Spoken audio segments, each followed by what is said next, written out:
And then this article's going on talking about recreational trails program update, which I haven't finished reading yet. And that's a But I know in position they're trying to push?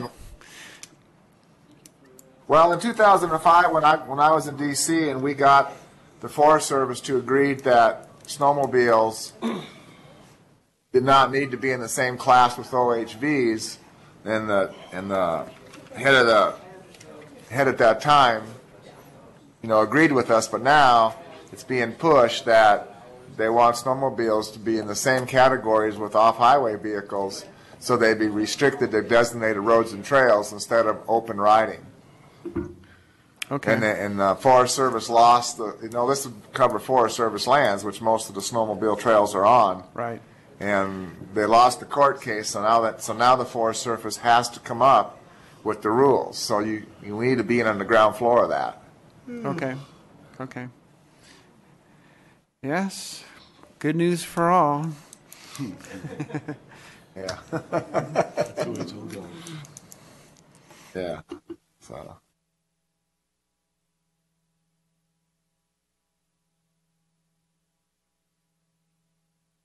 Forward.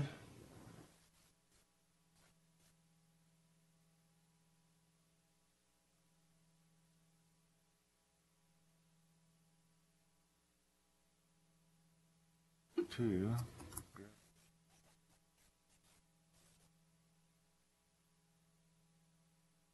Jackson.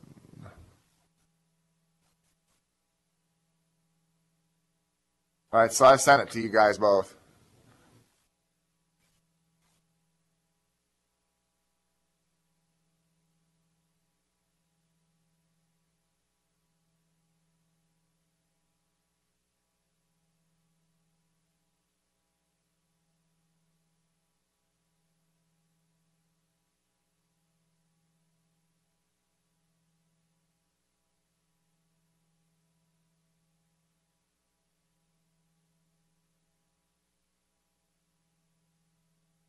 God, it's been that long.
Hello?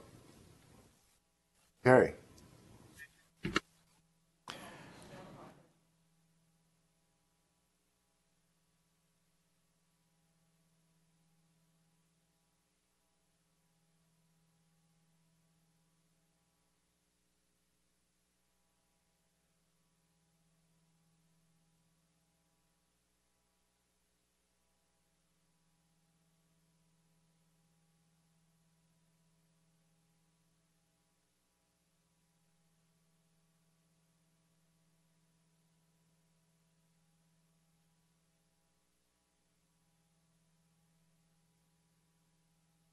Mr. McKay?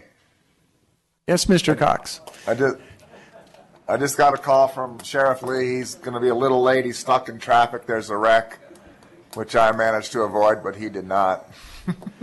Ooh, hopefully him and Sue don't prevent a quorum here. Well, he'll just be a little. I mean, he's only, maybe 15, 20. He can't be more than 10, 15 minutes away. The wreck's just at the second exit. Okay. So, Okay. Yeah. Sue said, I think, is going to be an hour or more late. Okay. She had something she had to deal with. 1, 2, 4, 5. Okay. Oh, that's right. Yeah, you do. Okay. All right. Thanks, Charlie. Yep.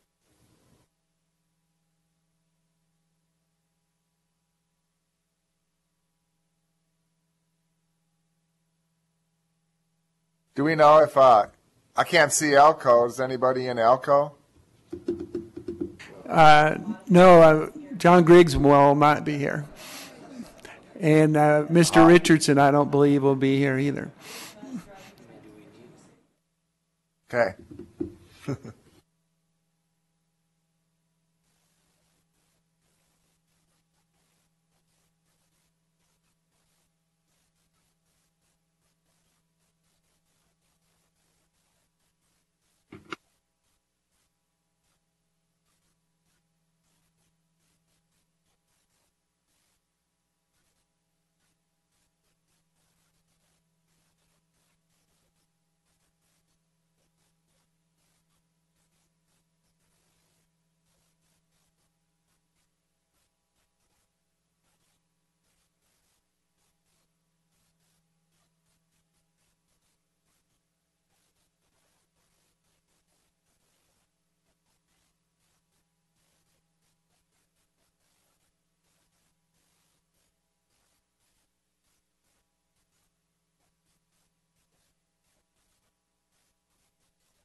You're looking pretty lonely there, Charlie.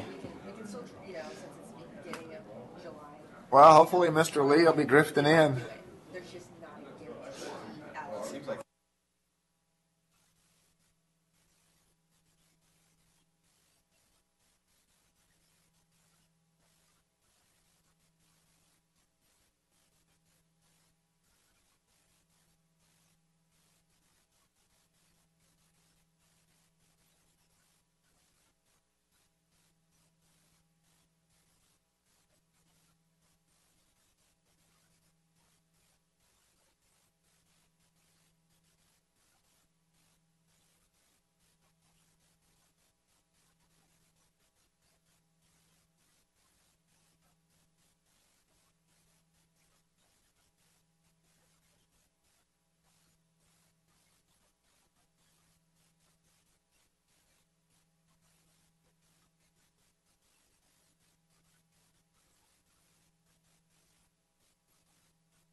All right, Charlie, I think we'll go ahead and start this and get some housekeeping measures done, and if Sheriff Lee's not there before we get to something real substantive, then we'll take a break or something.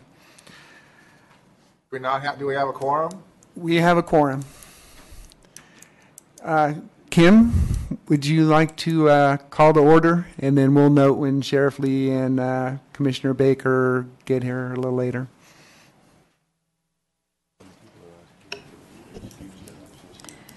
Commissioner Cox? Present. Commissioner Elmore? Present. Commissioner Giroux? Present. Commissioner Jackson? Present. Commissioner Lambert? Present. And Chair McKay? Present. And for the record, I've excused Commissioner Lee and Commissioner Baker until they arrive later this morning.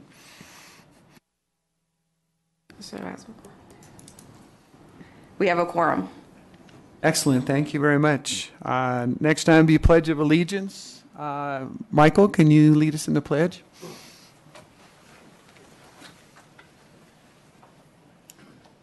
I pledge allegiance to the flag of the United States of America and to the republic for which it stands, one nation, under God, indivisible, with liberty and justice for all. Thank you.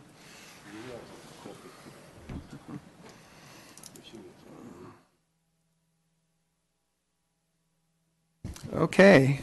Next item is public comment. And I'd like to make a little announcement, probably change the rules a little bit on public comment. There will be a public comment at the beginning and the end of each meeting. However, if you have public comments specific to an item on the agenda, I would encourage you to speak at that moment. It'd probably be more productive for us and yourself. So a small change in procedure. Let's see how that goes. I think it may be more valuable for people's time there in the discussion. So having said that, is there any member of the audience here who would like to speak at the public comment?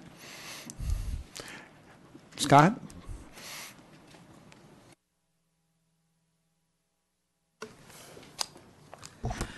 This is Scott Gers with the Nevada Trail Stewards. Good morning, Commissioners. Thanks for having us today. We just have a brief statement. The Nevada Trail Stewards supporting organizations and groups strongly reiterate the OHV community's distaste for a subjective grant awards process. Another subjective grant awards process would place the Commission and the grant program at great risk. We can't say enough about our desire for a scored, open, and publicly notified grant process. So thank you very much. We look forward to a great meeting. Have a good day. Thank you, Scott. Anyone else would like to speak? Very well. Charlie, you have anyone out there in Las Vegas that wishes to comment? There is no public in Las Vegas. At least in that room. Okay. Yes, you can see the whole room. Very well. And Kim, no one from Elko's phoned in, wants to comment? No, there was no phone in from Elko. Okay. Okay, very well. Then I will close the public comment period right now. And next would be meeting minutes. There's copies on the table. They were posted on the website. It was for our May 29, 2014 meeting. There's 19 pages of detail there for you.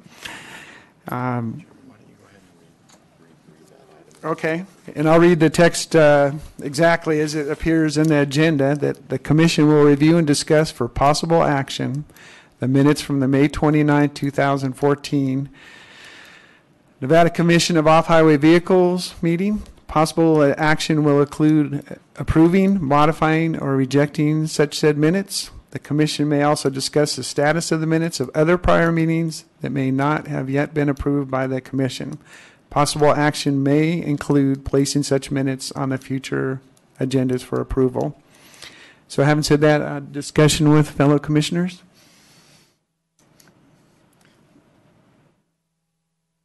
I would move that we approve the minutes of May 29th. Very well. Do I have a second? Second by Lambert. Very good. Good. And for the record, could we show that Carrie Lee is present in Las Vegas at this moment? Thank you for coming, Commissioner. Thank you. It's been moved and seconded. Is there any further discussion on the May 29th minutes? Are they thorough enough? Any omissions, corrections? Very well. Hearing none, I will call for the vote. All those in favor of approving the May 29, 2014 meeting minutes signify by saying aye. Aye. Aye. Aye. Aye. That's unanimous. Very well. Thank you very much. Before we move on, Chair. Sure, go ahead, Commissioner Jackson. Paul Jackson for the record. I'd like to note that the February minutes, which we've been long suffering over, are not, we cannot approve those. And if the Chair would give us an explanation of that for the record. Yes, thank you, Commissioner Jackson. I was going to try and spend a little more time researching the issues surrounding the approval, disapproval of the minutes and schedule them for consideration at our next meeting. Is that an acceptable outcome? That's fine. Very well. So let the record show that our next meeting will have those on there and a discussion about them and a up or down vote and move on. This is Commissioner Cox. Yes, go ahead, Charlie. Is our next meeting still going to be this month, or are we talking 2 months from now? We're discussing that, and I think we'll discuss it right at the end of the meeting there. It looks like we're indicating that we have to have one near the end of the month for practical purposes. Okay, thank you. Chair, while we're waiting for Commissioner Baker, could we deal with that issue now and then get a meeting set up? Sure. We could, according to everyone's schedule, we could do it at near the end of the month. We can just pick some meeting dates there and solicit agenda items and check with everybody's schedule and try and put it on right at the end of the month if that meets the approval of the board. I think that'd be a good idea, Chair. Commissioner Jackson for the record. Very well. We will, again, at the end of the meeting, we'll discuss a little possible time frame. We'll get some dates and agenda items and move forward. Thank you for that, Charlie. Any further discussion on meeting minutes, that agenda item? Very well. Our next item of discussion I put this on for discussion or possible action. It's a Nevada Commission of Off-Highway Vehicles mission statement. And it says, in reference to NRS 490067, Section 7, the Commission will discuss, revise, accept, or reject the language included in the Nevada Off-Highway Vehicle mission statement. We referenced NRS 490067. And this section's talking about the makeup of the Commission. And it... let's see, give me 1 sec to get right on that paragraph there. 7B says, well, Section 7 says each member of the commission, then subsection B says, shall swear or affirm that he or she will work to create and promote responsible off-highway vehicle recreation in the state. I think a mission statement is important for us. I think it lends us some focus. I think it can have some applications in our grant guide and regulations. And I'm just asking the commission to consider accepting this as our mission statement for our commission. And I'll open it up for discussion. Or a motion. First. Yes, please, a motion. I'd like to make a motion to accept the statement as provided in our oath. Do I have a second? I'll second that. Very good. A motion by Commissioner Lambert and a second by Commissioner Giroux to accept that language as our mission statement. Any further discussion by the commission?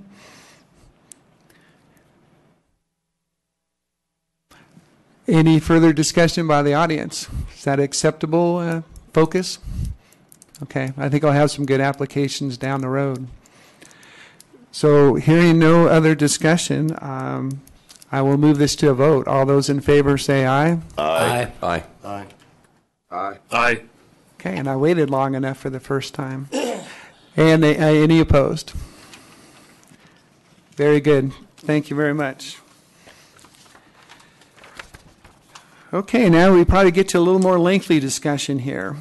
The development of administrative regulations for discussion or possible action. And I'll read the legal text here first, and then we can start from there.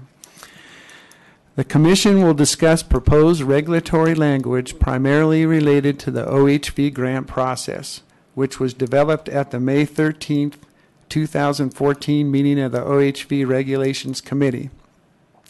Possible action by the full Commission may include further development, modification, amendment, and or removal of any or all of the regulatory sections which have been proposed to date, and or addition of further sections the Commission may discuss and deem proper. Possible action may include decision to forward regulatory language to the Legislative Council Bureau for drafting purposes and scheduling a public workshop in furtherance of the rulemaking process outlined in NRS 233B. And I think there's copies on the table of our grant regulation process that was developed at this May 13, 2014 meeting, which may be a good template for guiding the discussion. We can go through item by item with any objections, etc. Is that process acceptable to the Commission? Very well. Item 1, is there any discussion? And this can be, public can also weigh in on these topics as we go through them now also. We'll probably try commissioners first and then have the public interact if they wish, and then back to the Commission. And let's see how that process goes. Commissioner Jackson, for the record. Yes, go ahead. All right. Couple of issues. I would actually propose that we rewrite that, and the reason behind it being that Commissioner Cox had brought this up at length at one other time, and so I can't claim the original idea on this, but splitting who can apply for a grant, splitting the grant process into two forms. Grants under $10,000 and grants over $10,000. Basically, this would allow, first of all, it would allow for grants over $10,000 for us to put reasonable restrictions on who can apply, but also without cutting out smaller clubs or other associations who may just be getting going or haven't been established as well as they could be later. It would enable them to apply for grants too. So basically, it would be who can apply for grants under $10,000, any club, nonprofit, school, institute of higher education, government agency, local, state, or federal. And then applicants for grants over $10,000, any 501c3, any 501 federal tax-exempt club or organization, schools, institutes of higher education, or government agencies, local, state, or federal. Very well. For purposes of discussion, do we have a second on that proposal? Okay. All right. Well, then we can keep it in the discussion level. Any further discussion by other commission members?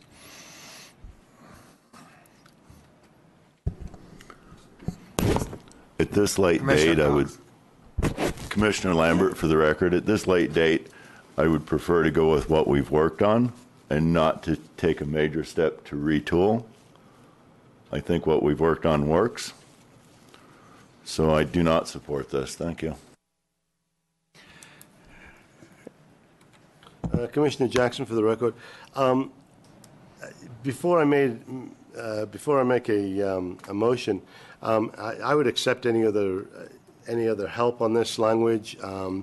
We can incorporate the language that already is in the section 1, which is the language about good standing with recognized Secretary of States in the state where the corporation is organized, and must provide proof. So I would basically say we would delete line 1 and the first 3 words of line 2, the first 4 words of line 2, and replace them with the aforementioned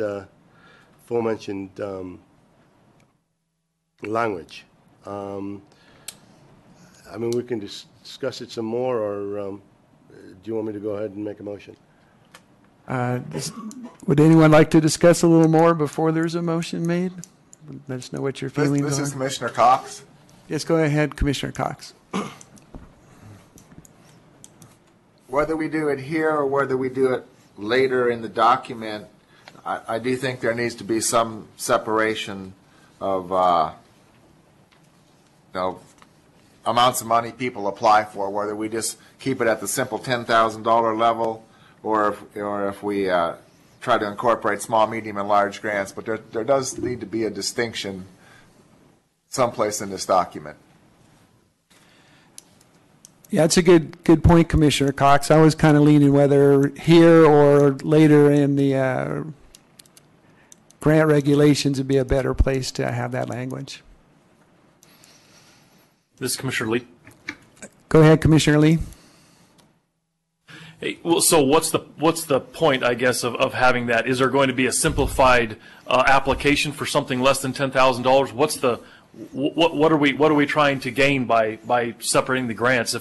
I could see if there's a simplified application that they want to apply for that's a lot easier to fill out and it's less than $10,000, so be it. But why? What's the point here? Commissioner Jackson, for the record, Commissioner Lee, through the chair. That is kind of the point. We want to make it, and it's my view, and I think the view is shared by a couple of other commissioners, that we want to make it easy and reasonable for certain groups or groups that aren't as sophisticated as other groups to be able to get on the ladder, to start being able to do this. A club, for example, may have a good idea on a trailhead, but the club's not organized as a nonprofit or is a little bit more loosely organized or maybe not as sophisticated as, say, a larger club. This would allow those smaller clubs to be able to get in. It would create a space for them. And then obviously if they're successful in that $10,000 grant, and they come back to us 2 years later or a year later with looking for a bigger grant, we've obviously got a track record at that point that we can look back on. But I think this is the correct place to put this, and I think that we should further expand on it, possibly further into the regulations, but this will give us a good basis to start with. This Commissioner Lee, Commissioner Jackson, I'm not opposed to this, but are you going to come up with another application then at this late in time? Are we going to come up with another application that's going to be quote unquote simplified? Or, I mean, it just seems like if we do this, then we're preparing ourselves for more work. I'm not opposed to it.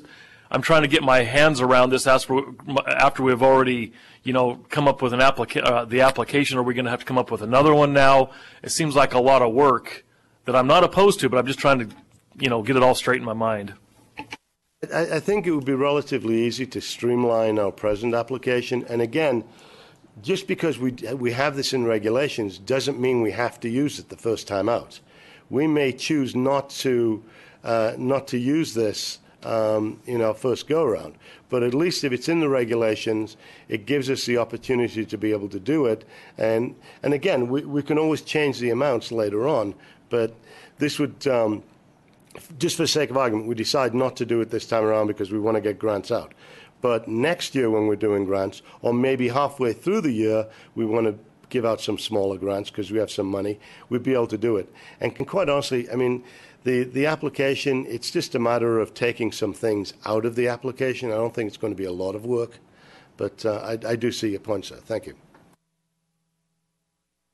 Commissioner Lee, again, sorry for. Well, I think if we're going to put it in there, we need to be prepared to use it, because if we put something in regulation that then we don't use, I think we're going back to the same places we have been in the past. I think if we're going to put it in, then let's put it in and let's use it. If we can simplify the application, so be it. I'm not opposed to it. I think it could be a good idea, especially for if somebody was requesting a small grant for maybe some overtime for enforcement or something like that may only be $3,000 or $4,000. I think it's a good idea, but I think if we approve it today, then we need to be prepared to have it go in effect.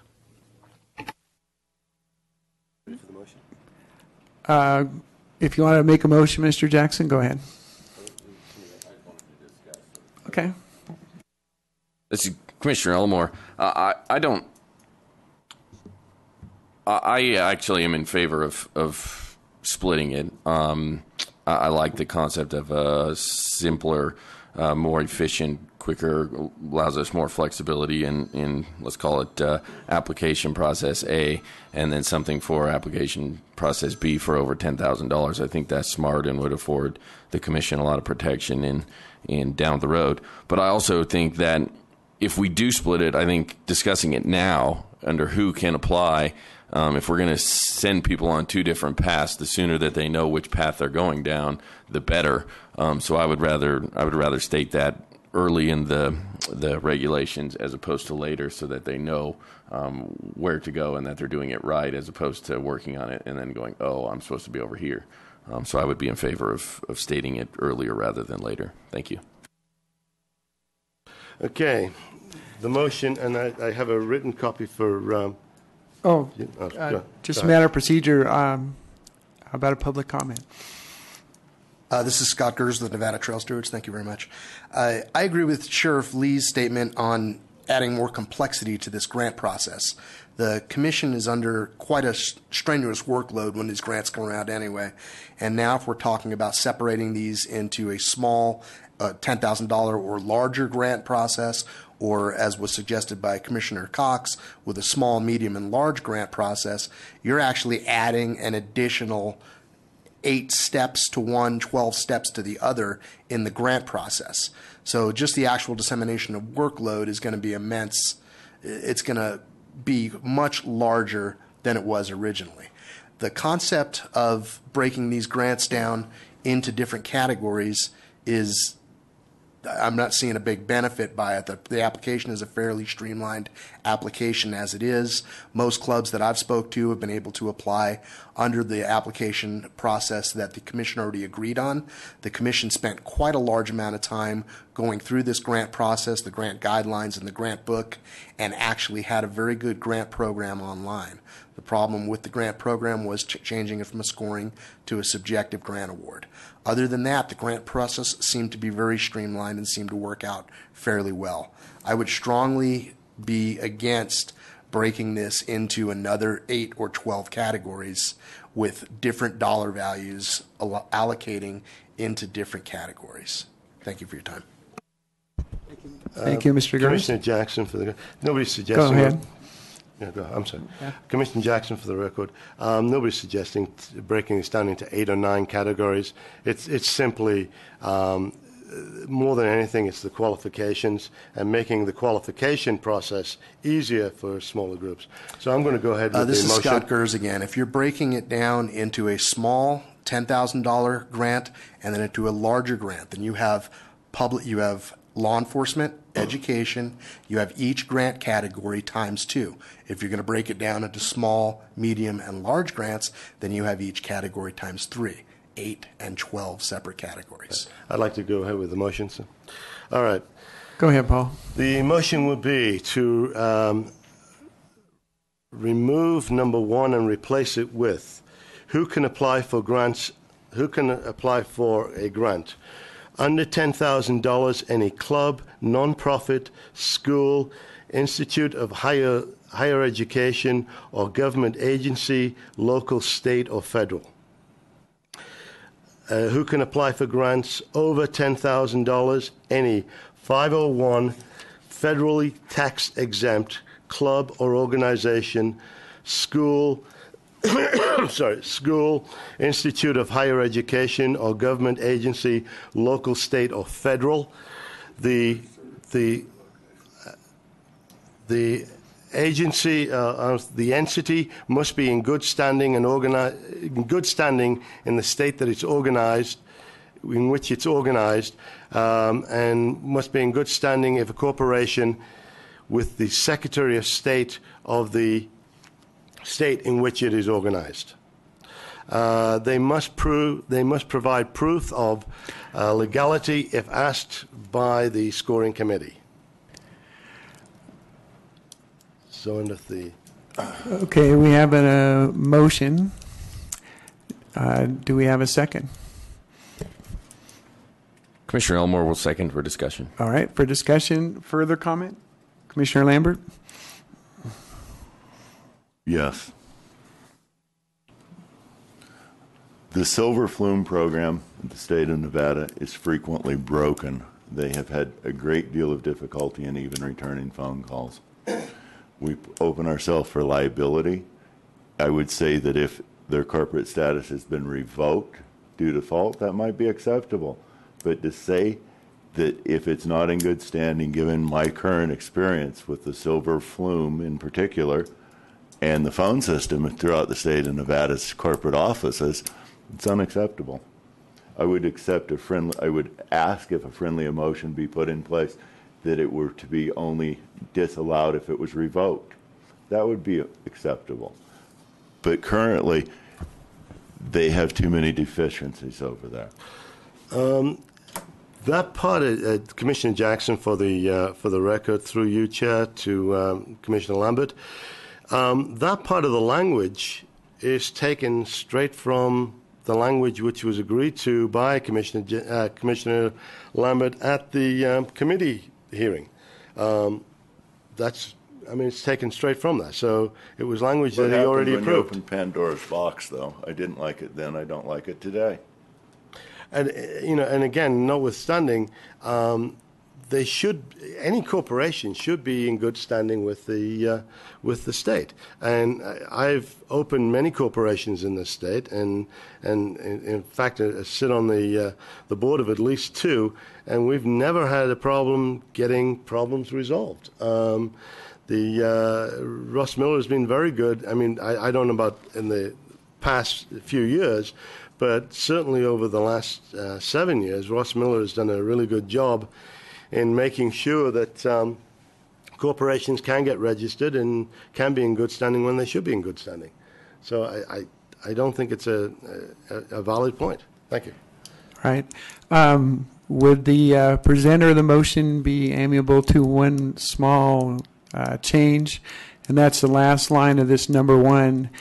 And it would read instead, they must provide proof of legality to the scoring committee, not if asked for. I mean, it's pretty easy for them to run a copy of their incorporation papers. It's easier on the scoring committee. I will be happy to accept that friendly amendment. Very good. Is that amiable to the seconder? Sure. Okay. Yes. Commissioner Lambert, go ahead. I'm afraid I'm dragging from lack of sleep. If indeed we need to look at whether or not they have proof of legality, that should just be put in the actual grant application guide and points removed if they don't have it. I mean, to have somebody ask for something that we could ask for in the beginning, provide in the application, would be counterproductive and counterintuitive. Make it part of the application.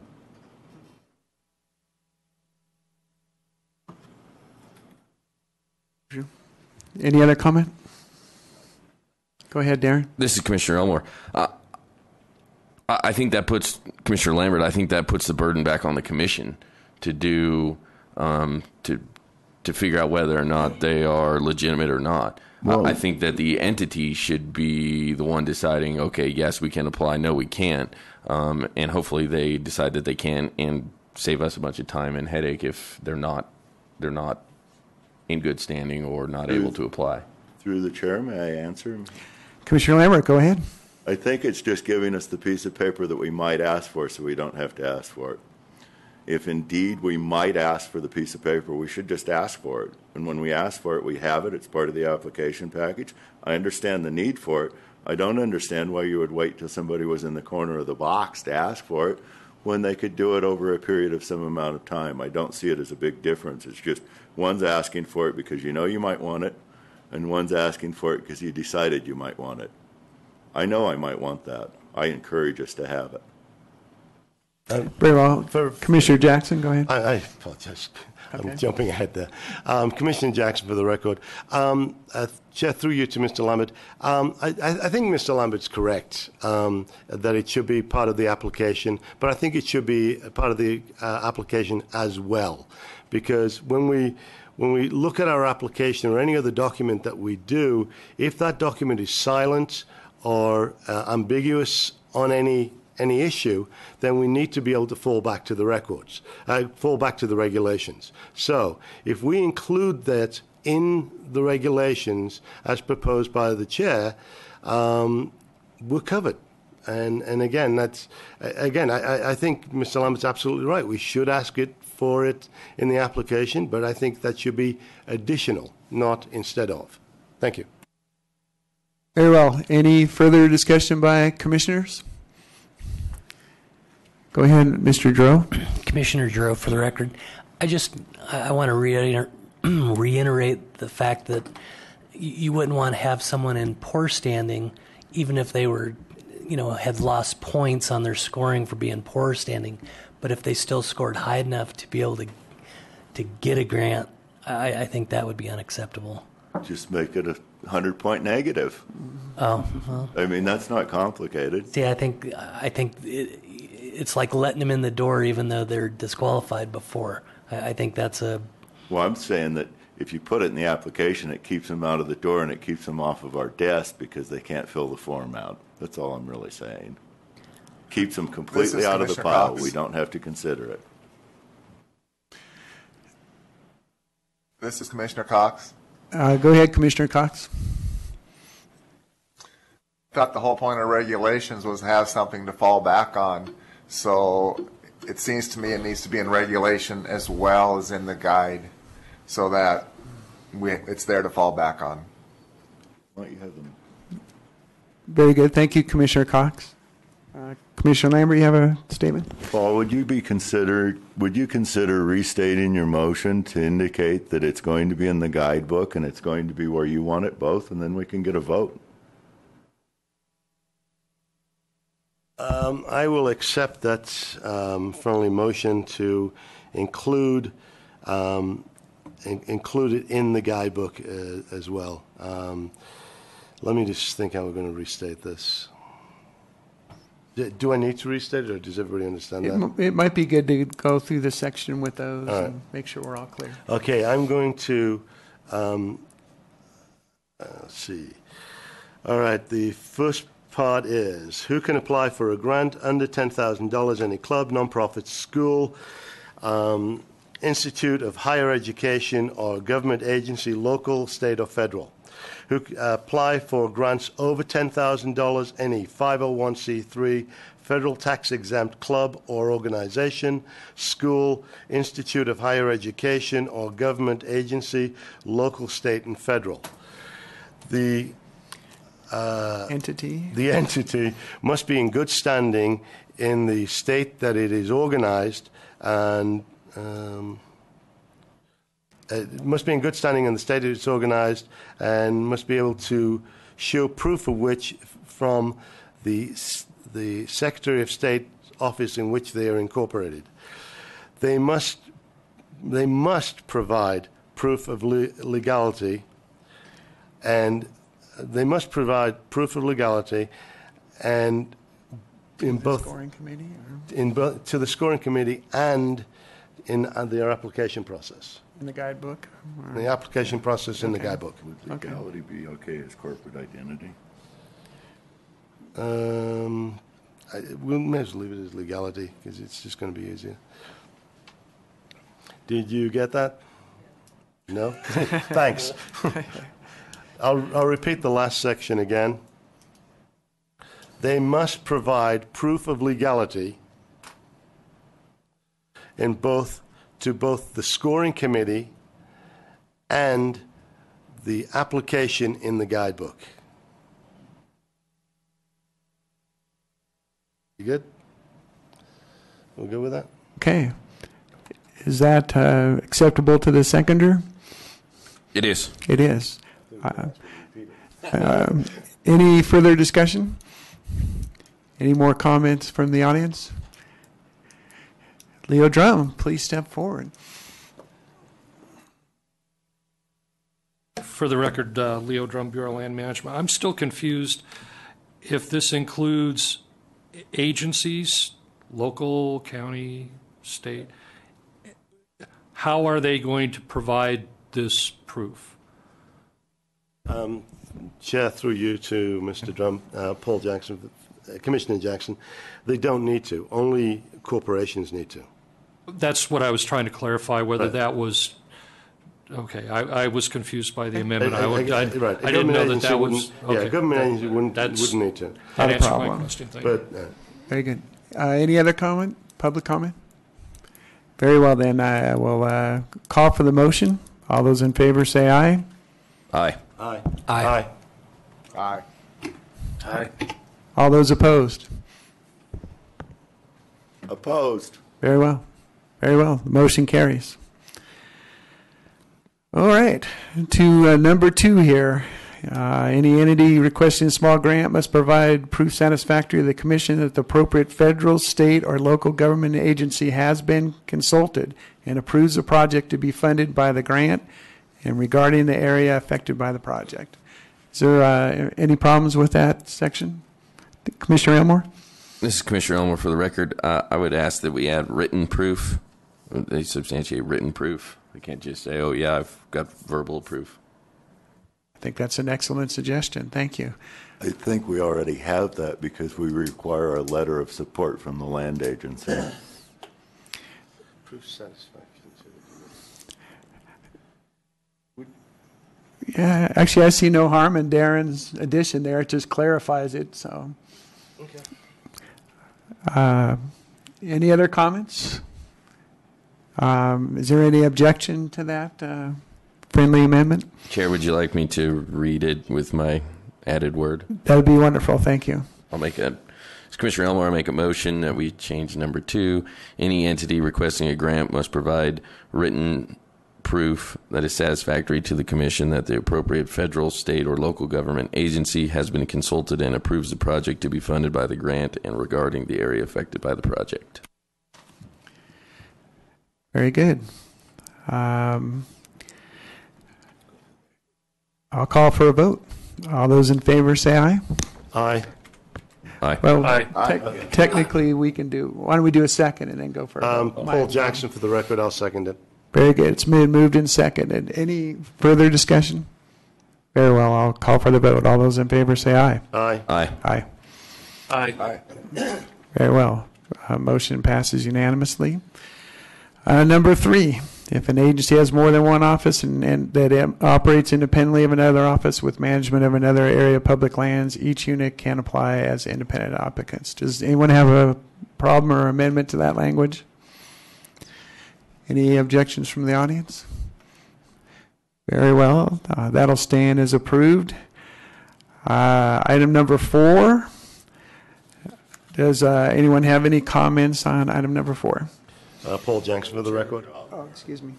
Just to clarify, I think that, just as a point of order, for example, as with this number 3, there was no motion made by a member of the commission to affect a change. Okay. And so what could take what you could do, just for efficiency's sake, is at the end of the meeting, you can perhaps a member of the commission could move that for all items where no changes were made, then make a motion that those will be put forward in the draft to go forward as discussed during the meeting. But there will need to be some action taken in the form of a motion in that kind of a. Okay. Thank you for that, and remind me at the end. And I think that would be more efficient than having to make a motion item by item as we go through. Okay. Very well. My apologies to everyone. Number 4, is there anyone that wants to change or have any discussion of that? Paul Jackson for the record. I would like to remove the word substantial or substantive as part of the sentence which includes completion. I don't know what that means. There's no definition of what that is. I think that it should be up to the commission whether the commission feels that the project has been completed.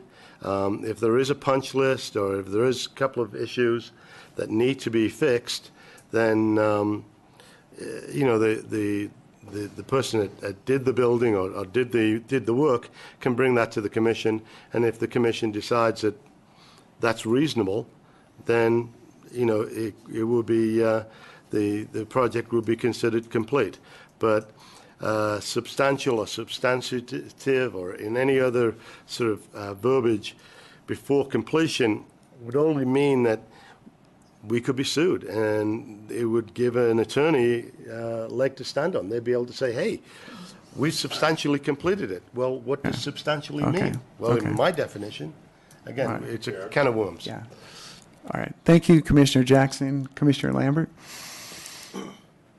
Substantial completion is a term that's been long used in the construction industry, and the reason that it's used is to eliminate subjective behavior and lawsuits. Substantial completion is defined. Subjective behavior is undesirable in this. I encourage us to retain substantial completion, not substantive, as it was written here. Substantial completion is the word that's used in construction law. We are not in a position to rewrite construction law. Thank you. Okay. Any other commissioners? Hang on. Commissioner Elmore? This is Commissioner Cox. Hang on, Charlie. I'll get to you just after Commissioner Elmore. Commissioner Elmore, for the record, I guess if I'm just trying to think through this, if we get an organization who is doing a great job and is doing very worthwhile projects, I guess I don't know why we would want to necessarily limit their ability to keep applying for worthwhile projects. And I guess all I would really want is to be able to ask for a status report of the previous grants. and that they don't. I don't want people to feel as though they're excluded because they were awarded a grant in the previous grant cycle. It might be a multi-year grant that's very worthwhile, long-term project, and really, I want to know is that they're still moving forward and they're making progress. So I would just simply ask that they provide a status of previous grants if asked by the commission. All right. Thank you. Commissioner Cox? Well, I guess that opens up two subjects for me. I think, one, the reason that this was put in to begin with is because we have people in other areas of the state, RTP especially, that keep applying for grants and never complete the project. So to me, complete is complete, whether there's a punch list or not. When everything is complete, it's complete, and then they can go apply for another one. Now, I don't think we've addressed multi-year grants any place in this document, and I seem to think we need something to address that.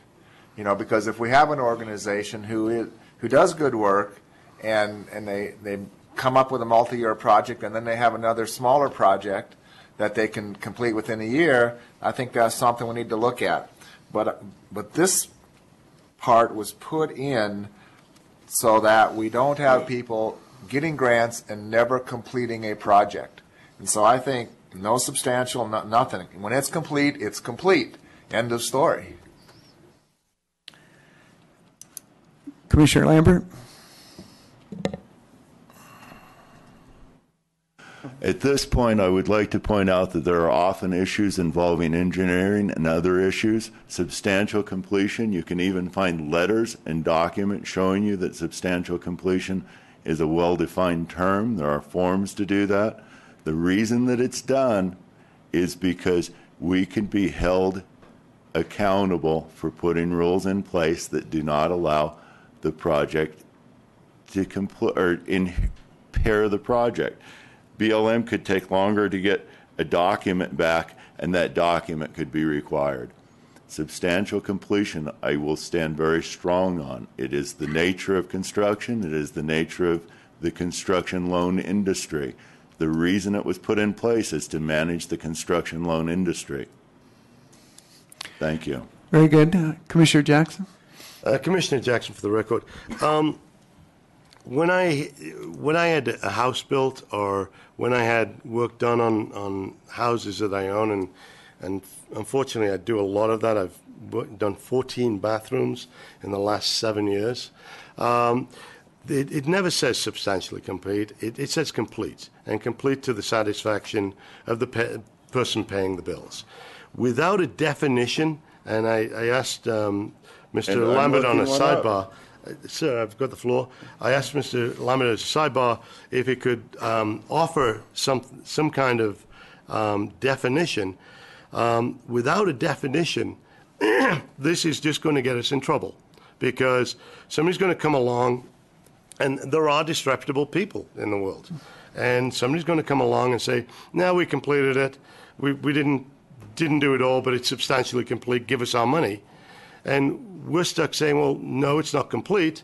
They hire an attorney. The attorney says, well, what's the meaning of substantially? As far as my definition is concerned, it's substantially done. And we're stuck in a legal fight, which we don't want to be in, and we don't want to have to pay for attorneys to do. All we need to do is take this out. It's complete. If somebody comes along and says, okay, it's not complete because of this, or we weren't able to get a piece of paper from the BLM. We're a commission of reasonable people, and there are 11 reasonable people on this commission, and we can make a decision as to say, yes, you're right, it's not a problem, and we can go ahead and waive it and get them paid either in full or part. And I think that would be a much more reasonable thing to do than to put a legal anchor around our necks and basically giving somebody an excuse, a reason, and the ability to sue us. Thank you. This is Commissioner Lee. Go ahead, Commissioner Lee, and then Gary, I'll get. I like substantial completion. I understand where Paul's coming from. How about that the grant applicant being able to show current progress of their grant? It's still going to have to be a vote whether we choose to accept it or not, but I don't know. As long as the Commissioner Jackson for the, I'm sorry. Commissioner Lambert, and then I'll get to you, Paul. Go ahead. Okay. So we now know how a homeowner hires a contractor. I can tell you for sure when contractors hire contractors, they can't get a contract signed without the word substantial completion. I will bet you $1 bill that DOT does not hire a highway job without the word substantial completion in the contract. It is a well-known part of construction finance and law. It's extremely well defined. It's in place for a reason. And despite continuing to say that we will be at liability for not using those words, I assure you my opinion is, and I will not speak for we, for I may only speak for I will not say that we as a commission have more risk. I'll tell you that I believe that our risk greatly improves without substantial completion in these contracts. It has nothing to do with homeowners contracting with homeowners. It has to do with the business of business. And in the business of business, substantial completion is well defined. Thank you. Commissioner Jackson. I would be comfortable. I think Sheriff Lee had a good point, and I would be comfortable with that. And if it would be okay with I'd make a motion on this. But allowing this, but by a vote of the commission. So it's not not cast in stone substantial completion, but by completion. What was the word you used, Sheriff Lee?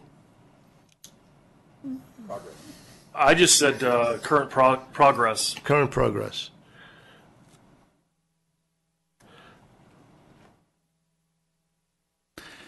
Current progress, and with a vote of the commission.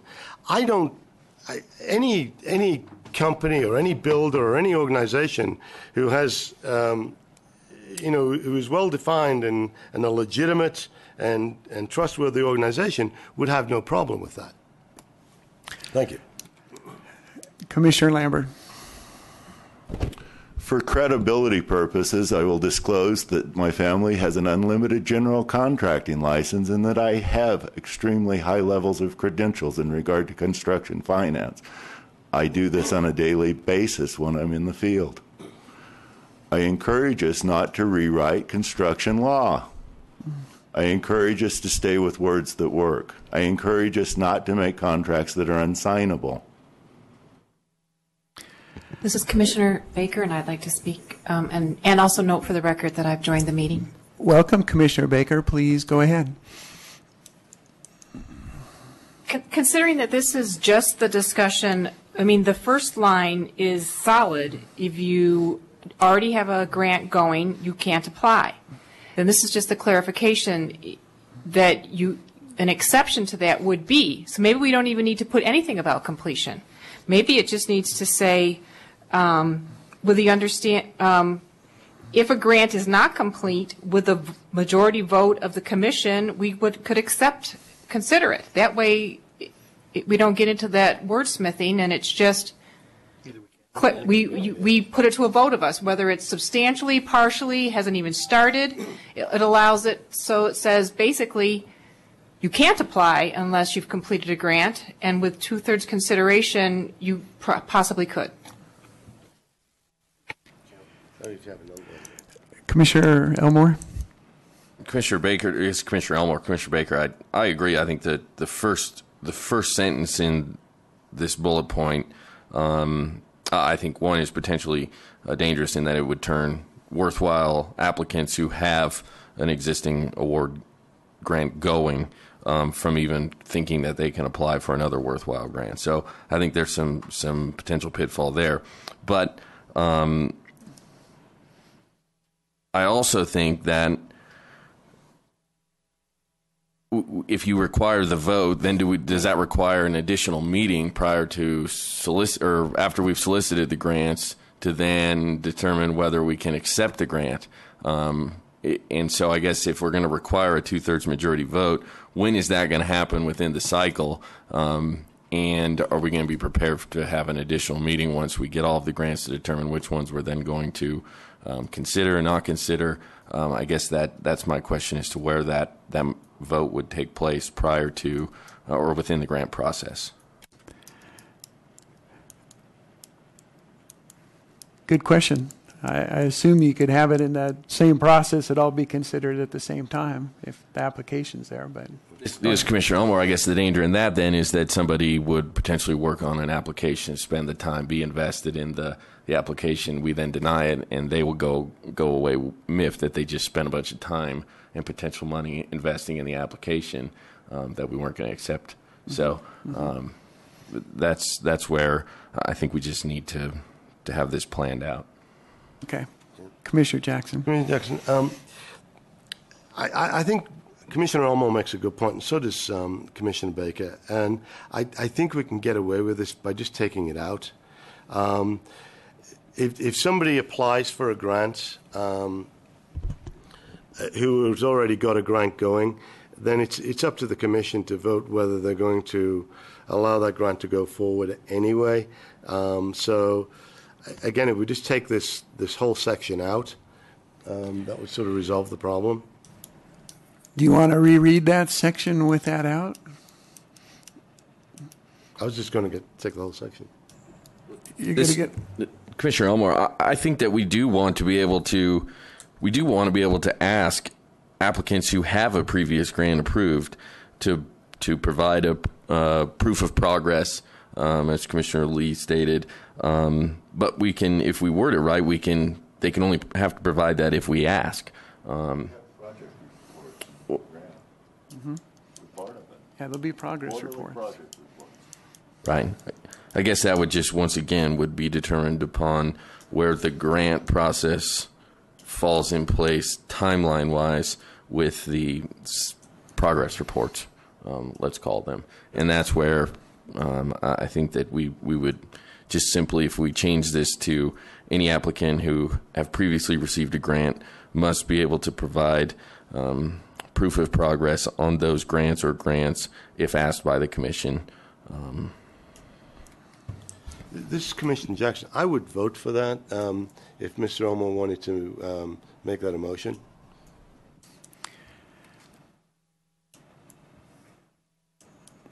Okay, this is Commissioner Elmore. I'll make a motion that for bullet point 4 under eligible applicants, any applicant who have previously received a grant must be able to provide proof of progress on those grants or grants to the Commission or grant body if asked. No, don't put it asked, just so they know they've got to produce it. I apologize. That's fine. All right, we have a motion. Do we have a second? I'll second that. Okay. Paul Jackson. And now discussion, that motion. And we might as well, you've been up here long enough, Scott. How about a comment on that? For the record, Scott Gers, Nevada Trail Stewards.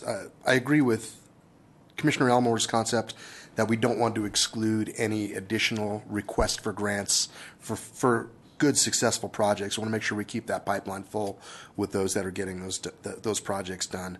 As a potential grant recipient and a grant writer, there's an extensive amount of labor and work and effort that goes into this. So to tell me that you simply may disregard my grant because I'm still waiting for a special order tool to arrive and it hasn't been here yet, and I can show you all the proof on that. Again, you're putting into a subjective process. So I believe that's an issue that you need to keep that alert on. As Commissioner Lee and Commissioner Lambert brought up, the substantial completion of their grant. Realistically, that is a understood and welcome construction term that's been used for quite some time. So I don't know why you would want to vary from that. It leaves the Commission enough room to be able to say, yes, you've been working, you've got this much work done. We understand that it's been a 40 below winter and you're out there chipping through ice and you can't get the rest of the trail done. So let's go ahead and accept that to where that needs to be. Last thing that I would bring up is just a typo on the last line.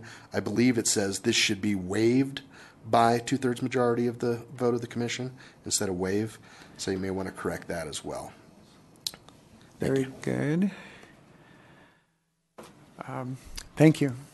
Any further comments? And I just have to say for the record, Commissioner McKay, that Yeah, we better have substantial completion in a lot of these construction documents. I mean, it's the standard of the industry, and I think it'd make less problems for us, not more. Thank you. We do have a. Does the motioner accept the correction there as far as the waived by 2/3 vote, or that's not even part of your thing? So okay, then we do have a motion and a second. Any further discussion? This is Commissioner Elmer. I can restate my motion if needed. I've written it out. So that'd be great. I'm sure Kim would appreciate that. Okay. Any applicants who have previously received a grant must be able to provide proof of progress on the previously awarded grant or grants if asked for such by the Commission. Very good. Does it work for the seconder? I'd rather, instead of asked by the Commission, that it be provided anyway, so they know they have to provide it. Yeah. I will accept that friendly amendment. Very well. So the period would be on the previously awarded grant or grants. Very well. It's moved and seconded for clarification and a little more discussion. Commissioner Cox and Commissioner Giroux. Does it need to go on to say before being awarded another grant?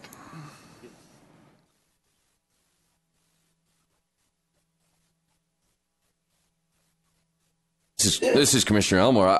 I guess I don't necessarily think so. I think that that this bullet point would spur them to provide, if they're applying for a grant and if they already have one in the pipeline, this spurs them to provide proof at the time of the application. If nothing else, we get another idea as to where they're at on the previously awarded grants without having to have one of the formal progress reports. So I don't necessarily think that it does. Okay. Commissioner Giroux? Commissioner Giroux, for the record. If I understand that right, we're still going to then include, with the understanding that some grants are multi-year grants and the applicant being able to show substantial completion to the grant, this could be waived by two-thirds majority vote of the Commission? That is incorrect. I just think that that verbiage is unnecessary, and that they simply have to provide proof of progress on the previously awarded grants. End of story. It doesn't subject us to having to have a vote at any point in the application process to figure out whether or not they can apply. Commissioner Giroux, go ahead. Yeah, I guess my only concern with that is by not giving us a point to where we could actually waive by two-thirds majority, it could end up, having a good project that for some reasons, been stopped by maybe something out of their control. Again, being a reasonable, businessman, I know how things come up. You'd hate to penalize, say, a really good applicant that has other projects that would be good for us as well. It just seems like that gives us a little more latitude to, just use our common sense to do what's best for the community. This is Commissioner Elmer. I guess my thinking is that we're simply asking them to provide proof of progress. If they come to us and say, you awarded us this grant, this is the status, this is the hiccup, and they provide reasonable proof that is indeed the case, I think that's going to make sense to us, and therefore they can still apply for another worthwhile grant. It's not going to require a vote. I'll just state that I am leery of requiring substantial completion somewhere within this bullet point. It may work for the construction industry, but we're not in the construction industry, and we're trying to make this user-friendly for smaller groups, clubs, etc. And I just think that it's unnecessary and complicating. Very well. Any other comment? Okay. Commissioner Lambert. I agree with most of what you said, Darren, but we are in the construction funding industry, and that puts us in the middle of that word. Thank you.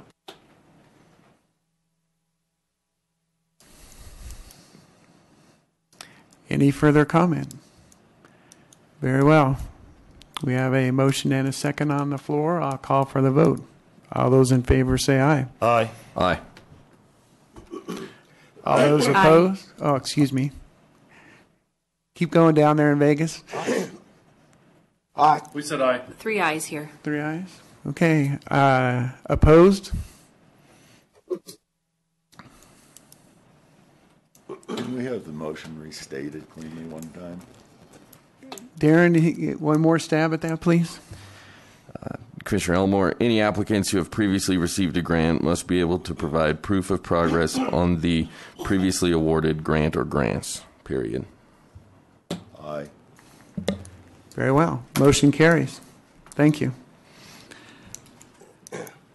Number 5, is there any comment on that or any proposed changes? I like it. Does public have any objections to number 5 and the eligible applicants? Very well. Hearing none, we have no motion to change on number 5. Very well. General guidelines and rules. I'm sorry, Nathan Hastings for the record, just to go back to number 5. As far as language in a legal reading kind of a angle on this, it reads, an organization is deemed eligible for projects on public lands when a written agreement exists between the nonprofit organization and a public land management agency. So they need to match. They either both need to say organization or they both need to say nonprofit organization.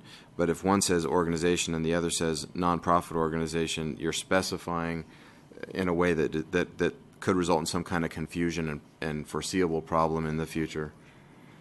So just that you might want to clean that up. All right. Thank you, Nathan. Commissioner Jackson. Commissioner Jackson. Commissioner Jackson. This is Commissioner Lee. 1 second, Commissioner Lee. Go ahead, Paul. Commissioner Jackson, I would make a motion that we remove the words non-profit from the beginning of the second line on item number 5. All right. Second. Very I'll well. second that. All right. It's moved and seconded. Further discussion, Commissioner Lee? Well, all I was going to say is, why doesn't it say just the applicant? That's what we're saying in all the rest of them. Why doesn't it say the applicant is deemed eligible? And then that should be agreement between the applicant and the public lands. Just say applicant. This is Commissioner Jackson for the record. I accept the friendly amendment put forward by Commissioner Lee.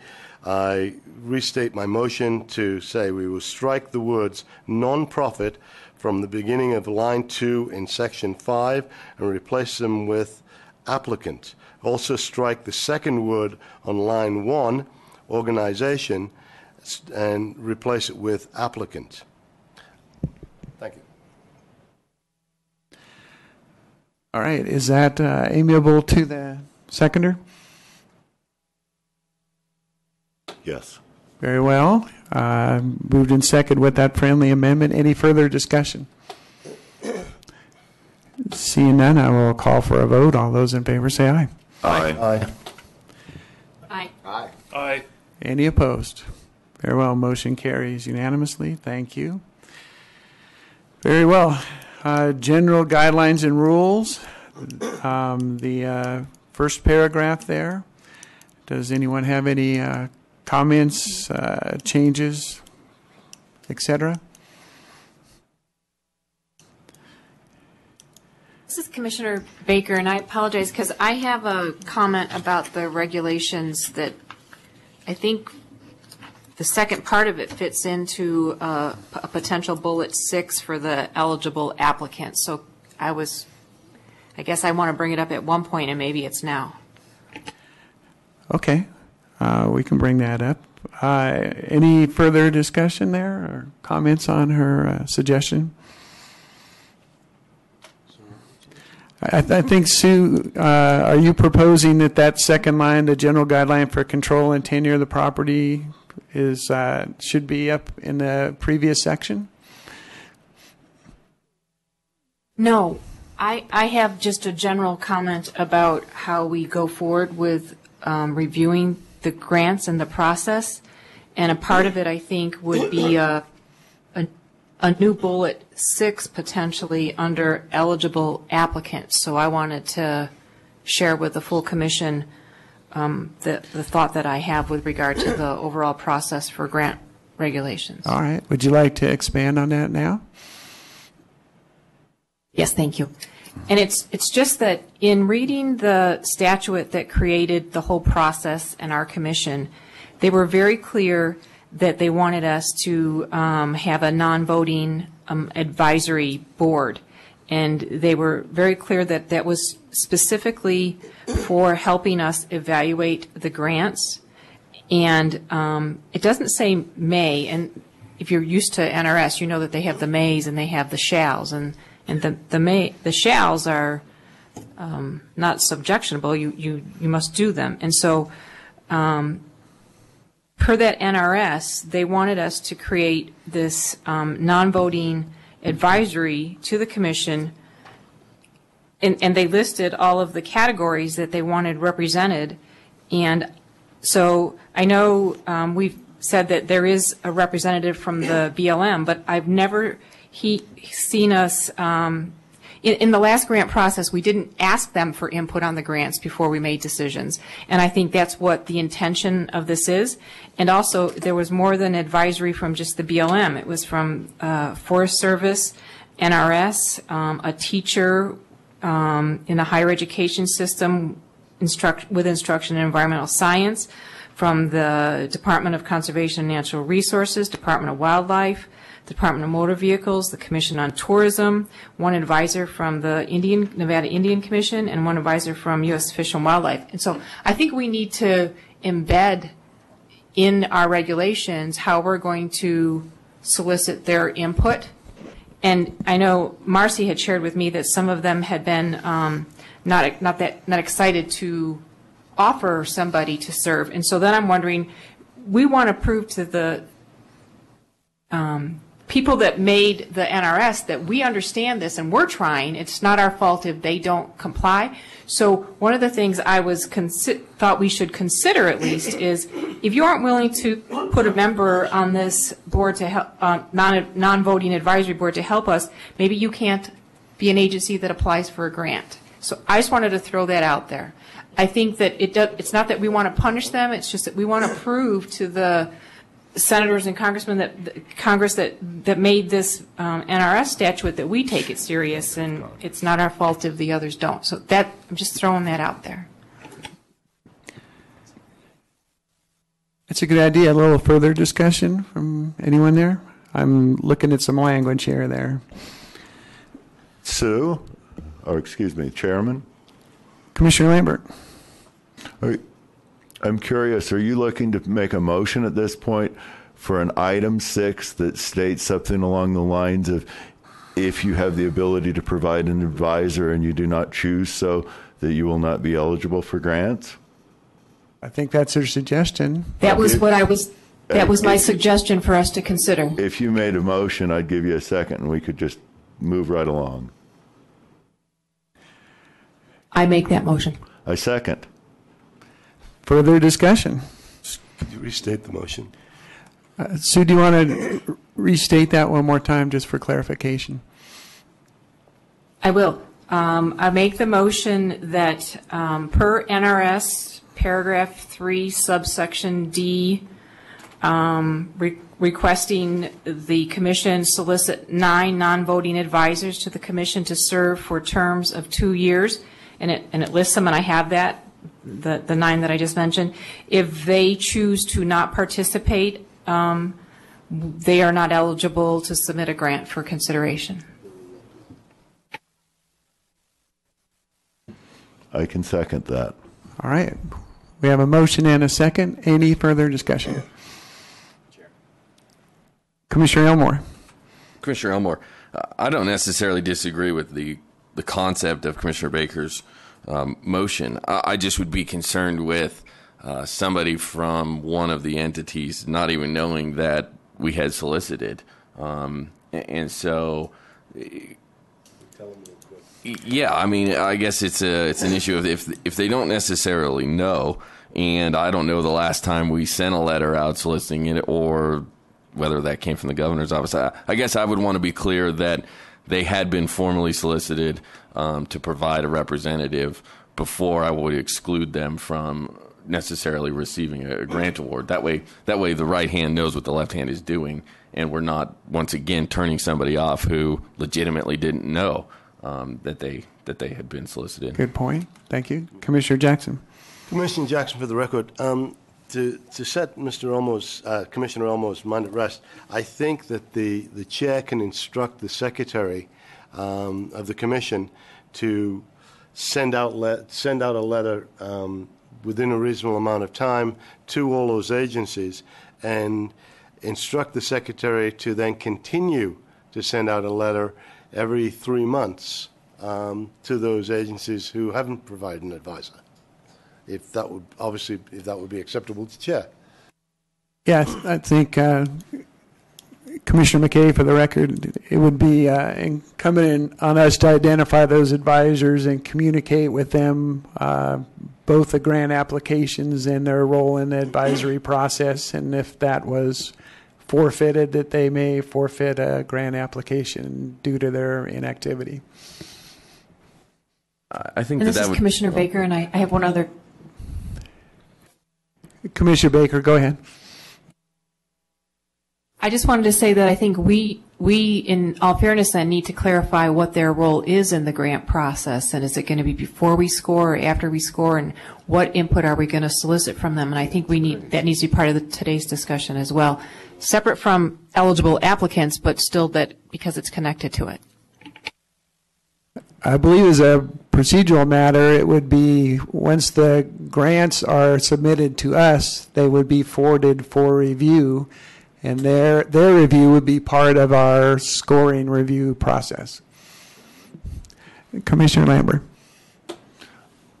I have definitely used many of the advisors in the past, and I believe the word advisor informs us as how to use them. I pick the phone up and call them when I need to talk to them. So I think that that's not only covered, but it's very open to us today, so if that helps. I know that I talked to a few during the grant process just to get a general feel for it. They tend to be very open and available. Fish and Wildlife's totally easy to work with, as is the BLM in regard to this. And I have to say that Forest Service has been highly available also. So it's strictly a matter of perhaps generating a phone list, which the chair could have us done, as I think I got him some pieces so that he knew who they were the other day, and we'll go forward. Thank you, Commissioner Lambert. Commissioner Baker. Go ahead, Commissioner Baker. I'm scrambling to find that section of the NRS because I almost think they embedded language within it on how we utilize them. And I apologize, I don't have that right in front of me, but when I find it, I'll let you know. This is Commissioner Elmore. It's NRS 490.068, primarily subsection, well, it's, yeah, 068 is where it discusses the non-voting advisors and their role.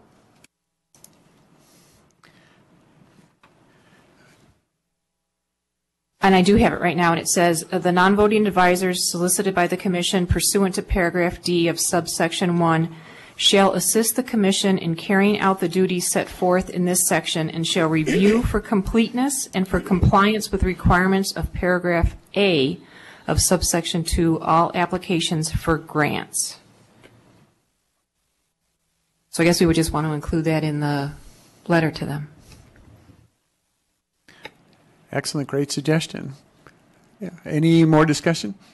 This is Commissioner Elmore. So once again, I'm not opposed to the concept of including bullet point item number 6 under eligible applicants. I just don't think it should be a hard and fast line right there as far as whether or not they can apply or not. I would simply say I think it's smart to include something that addresses this issue.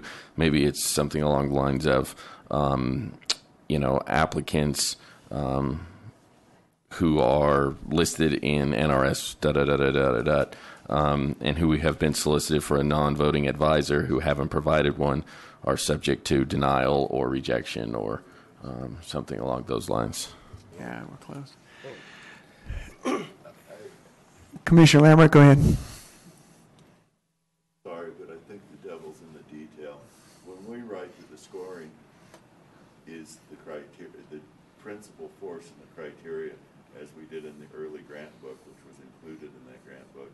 then we can do other things that contradict that, that say that we're back to being subjective.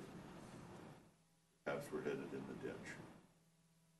And I do agree that we need something, but I think that that's just score reduction within the scoring criteria.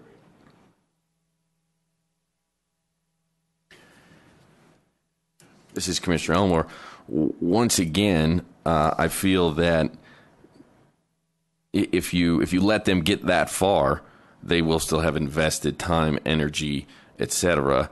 And when they invest that, then find out, oh, okay, I was supposed to, or I needed to do this, or I'm really not eligible, they can walk away with a sour taste in their mouth, as opposed to if we stated early and they go, okay, I need to do this, they can go do their homework before getting down that far along the path.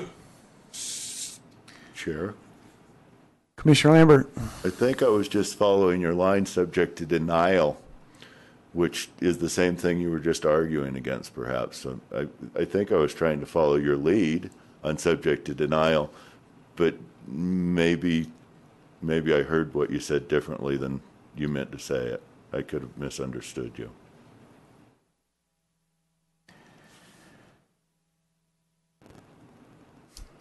All right. Any other further comment? I think Commissioner Baker. Go ahead.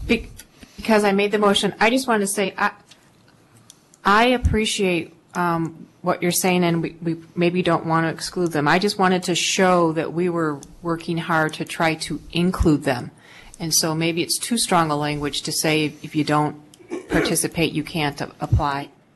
So I'm open to modifying my motion to just encourage whatever. I just wanted to have it be a discussion item, but I'm open to, but I think we should acknowledge it somehow. Commissioner Duro. Commissioner Duro, for the record. I do agree with Commissioner Baker on this. I think that by doing this, what it's going to do is it's really going to give us some power to get those non-voting, parties to help us along. I mean, you can call it, what you will, but bottom line is if they provide us, the help that we need that's basically stated in NRS, then that puts them in the ball game, and it kind of forces them to do what they need to do anyway. Commissioner Lambert. Oh, it seems like we're headed to Pandora's box. So we put up Fish and Wildlife, Leo Drum. He works for the BLM. He gets to give us advice on grants. He has grant applications. We sending him to ethics? I mean, how do we deal with that? Because now we have advisors voting, giving input on grants that they might participate in. However, so he is a non-voting advisor. They're giving advice. They're giving advice. Influence on items that they benefit from. No different than advocacy. I believe we're headed down something that we haven't addressed. I mean, when you look at it, plain and it is in NRS. So we're following the guidelines. How can we be held accountable for doing what is in the guidelines? Point noted. Okay. Chair. Commissioner Jackson, Mr. Lambert is correct. It does put us in a difficult situation in that if an entity is advising on their specific grant or on their group of grants, and by group of grants I mean if law enforcement, if BLM is looking for a law enforcement grant and then comments on other law enforcement grants, that would be an issue. I think the way to get around it is that the advisor cannot be the same person that applies for the grant or their department. And that might be difficult within some things, but Mr. Lambert's correct, but this is something that was created by the legislature, not us. And regardless of how we do this, you're still going to have the same dilemma. BLM is still going to ask for grants, and we still have an advisor from BLM. So that's the only thing that we can do is make sure it's not the same person. All right. Nathan, you want to give a little advice? Well, so here later when we talk in the next section, the next general section, there's going to be some discussion on a general approach to ethics issues, which, and at that point, I'll just tell you now, I don't want to have the discussion now because I think it's more appropriate to have when we get to that part of the regulations where I believe the commission desires to say something about who can do what and who can say what about what and who can advocate for what and who can vote for what and who can't and when that all works. It goes to this point that Commissioners Giroux and Jackson are mentioning that the legislature created by statute this situation. So the situation exists. It's not to the commission to fix the situation. That being said, concerns about a non-voting advisor doing something that might potentially be unethical are the same exact concerns about a commissioner potentially doing something that may be unethical. And just as the legislature did create this situation by making that role for the non-voting advisors, the legislature has also enacted a statute that we can discuss later when we get to that point that tells the commission exactly how this question of participation, disclosure, advocacy, voting, it's already in statute for us. In other words, the commission is governed by that statute. Non-voting advisors are governed by that statute. The commission can draft language that makes reference to that statute. I'll discuss it in more detail when we get to that point. But all I'm trying to say is that while this is a valid concern,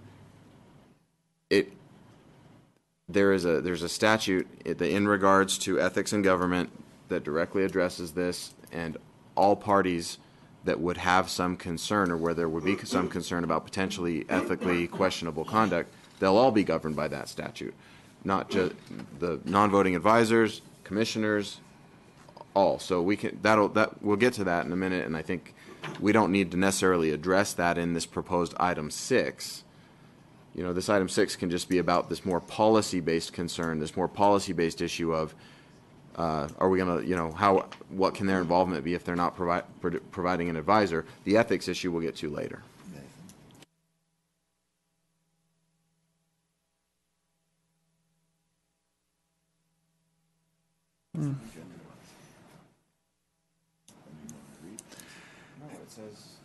All right.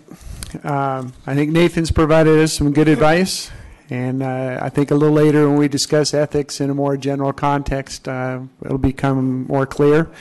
We do have a motion and a second. I'm going to call for the vote. All those in favor say aye.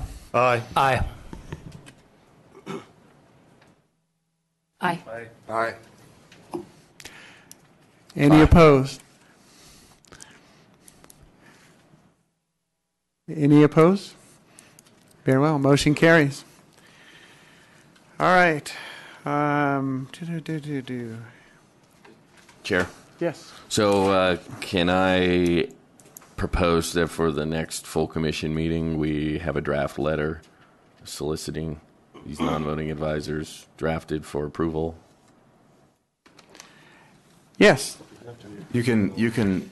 The commission can't take action to do that in this meeting because it wasn't agendized, but the commission can agendize for the next meeting to authorize a letter to go out and whatnot. Okay. Good enough. Once again, the wheels move slowly. So Yes. Yes. Clarification, Chair. Commissioner Jackson. Go Do ahead. we need any kind of motion or action by the commission? Can the chair just request a letter be put together and sent out? I was thinking about the same thing, and it's a little slippery and confusing to me. Where's the line where you say the statute mandates that the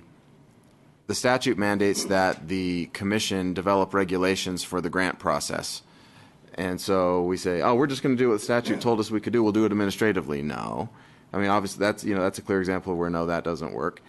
So the statute says there's this non-voting advisory group. Work with them as in this process. That question was in my mind 15 minutes ago, and I'm sitting here thinking, I really don't know how to advise the commission right now on whether or not they can take action administratively to do that letter process or not. And I'd need a little bit more time to think about it, to be honest with you. Okay. To be safe, I'd say because the regulations won't be in effect for some time anyway, we've got the whole LCB process to do. There's no harm in putting it on the next agenda. Very well. Thank you. Okay. So did we actually, we passed number 6. On the general guidelines and rules, number 1, did we, we haven't dealt with that yet. Any comments about that? Commissioners?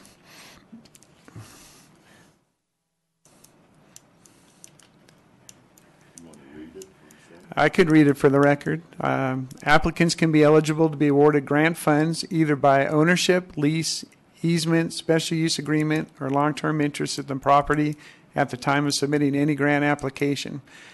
A general guideline for control and tenure of the property would be at least 25 years with 20 years remaining at time of application. Leo, would you like to comment? Yeah, for the record, Leo Drum, your BLM non-voting advisor. Yeah. This is sort of tied in with number 5 about projects on public lands when a written agreement exists. And I would just request that the term special use agreement in item 1 under the general guidelines be stricken and just use the word agreement. For both Forest Service and the BLM, a special use agreement is a particular type of agreement that wouldn't be applicable in this situation. So just using a general term for us would be a little bit better, and that way it would eliminate any kind of confusion. Should we add a MOU in there as another category? Just leave it agreement? That is a type of an agreement, okay. So if you could just keep agree. And then the other thing I would suggest is the last line about the control and tenure. That really seems like it should be down in number 3, where it addresses control and tenure in there, and just keep that one simple. There's no reason not to leave it in both. As long as it says the same thing, don't conflict. Okay. Mr. Drum. Go ahead, Nathan. Quick question. It's Drum, right? Yes. I'm sorry.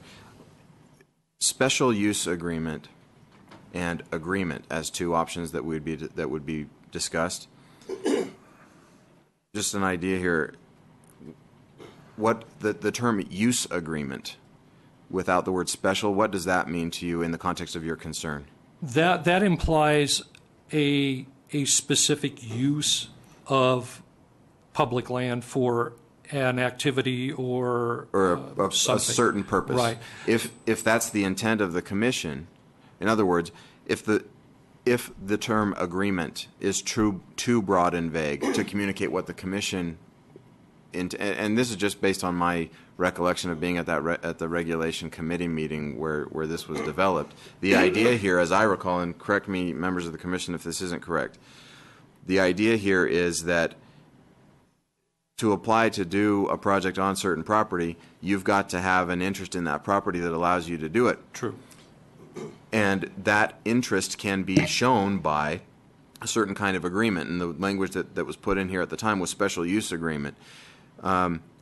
If you have just the word agreement there, I worry that might be a little bit too broad to accurately communicate that the person with the real property interest has agreed with you, applicant, to let you do it.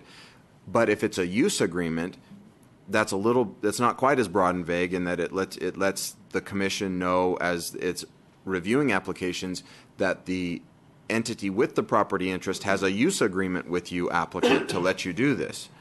And it's not your special use agreement that has a specific use for you, but it seems a little bit more specific. Commissioner Lambert? I think that I really understand what Leo's concern is, having walked down this field a few times. The problem is that we have the Indian Affairs, we have the BLM, we could have state parks, and they all have different terms, and their terms are well defined and written in law at this point because they've been around so long, and like writing regulations as we seem to need to. So the word agreement will not exclude the Indian Affairs language attorney. It won't exclude the Forest Service. It kind of, because we could be on military property even. I like that term to be a little bit more open than what you might normally like, because we're going to exclude somebody that we really need a deal with. Maybe it might be for 30 feet of easement, but we're going to need that deal. Once again, Leo Drum, BLM. Typically, a use agreement implies some type of a land action, like a right-of-way or an easement or something like that. And we would probably not be issuing that type of an agreement for, let's say, a trail project. If somebody wants, let's say we've completed all the NEPA and we want a trail built on public land, and we have an organization that applies for a grant and wins that grant, and they're going to construct that trail. We would have probably an MOU with them that allows them to do this activity, but we're not going to convey any rights or special uses through that. That's the only thing that, when I see things like that, I just want to make sure that we're really clear that we're speaking the same language. If our lands people was to see something like this, they would look at this as a land action, and that's why I just said, maybe keeping it general, or exclude, at least exclude. You seem to have covered federal land in the previous, in number 5 above, and maybe if you make this specific to private property or something like that, then that might clarify that a little bit. Thank you. Any other comments on number 1 under general guidelines and rules? I think that's an excellent suggestion. Does anyone have an objection to just leave it agreement to keep it as broad and useful as possible? I'll entertain a motion to that effect. Commissioner Jackson, for the record, I would make a motion that on number 1, the top line, we strike the word special. Special use. Special use. Oh, you want special? All right. Yeah. Not use agreement? Just special use. Yeah. All right. I'll restate that. On general guidelines and rules, number 1, the first line, the last 2 words on the first line, I would propose that we strike those 2 words, special use. Very good. Do we have a second? I'll second that. Seconded by Commissioner Giroux. Any further discussion? Hearing none, I'll call for the vote. All those Commissioner Cott? Oh, go ahead, Charlie. Wait, Commissioner Cott. Do we have to add the word written? A written agreement? I can do that. Because we are going to ask for the written agreement in the guidebook. All So right. does it have to be in I this? can amend that really easily. Would that be amiable to the motion? Yes, it would. We just replace special use with the word written. Okay. And the seconder? Yes. Very good. So it is acceptable to the motion and the seconder. Any further discussion? All right, then I will call for the vote a second time. What about the second sentence? Are we leaving that in or moving it up to section 1 as Mr. Drum suggested? I think general, so far, unless I'm told otherwise, is we're leaving it in. But hang on, we have another comment from Leo. For the record, Leo Drum, BLM. My suggestion was to move that down to number 3, since that is the bullet point that discussed control and tenure. That was just a suggestion. All right. Well, since a motion or... I don't think that's necessary. We have it in there. It doesn't matter if we have it in there twice, as long as it's not contradictory to each other. Okay. Very well. I'll call for the vote. All those in favor say aye. Aye. Aye. Aye. Any opposed? Very good. Thank you. Move on to item number 2. All easements, right-of-ways, or control and tenure must be in place at the time of submitting a grant application. Does anyone have a problem with that section?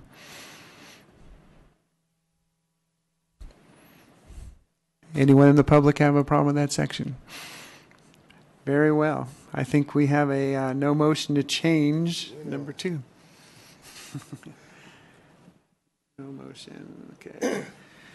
Number 3, the length of tenure must be sufficient to complete the project and meet the program requirements for ongoing maintenance and operations. A general guideline is 25 years. Commissioner Lambert, discussion? I just think we have a conflict between 25 years with remaining 20 years in item 1, and then 25 years on 3. They need to match however they match. All right. Does anyone have a problem with those two sentences matching? You need a motion? Yeah. I do. Go. Commissioner Jackson. All right. Item number 3, second line, we will add the words with 20 years remaining on the time of the application. At the time of the application. I'll restate that. With 20 years remaining at the time of application. Very good. Do we have a second?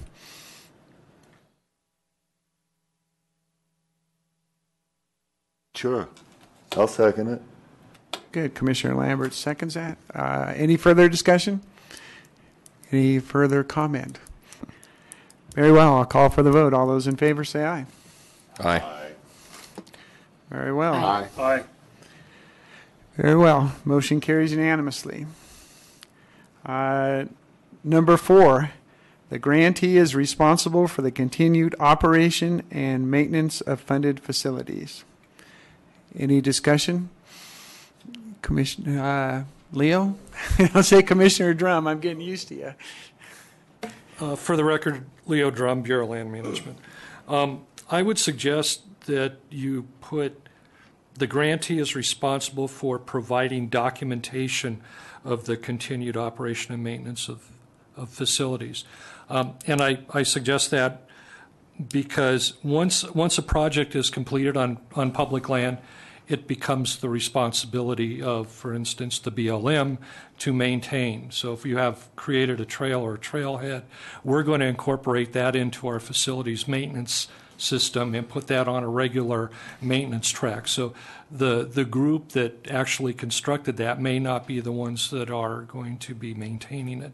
So I'm just suggesting that maybe just by providing documentation that say, the agency is going to continue the operation and maintenance of that.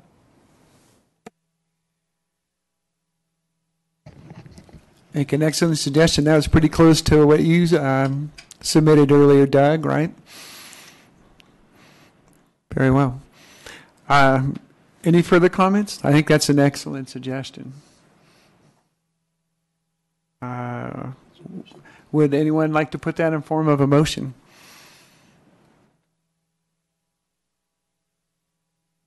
Okay. All right, Paul Jackson for the record. Mr. Drum, would you be kind enough to step back up so you can...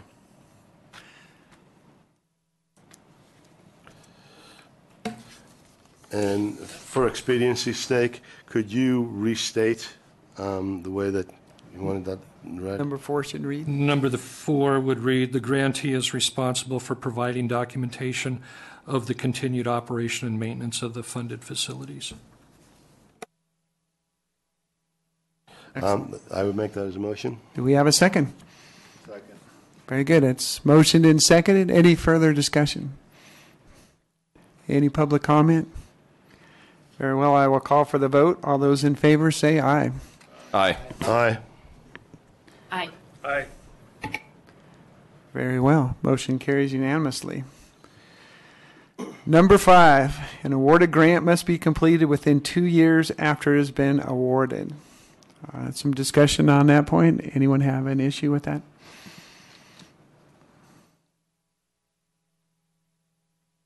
Nathan Hastings for the record.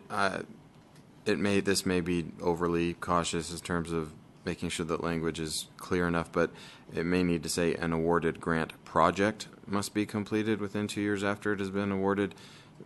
It could be read that if you leave it this way, that that the grant must be completed, that distribution of the grant. So, I mean, it's the project that needs to be completed. Commissioner Dro? What happens if it's not a project and it's a purchase?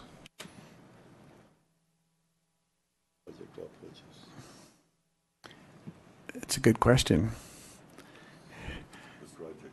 Are you ready for a motion? Commissioner Elmore? Commissioner Elmore, I just, I'm going back on my thinking here, but I hate to see us limited without some flexibility on the back end. So can we add in unless the commission approves otherwise? Correct, or just to give us some sort of an out. Once again, somebody's really trying to make progress, do it, but there's some sort of pitfall that's beyond their control, hiccup. I would hate to see us really limited to the completion of a good project for unforeseeable situations. Very good. Would someone like to, any further discussion? Yes, ma'am. And please state for the record who you are. And for the record, Michelle Hamilton, Department of Public Safety. We are a granting agency, and in some cases, you might want to consider a provision to have some type of an extension to the grant. Okay, so we could have something like, unless the commission approves an extension?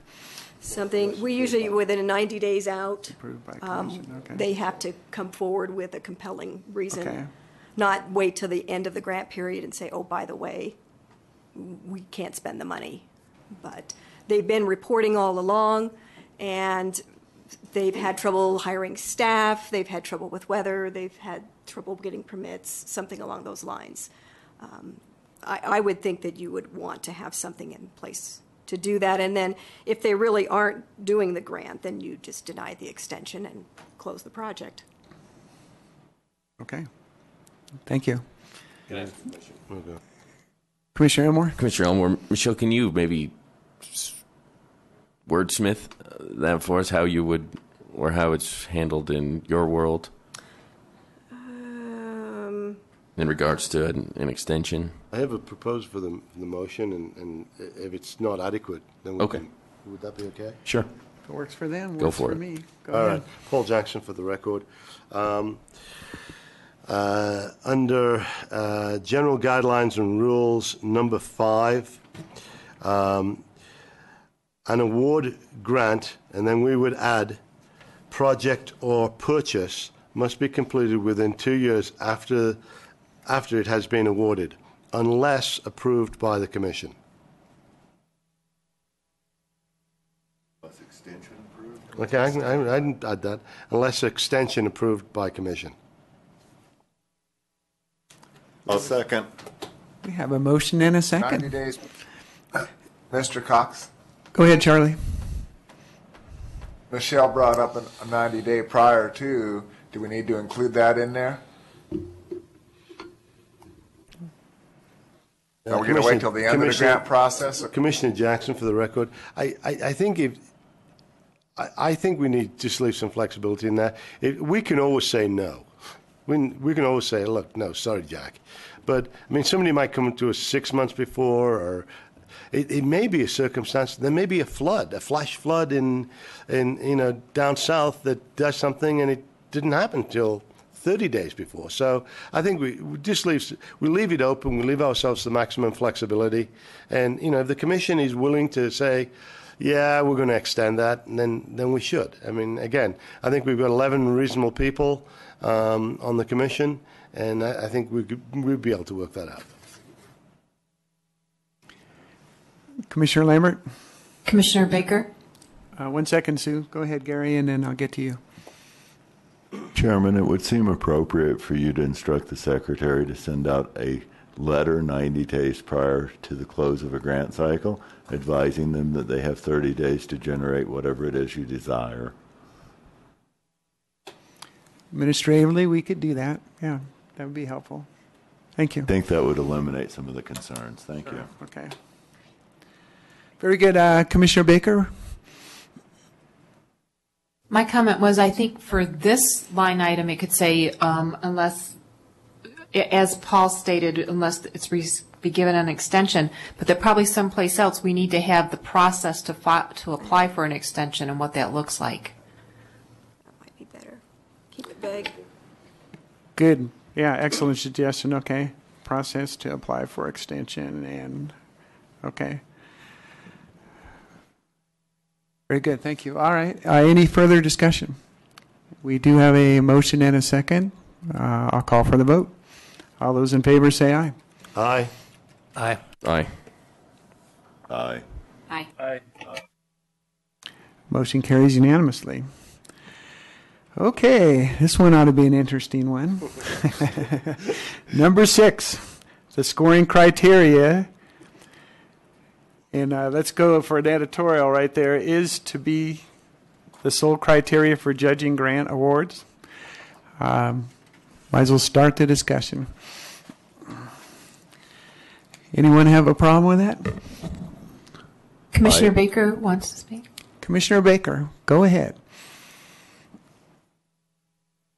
Actually talked to Marcy about this. The MSHCP has millions of dollars and they do the grant process.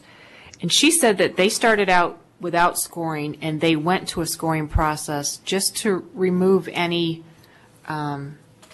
selective criteria. But what they did was then gave a cap. If you didn't receive a certain score, you didn't get funded. And I sort of like that because I'm thinking about, and it's helpful in these guidelines to think about the grants we already had. So like the one where the two gentlemen had the little flying saucer thing. We all thought that was cool. It might have passed, it might have gotten a grade, and it might be in a category that there's still money, but none of us wanted to fund it. And so I think it would have scored, and it would have scored low. So maybe if we put a cap on the score, like if you don't get anything higher than an 80 or an 85, you can't be funded. Maybe that will help it so that it is just based on score, but that we wouldn't score anything that was so low that nobody was really excited about awarding it. So I just wanted to throw that out there. Thank you, Commissioner Baker. Excellent suggestion. Any discussion on perhaps putting a passing score on this also for quality projects? Commissioner Elmore. Commissioner Elmore, for the record, I guess I would be hesitant to not allow us to partially fund a project and not necessarily award the full amount, but to partially fund a project that didn't meet an 80 or 65 or whatever. Maybe cut it off at 70 and then satisfactory? I just think that they may fill out their application, do everything. We determined that funding the full grant doesn't necessarily make sense, but there might be value that can come from a portion or very small portion of it. And so if they didn't necessarily reach that cap, it would automatically exclude them, I think, is once again limiting. All right. Any further discussion? Paul Jackson. Commissioner Baker. Hang on, Sue, 1 sec. Paul beat you by just a second. If we put a cap where something has to reach 80 points, I mean, this is I've got a lot more other problems with this section, but just dealing with the cap thing. Basically, what that would mean if two commissioners decided to say we had 10 people at the meeting, for the sake of argument's sake, two commissioners turned around and gave it zeros. That means that two commissioners could block any grant. So, and that may be a good thing and a bad thing, but I mean, it would mean it basically give the commission or two commissioners veto power. So, again, that may or may not be a good idea. But I've got some other comments, but we'll wait until we move on. All right. Commissioner Baker? I just wanted to comment on Commissioner Elmore's point, and I'm hoping that with any of the grants, we would allow a process that lets us talk. So like as an example, in quite a few of the grant applications that we reviewed last time, like I'm going to take the example of the one where we had the 2 Conex boxes for storage. I didn't like that grant at all, but when we were all talking about it, it made sense to fund it, and we all talked through it. We got it to let's do it for one, but then let's put the banner out so that we can use that for advertising. Then I liked it. And if we're not going to be able to have that discussion in this process, I think that that's hurting everything. And like as another example, the one applicant that was going to do, I think they were going to do trail mapping, and they were going to pay their volunteers. Remember? And like, they thought, I thought that was part of the process. We were just going to put that money in our kitty because the volunteers weren't going to get paid. And we said, well, you would be okay with us awarding the grant less paying those volunteers? And they said, absolutely. So we awarded it down. There was another one that applied for 2 ATVs, and we only wanted to award for 1. So I don't see the scoring as directly related to that whole negotiation, but if we don't have something in there to build in the negotiation separate from the scoring, I'm asking that we would, because I thought that was huge for a lot of the grants. We had that discussion and negotiation. Commissioner Baker, if I can add to your comment, perhaps in addition to this first line, we can have that the commission can impose any special conditions it wishes. And we could list them down there, yeah. Okay, it's a little later there, but go ahead. Any further comments on Sue's comments? Commissioner Moore. I absolutely agree, Commissioner Baker. And I guess maybe I misunderstood your original thinking behind having the cap. My concern with having the cap is that if they didn't reach the threshold, it would prevent us from being able to discuss and approve a partial portion of the grant. That was my potential pitfall in having a cap, is that it wouldn't allow us to have that discussion, where I think the real value came out of the process that we've gone through. And so that was my fear in having a cap, is that I didn't want it to be the end all on whether or not a grant could be awarded or not in full or in portion. And my only concern is the exact opposite. If it's only going to be scored and it scores a 25 and we've got money in that category, where's the provision that allows us to deny it? So exact opposite concern from my end. And to build on Commissioner Baker's thing, we may have to have in here that the commission has a right to refuse for any reason at grant proposals. It's subjective, but somehow we do that. And I know it's contentious, so. Yeah. I believe if we're doing our job, Commissioner Lambert, for the record, we will have adequate applicants. We will advertise our job and we'll get some work done in the field, and the applicants will come and the quality of the projects will improve over time. Having looked at many, many states and the problems they've had, subjective has always been the problem. Subjective was the problem in California. The entire commission got to be filled with environmental wilderness people, and once subjective was removed, they had very little interest because they were using subjective to take money from the OHV community to buy large parcels of land, sometimes millions and dozens of millions of dollars, and then giving them to state parks and banning OHV. Subjective doesn't work for my user group. Subjective doesn't work for the user group I represent because they have concerns over having just watched what we did and our behavior. So the bottom line is I'm going to vote against subjective behavior because my user group has not only attended the grant committee, the earlier grant committee, and the regulations group, and written many, many letters of support for non-selective scoring, and those were not provided to us today as part of the backup, which perhaps they should have been, But I think we're all aware that one group with 3,000 people is very upset about subjective behavior. Another group's quite bothered, and I'm annoyed, clearly. Subjective behavior does not work. We blew our chance to be subjective. We must be subjective. Okay. Scott, you want to comment? And I'll get you. Thank you, Chairman.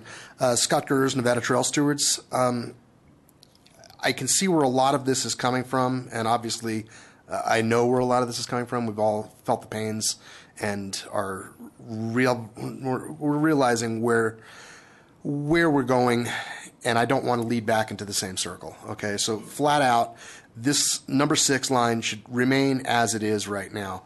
As far as Mr. Elmore agrees and Ms. Baker agrees, there should be a cap on the grade. If you don't make a passing application, if your application doesn't get 60%, 50%, whatever the case is going to be, where are you going to go on that? You need to talk to that applicant. You need to be able to get them to adjust that application and make it fair to where the commission wants to see it. As far as Mr. Jackson's statement continues, where there's 11 reasonable people on the commission, he stated in the same sentence that 2 of them would be able to come in here and vote zeros.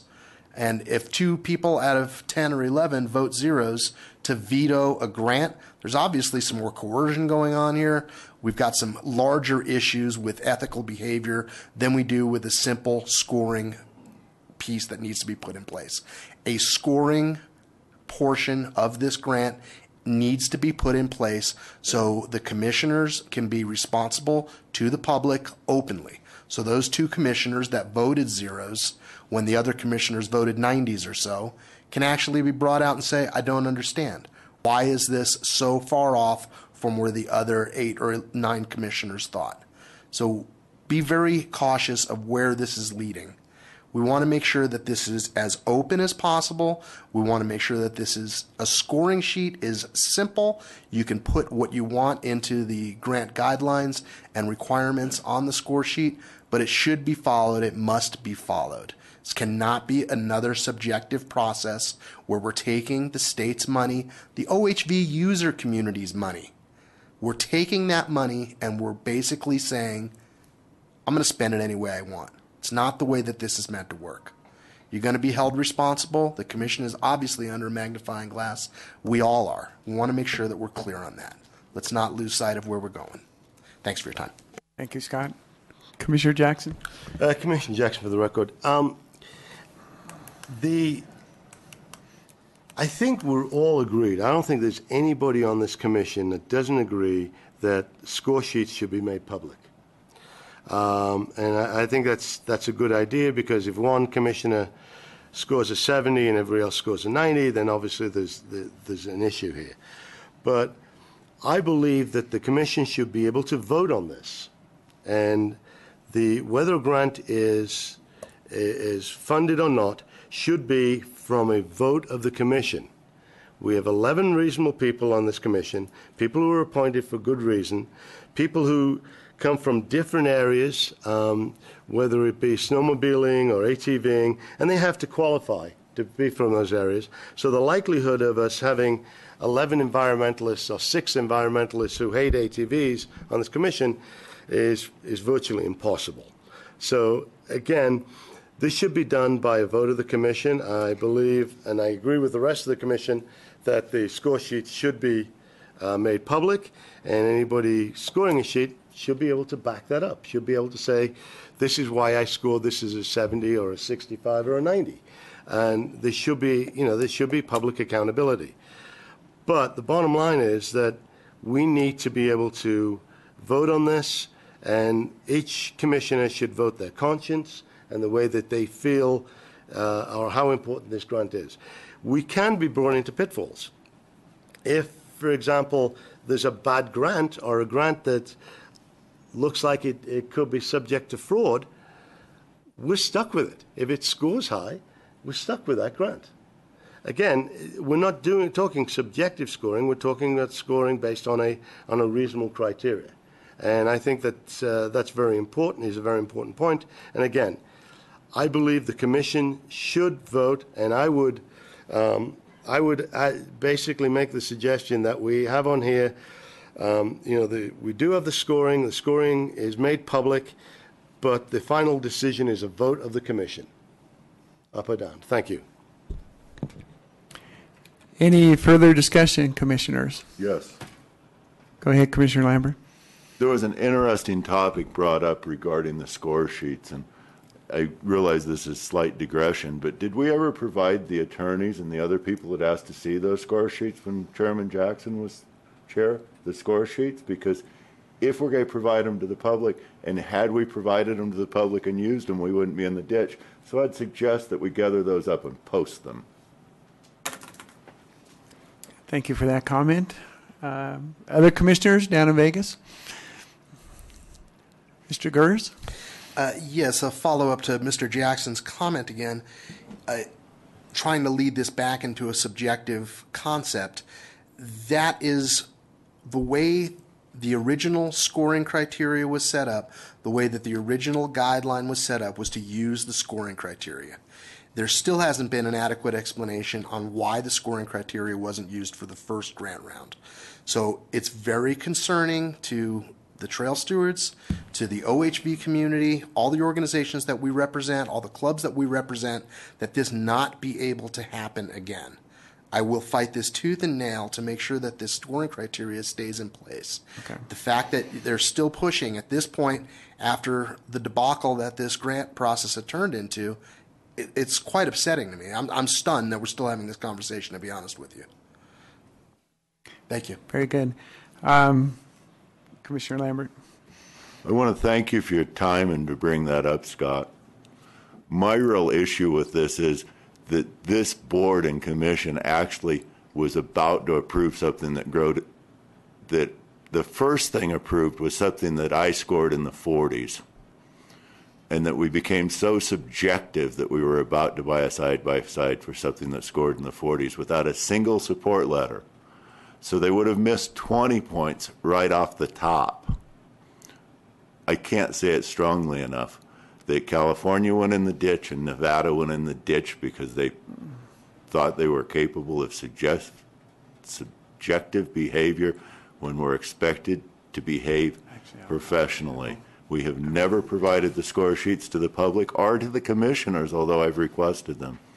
Obviously, there has been room in the past to withhold public information from the public. It's unacceptable. We need to use the score. Okay. Okay. I appreciate the points you made up. My job is trying to move forward and get some consensus here. Is there anyone? Commissioner Cox. Go ahead, Charlie. Then I would go back to Ms. Baker's criteria of having a threshold. If this is going to be solely on scoring, then I would think we would need to set a threshold for a passing grade, 75%, 75 points. Granted, we're going to rewrite the guideline book, and so we'll have further discussions of how we're going to reach that. But okay. Then if it's going to be solely on scoring, so I would suggest that we set a threshold. If I understand you correctly, you would leave the scoring criteria is to be the sole criteria for passing grant awards, and the commission will set a 75% score for awards? Right. That way, if there's totally a grant that totally does not score good, it just won't. Yeah. It'll be the end of it. Or the commission can set a passing score each grant round for award.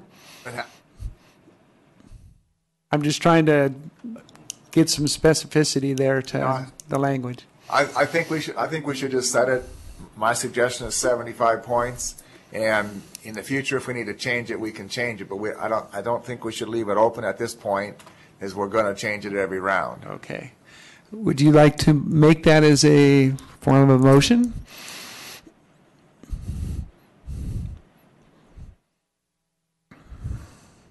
My motion would be the scoring criteria be the sole criteria for judging grant awards.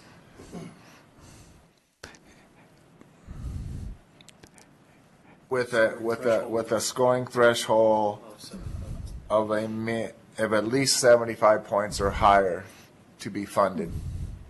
It could say at least 75%. Yeah. Very good. Yeah. Do I have a second for that? Yeah, well, we can discuss right after the second. What's that?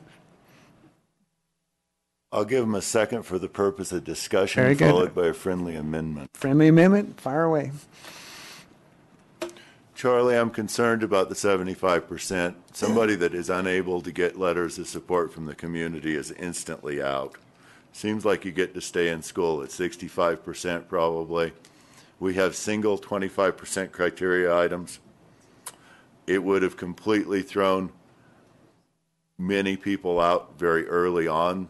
For instance, Wilderness, having no supports for Friends of Nevada Wilderness, would have taken 20 points off the top.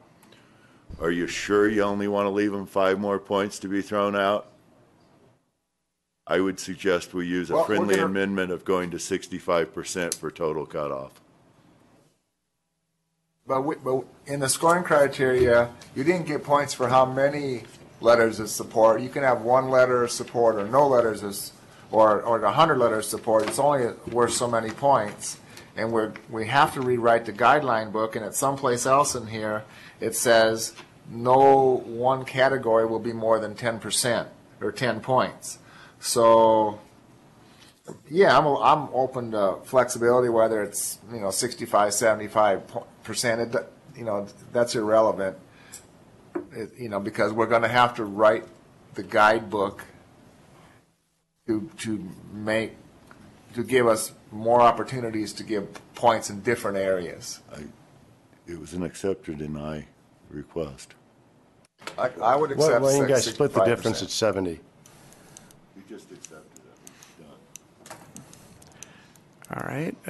I would make it a friendly motion. I would make a motion that I couldn't vote for something at 65, but I could vote at 70. So I'd make a friendly motion that you move it to 70 points. I agree.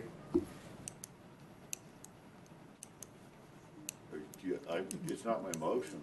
No, you're the seconder. You were the seconder, so do you accept 70? Okay. All right. All right. Any further discussion, Mr. Giroux? To this point, if Mr. Cox would restate the motion, I will be happy to second it.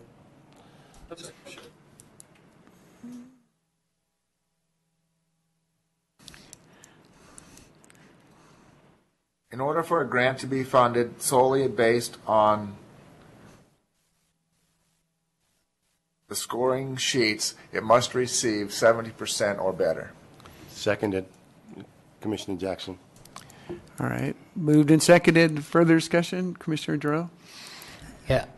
Commissioner Giroux, for the record, I have actually a couple different, problems with this. One of the problems that I see is what happens if you had 100 applications and you had 100 score 70?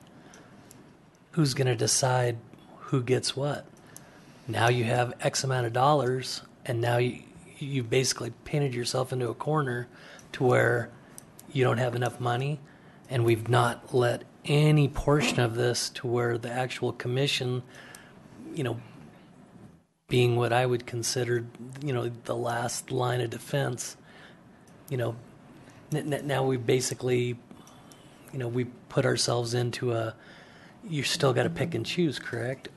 I did like the part where, we could look at different, applications, say, well, I really like this part of it, but I don't see that we can fund that much.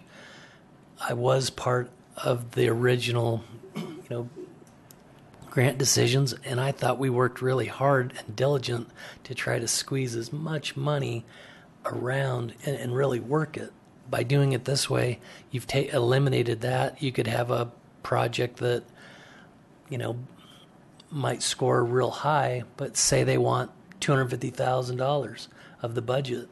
And if they scored 1 point higher than 20 other projects that all wanted $10,000 apiece, one person gets it because of a 1 point and you don't even have a discussion. To me, that's it seems to me that would be, putting us into a failed position. And by having a criteria of a 70 point 80 point, whatever point thing, you approve, then if 70 is good, does 71 take precedence over 70? Does 72 take precedence over 71? Now you're making criteria that's, I think, just going to lead us down into problems, and I don't think that we'll be able to maximize the use of the money. That's my big concern. Okay. Do you have a suggestion to address that, or? Well, you need to make a motion after this one. If this one fails. Okay. All right. All right. Darren? Commissioner Elmore, for the record, I guess, well, I'm very scared by hard, dead fast cap on scoring. But I guess the biggest question for me is, when are we scoring these grants? Are we scoring them after the discussion? Are we scoring them prior? Are we going to, when we know how we did it in the past, it certainly doesn't mean that we have to do it in the same order moving forward. But when are these grants scored? And that, I guess, is my first question.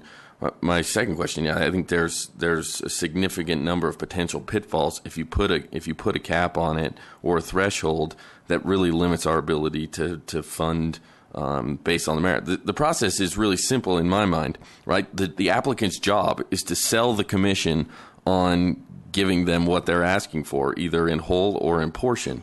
And if they can't sell us, then we don't give them what they want or portion of it.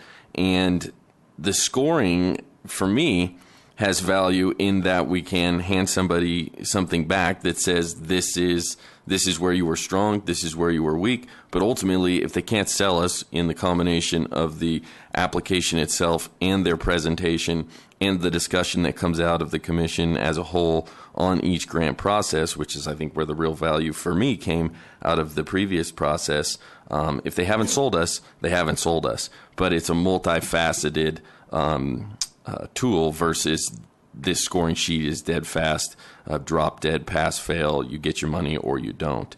And once again, I think we need to be mindful of when are we scoring if it is the end-all tool. Any further comments? This is Mr. Cox, so I might be able to answer part of that question. Go ahead, Charlie. From sitting on scoring committees in Colorado, the idea is that each commissioner was given the grant applications 30 days or more prior to the meeting, and they come to that meeting with those score sheets already filled out. We then give the applicants a time for make a presentation in case we have questions or something, and during that time, we can change our score. At the end of that presentation, each commissioner should have that score sheet filled out, and it gets turned in right then and there. And, from then on, it's math. So in regards to when we're doing the scoring, basically we're supposed to do it before we come to the meeting based on what we received in the grant package, and only get clarification during the meeting if we have questions. Then during the awarding process, that's different. Then once we know who scored top and who might get funded, then during the award process is when we ask them, okay, you applied for a 1,000 cc machine. Would you be willing to do it with an 800 cc machine so that we can make that money last longer? But if they come and say, no, we got to have the 1,000, then that's what you got to fund. So that's some of the reasons why we need some flexibility. Okay. Scott, go ahead. Thank you, Chairman. Scott Gers with the Nevada Trail Stewards. Commissioner Cox, what I've seen, and I agree with you how the scoring has gone, is most commissioners will come in and they'll actually have reviewed the grant. They'll fill out their preliminary scores.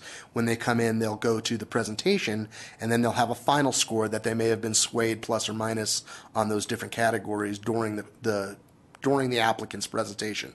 And yes, commissioners being able to participate in that presentation and ask questions and possibly modify the grant with the applicant there is definitely beneficial to the OHV community. And that's the way that we want to see things run. You want to see the flexibility take place there. There should be the ability for the commissioners to say, I didn't like this part, can you do this? What about this part? Why are we going to have giant 200-foot pink blimps floating around in the Nevada desert, okay?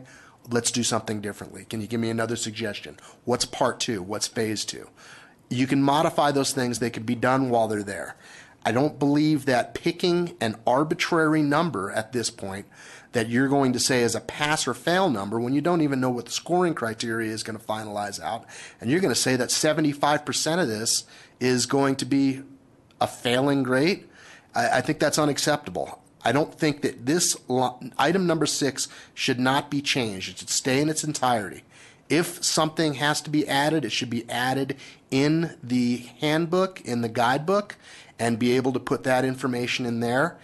If there are items that need to be on the scoring criteria and need to be put in place, then they are to be put in the scoring criteria. That's where these items take place.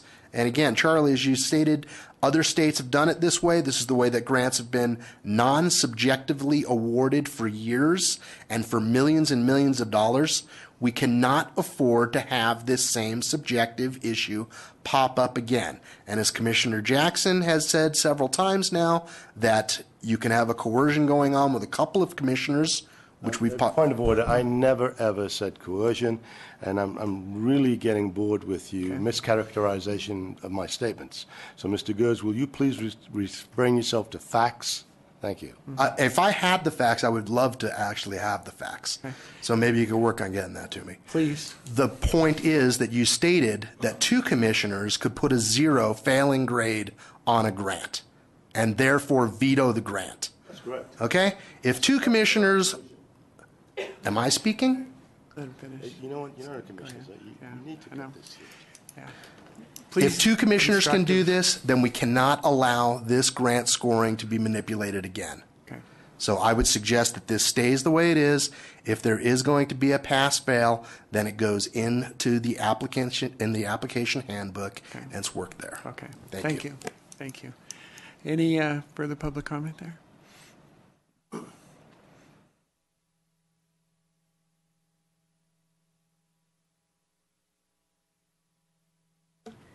For the record, Michelle Hamilton, Department of Public Safety.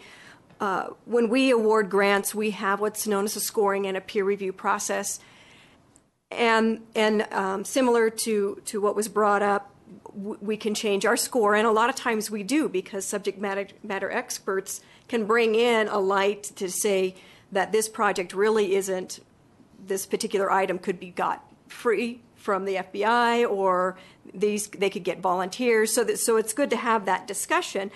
My concern is maybe, and it was brought up, is you need to put somewhere that you can do partial funding. That's because we have agencies that have huge resources and can write brilliant grants. And we also have agencies where it's a sergeant in the jail that's writing the grant. And I hate to put a project just solely on the grant writing ability of an agency. And if you keep the scoring, and I don't want it subjective, we don't like subjective, but you've got a whole commission that's doing a vote. And it should be, and our scores are always public.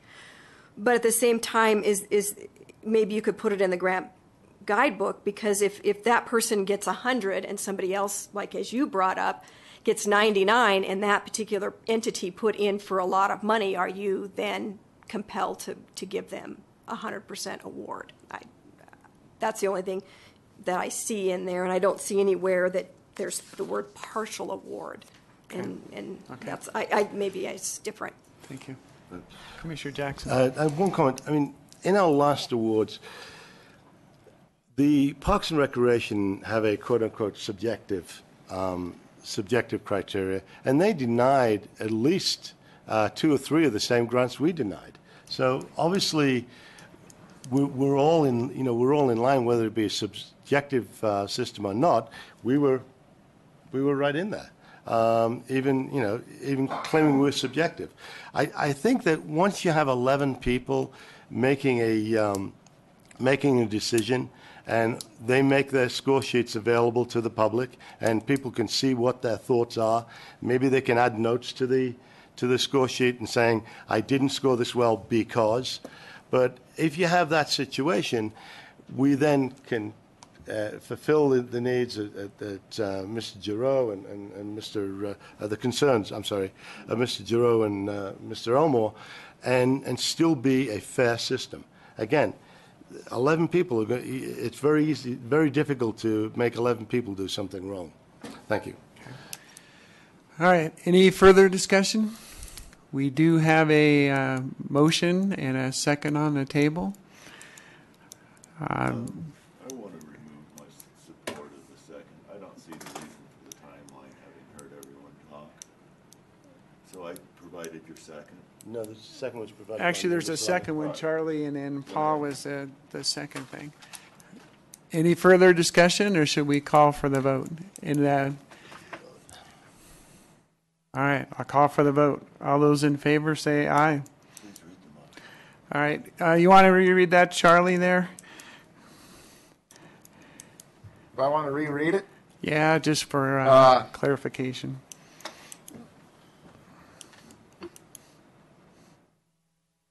No, I want to withdraw my motion. All right.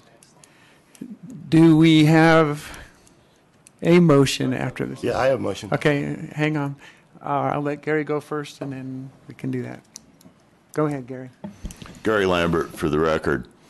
Item 6 should be the scoring criteria shall remain the sole criteria for judging grant awards. That's the end of my statement. The support has been overwhelming by the public for that particular position. Thank you. For purpose of discussion, do we have a second to that motion?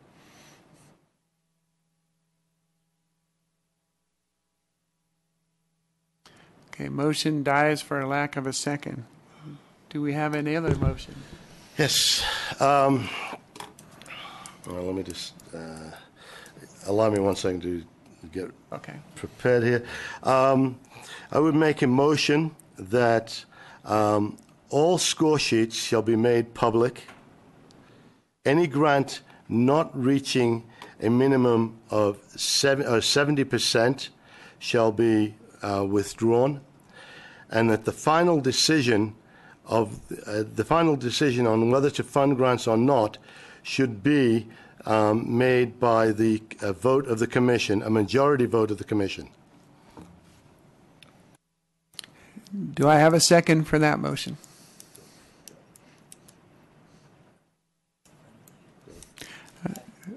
A friendly amendment by Mr. All right. For purposes of discussion, Charlie, you can second that. And a friendly amendment by Commissioner Giroux. Commissioner Giroux, friendly amendment maybe to bring down the requirement for a 60 and above. I would accept that amendment. And another friendly amendment by Commissioner Baker. Go ahead, Commissioner Baker. Just wanted to put in the wording for authorization for partial funding. Commissioner Baker, this is Mr. Jackson. I'll be happy to put that in, but wouldn't that be better in a separate motion? Because you could deal with it more, but I'll be happy to put that in if you want.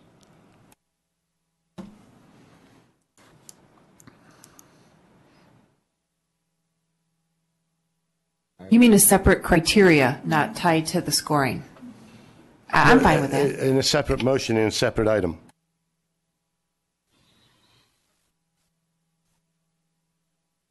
I withdraw my friendly amendment. All right. Any discussion? Commissioner Elmore? Question, Commissioner Jackson, in regards to your motion. Does that mean that the 60 is required in order to be discussed? So in order for the acceptance of the grant or the application, excuse me, or is it a minimum of 60 in order for them to be awarded any or all monies? I would say 60 to be awarded any and all monies, but I mean, I'll work with you whatever way you want. I just think that the motion as stated was slightly ambiguous as to what the 60 got you. Okay.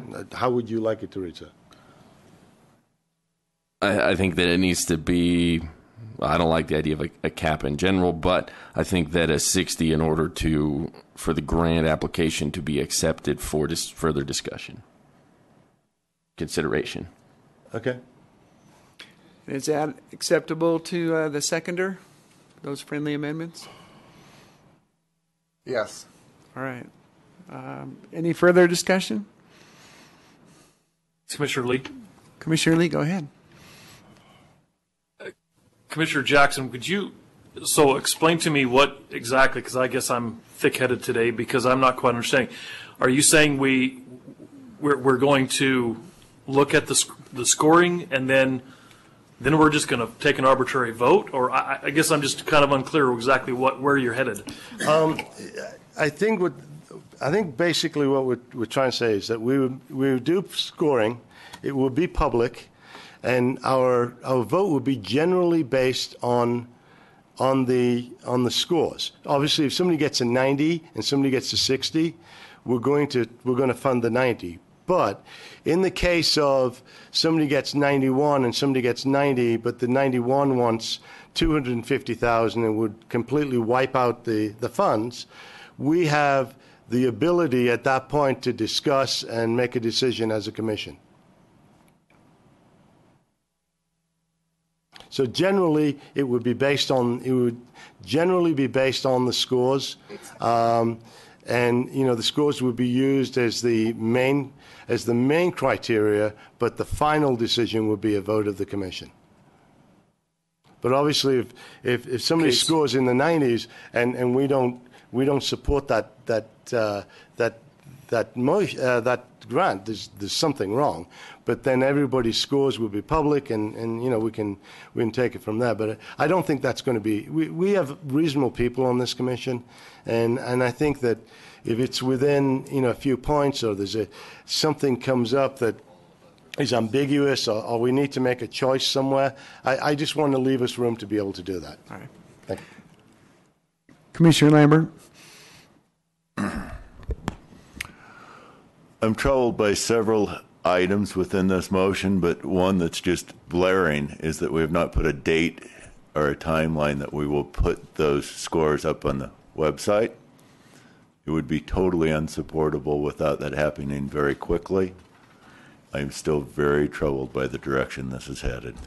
Actually, just a point of information, in the important date section in there, that the call for grants will be open for 60 days. At the close of call for grants, they'll be published on the website for review 30 days after the grants are published on the website. The commission as a whole will have a meeting scheduled to score the grants. Scored grants and proposed awards will be published on the website for 15 days, allowing an appeals process and a time for review. We could, yeah. If it were voted on that we haven't got to, that might be okay. But Okay. it needs to be put into what you're trying to vote on. I'm still Okay. not going to support it. But Okay. it needs to be there. Okay. Thank you. With Commissioner Jackson. Commissioner Jackson, I'll be happy to add that language to that. If you could show me the language, I'll add it into this motion. So it's 15 days. Scores will be posted. Call for grants, they have 60 days. Close of the call, grants will be published on the website for public review. 30 days after the grants are published on the website, the commission is in whole will have a meeting scheduled and score the grants. Scored grants, scoring and proposed awards will be published on the website for 15 days, allowing an appeals process and time for review. I don't read that specifically says scoring sheets, so you may want to add that. Scoring sheets. Okay. And we should have them up there within 48 hours of the meeting. I think that's fair. I think you want to give yourself 72 for a weekend. All right, no problem. I have no problem. So 3 business days. That's fine. Within 3 business days. Fair enough. Are you going to call for the vote? If there's no further discussion, I'll call for the vote. All those in favor say aye. Aye. Aye.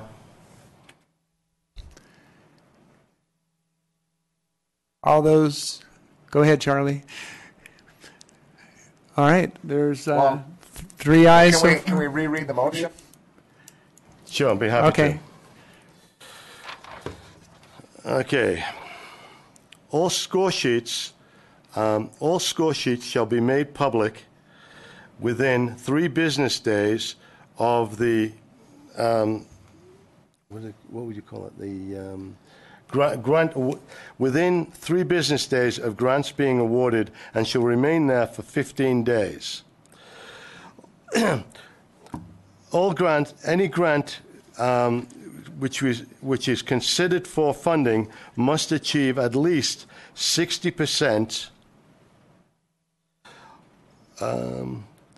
Must achieve at least 60%. All grants will be voted on by the Commission.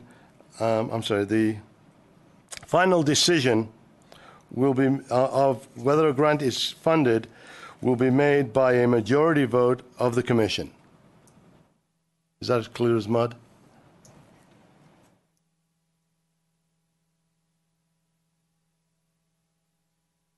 It's good. Yeah. Okay. So, It doesn't work.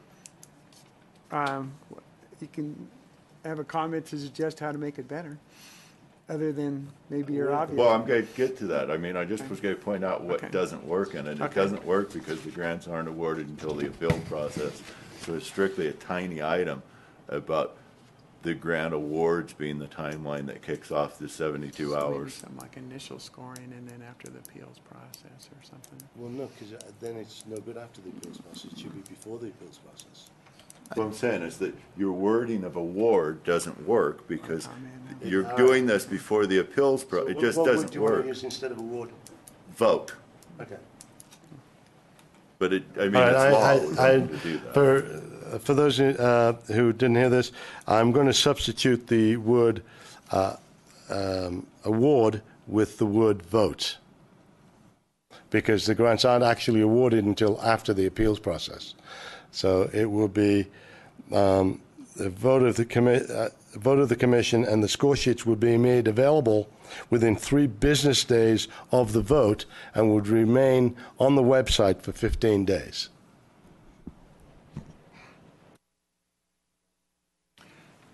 Commissioner Elmore.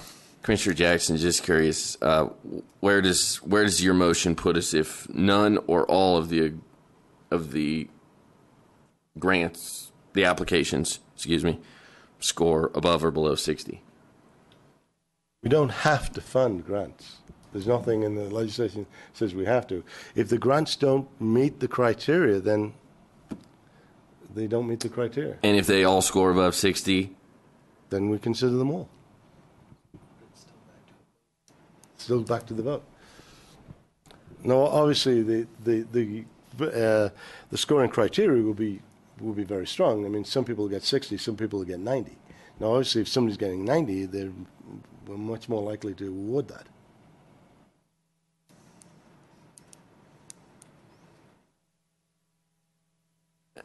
Follow-up question. That explanation makes sense. My follow-up question would be then, so we award entity X all of their money, and we award entity Y some of their money, but their score was higher. So then do we set ourselves up for a basis of appeal simply on the fact that their scoring was higher? Again, I mean, we would know that at the time, and you'd be able to bring that point up if we're discussing it. As we discuss it, if you say, hey, listen, why are we giving entity X 100% of their money and entity Y half of their money when entity Y scored higher? Then obviously that would be, and I don't think that's going to come up. I think we're going to discuss it as reasonable people, and we're going to have public comment, and I don't think that's going to be an issue.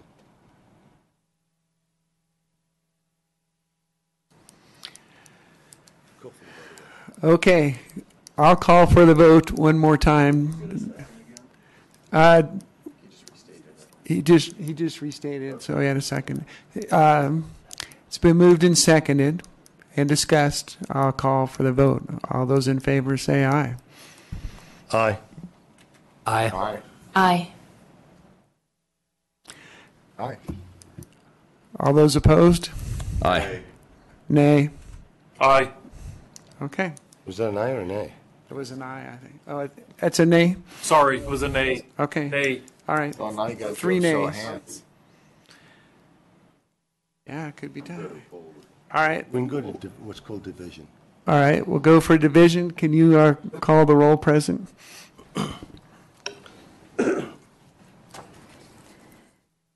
Commissioner Cox, Aye. Commissioner Elmore, Nay. Commissioner Baker, Aye. Commissioner Giroux, Aye. Commissioner Jackson, Aye. Commissioner Lambert, Nay. Commissioner Lee. Nay. So that leaves us with 3 noes. 4 no's with me, but yeah. Okay, 4-3, motion passes. Okay. Okay, pass. That's right. All right.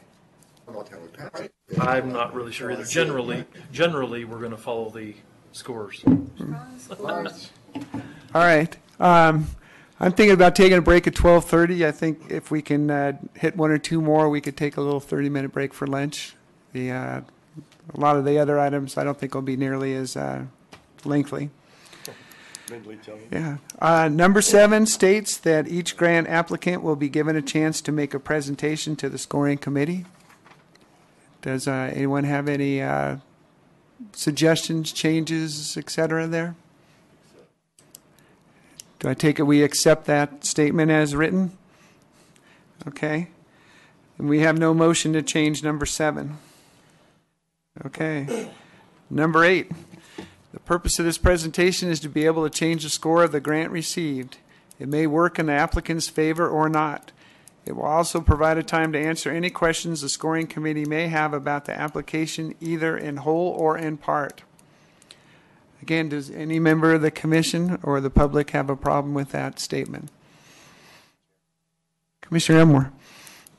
Commissioner Elmore, just curious, can we combine 7 and 8 and have the topic of presentations be covered in one bullet point? Yeah, I think that's an excellent suggestion.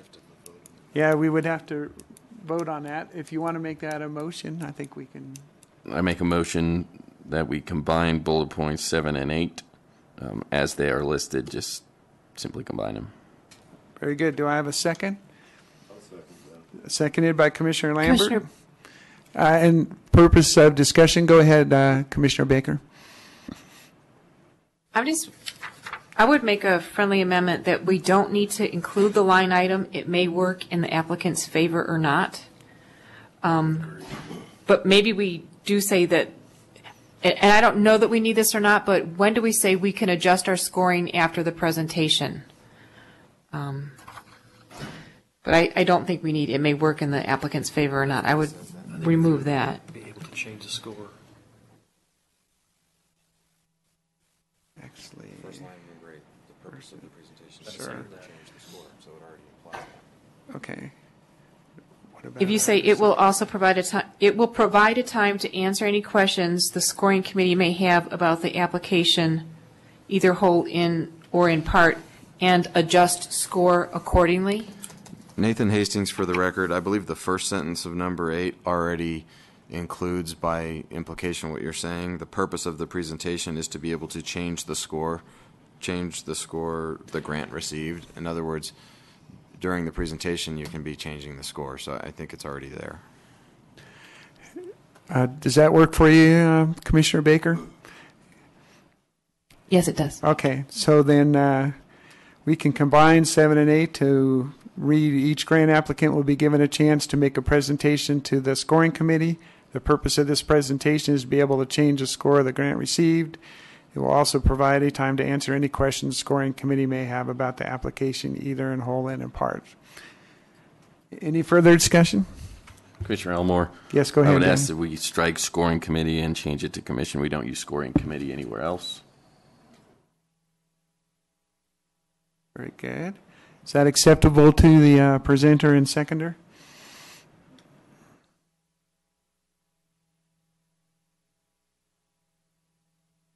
Do we have that motion?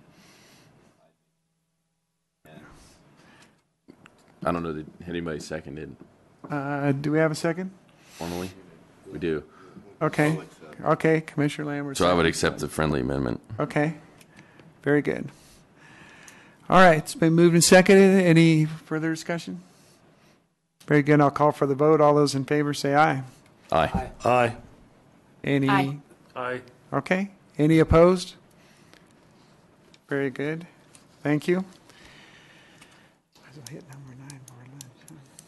This 9 through 12, this may be where you want to take it. Okay. Because I feel there's some discussion. Okay.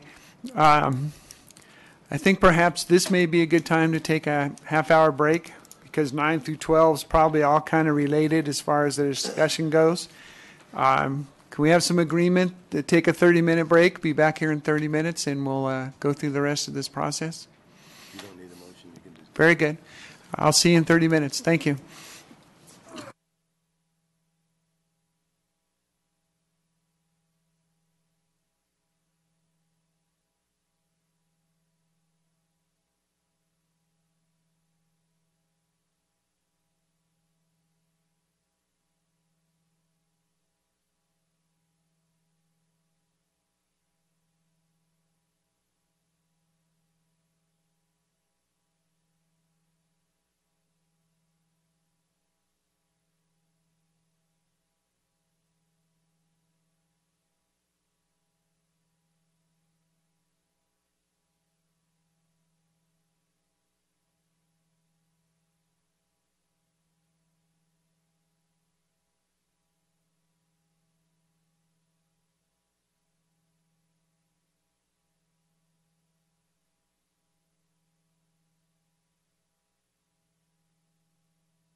We're ready to go here in Vegas.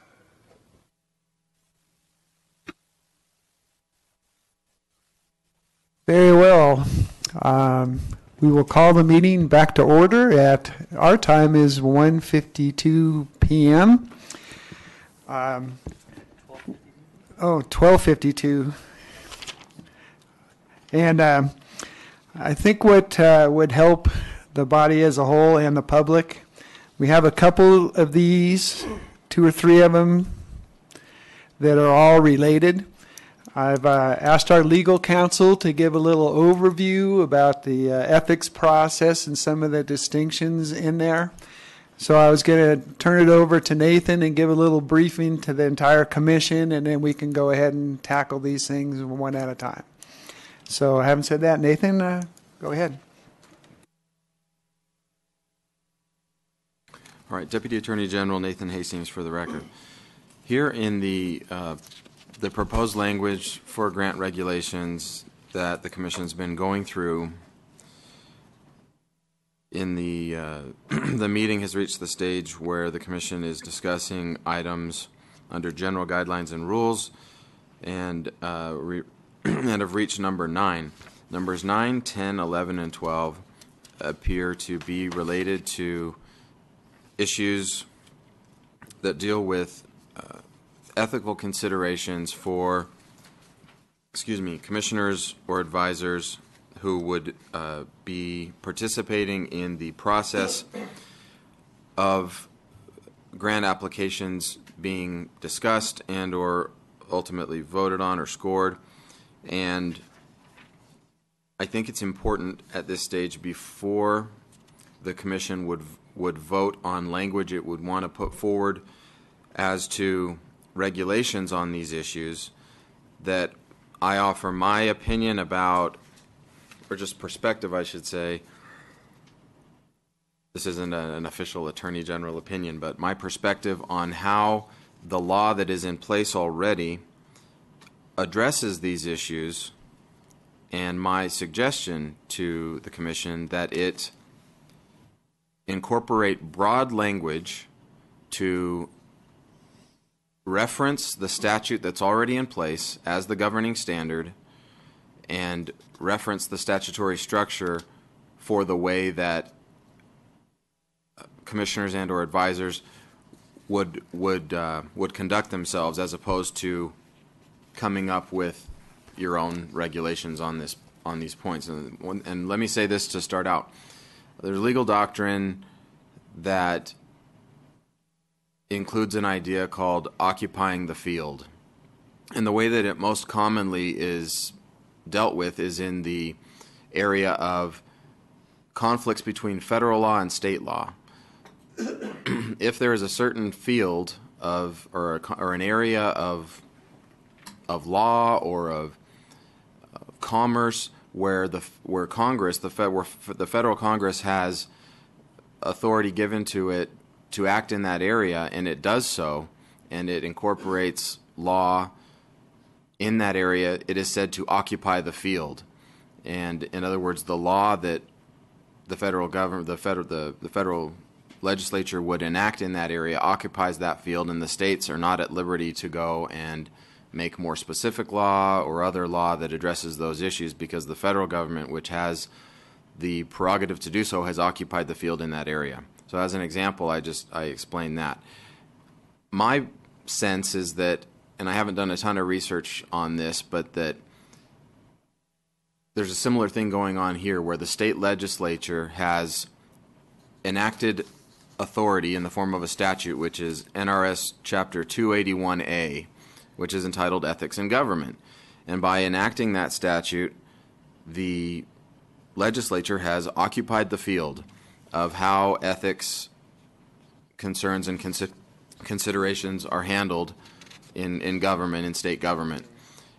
There is a provision of Chapter 281A, which is, well, in the definitions provisions, it defines public officers, which members of the commission would be as it's defined. NRS 281A.420 is titled requirements regarding disclosure of conflicts of interest and abstention from voting because of certain types of conflicts, semicolon, effective abstention on quorum and voting requirements and exceptions.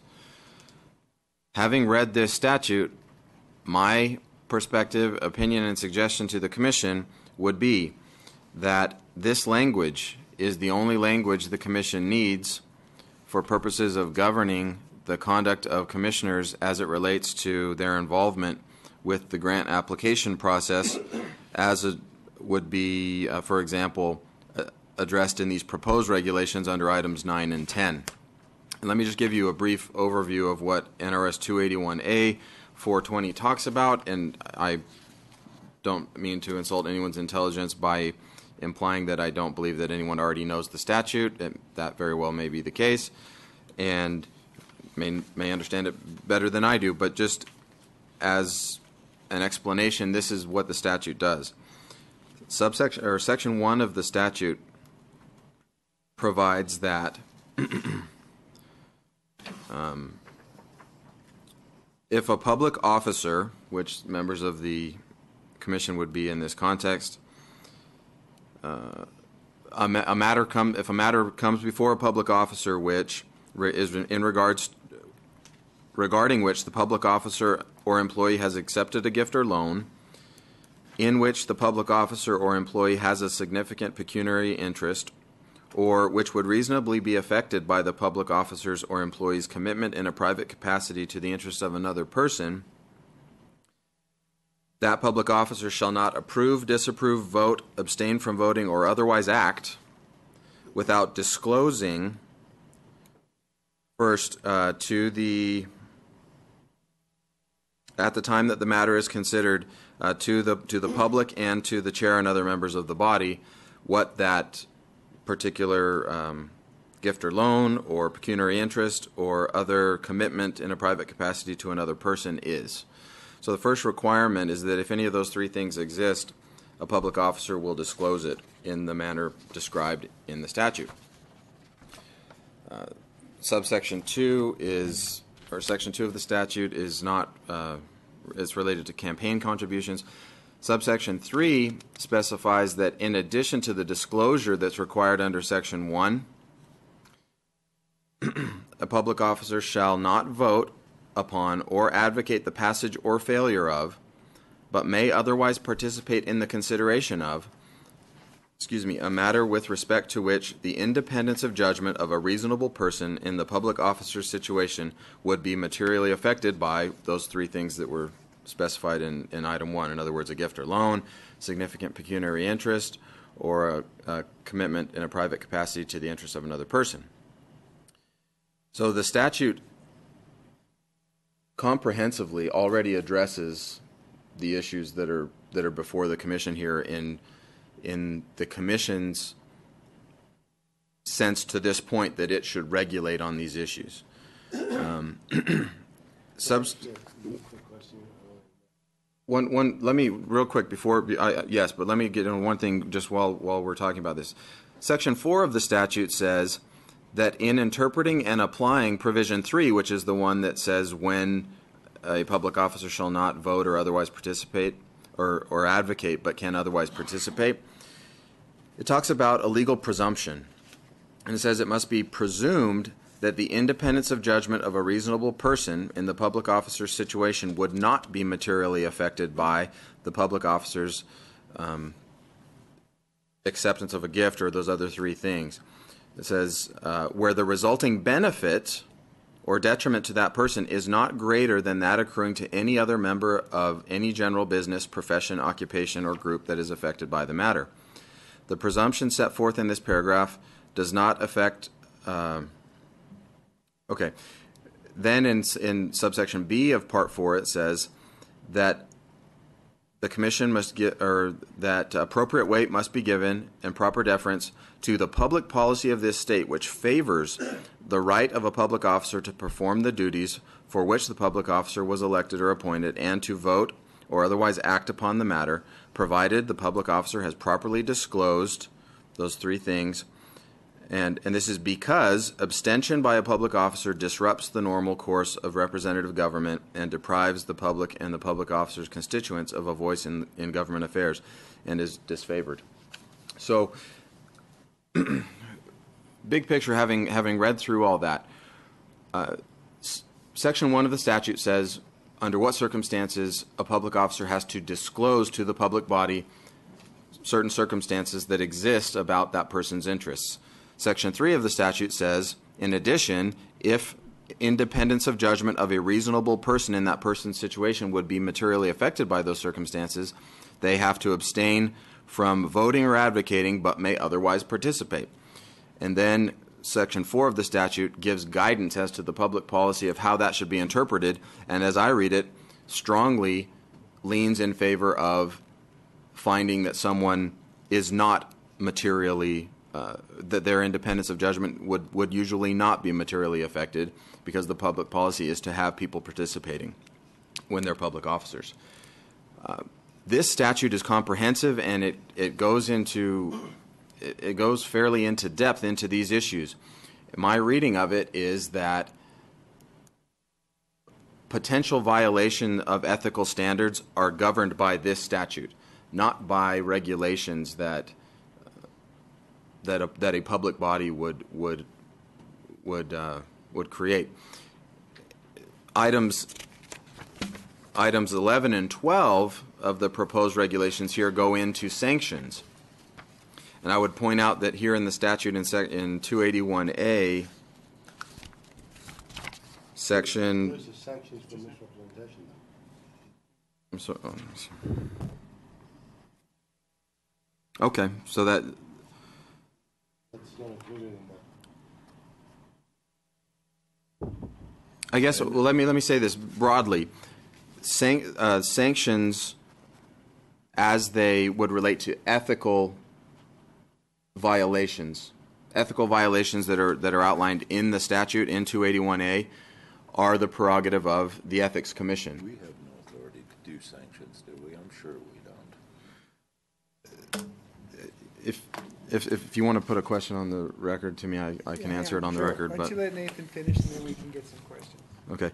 Anyway, long story short, items 9 and 10, my suggestion to the Commission would be to have someone move to do something like strike them and say something along the lines of, for purposes of requirements of disclosure of conflicts of interest and abstention from voting because of certain types of conflicts, members of the Commission will be subject to the requirements of NRS 281A.420, and leave it at that, and let the statute as it already exists be the standard for the Commission on these issues, as opposed to coming up with its own standard.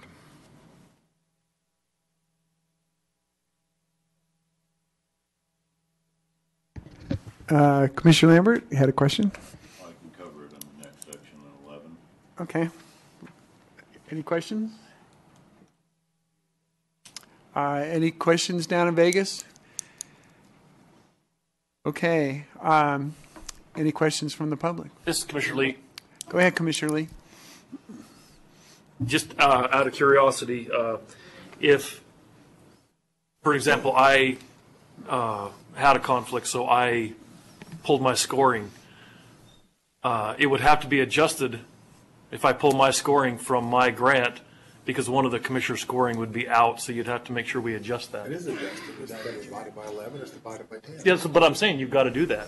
You got to make sure you do that. Yeah, Yes. it'd be my That's understanding that your withdrawal would not hurt the average of the others. Did I make that clear? Perfect. That was my only comment. Okay. Yes. Darren? Nothing? All right. I would entertain a motion along with our general counsel's advice there. Commissioner Jackson, for the record, I would make a motion that we strike item under general guidelines and rules. We strike items 9 and 10 and replace them with all commissioners and advisors will be all commissioners and advisors' actions will be governed by NRS 281A.20? yeah. Okay. NRS 281A.420. Very good. I'm done. Very good. Do I have a second for purposes of discussion? I'll second that. All right, seconded by Commissioner Giroux. Any further discussion? Any discussion by the public? Very well. Then I will call for the vote. All those in favor say aye. Aye. Aye. Aye. Aye. It is unanimous. Thank you very much. Thank you, Nathan. Good job.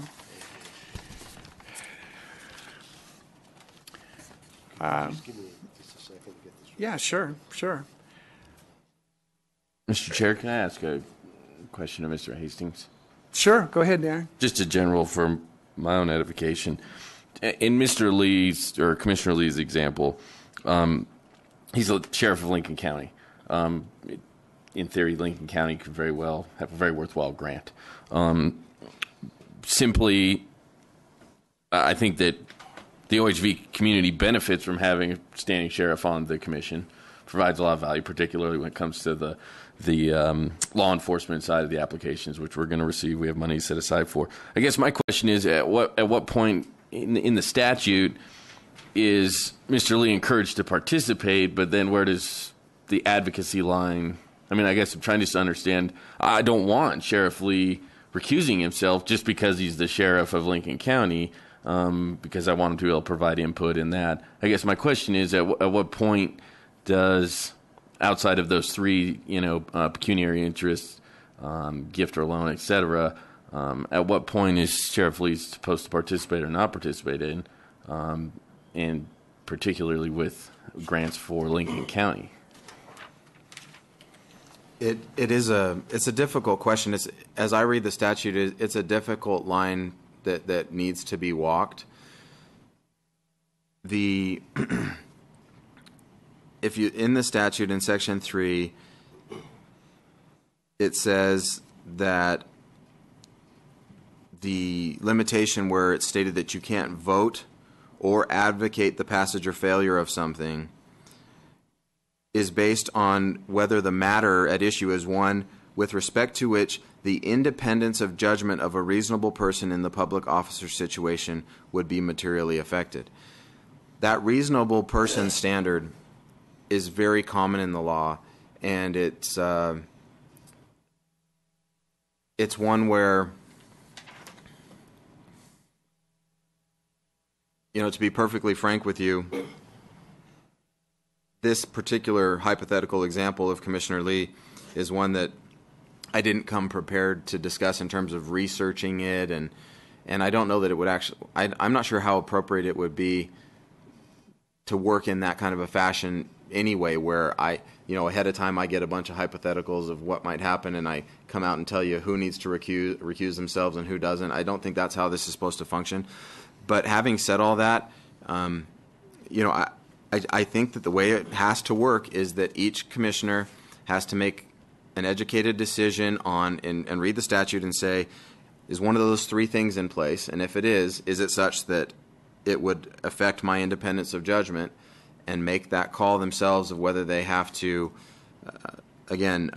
not vote or advocate, but may otherwise participate. One way that I think I read that distinction between not voting or advocating but potentially participating would be things like if the commission had questions about specific logistical parts of the grant application, because Commissioner Lee, for example, would be perhaps the person most knowledgeable of details, factual details about how money would be spent, the timing of things.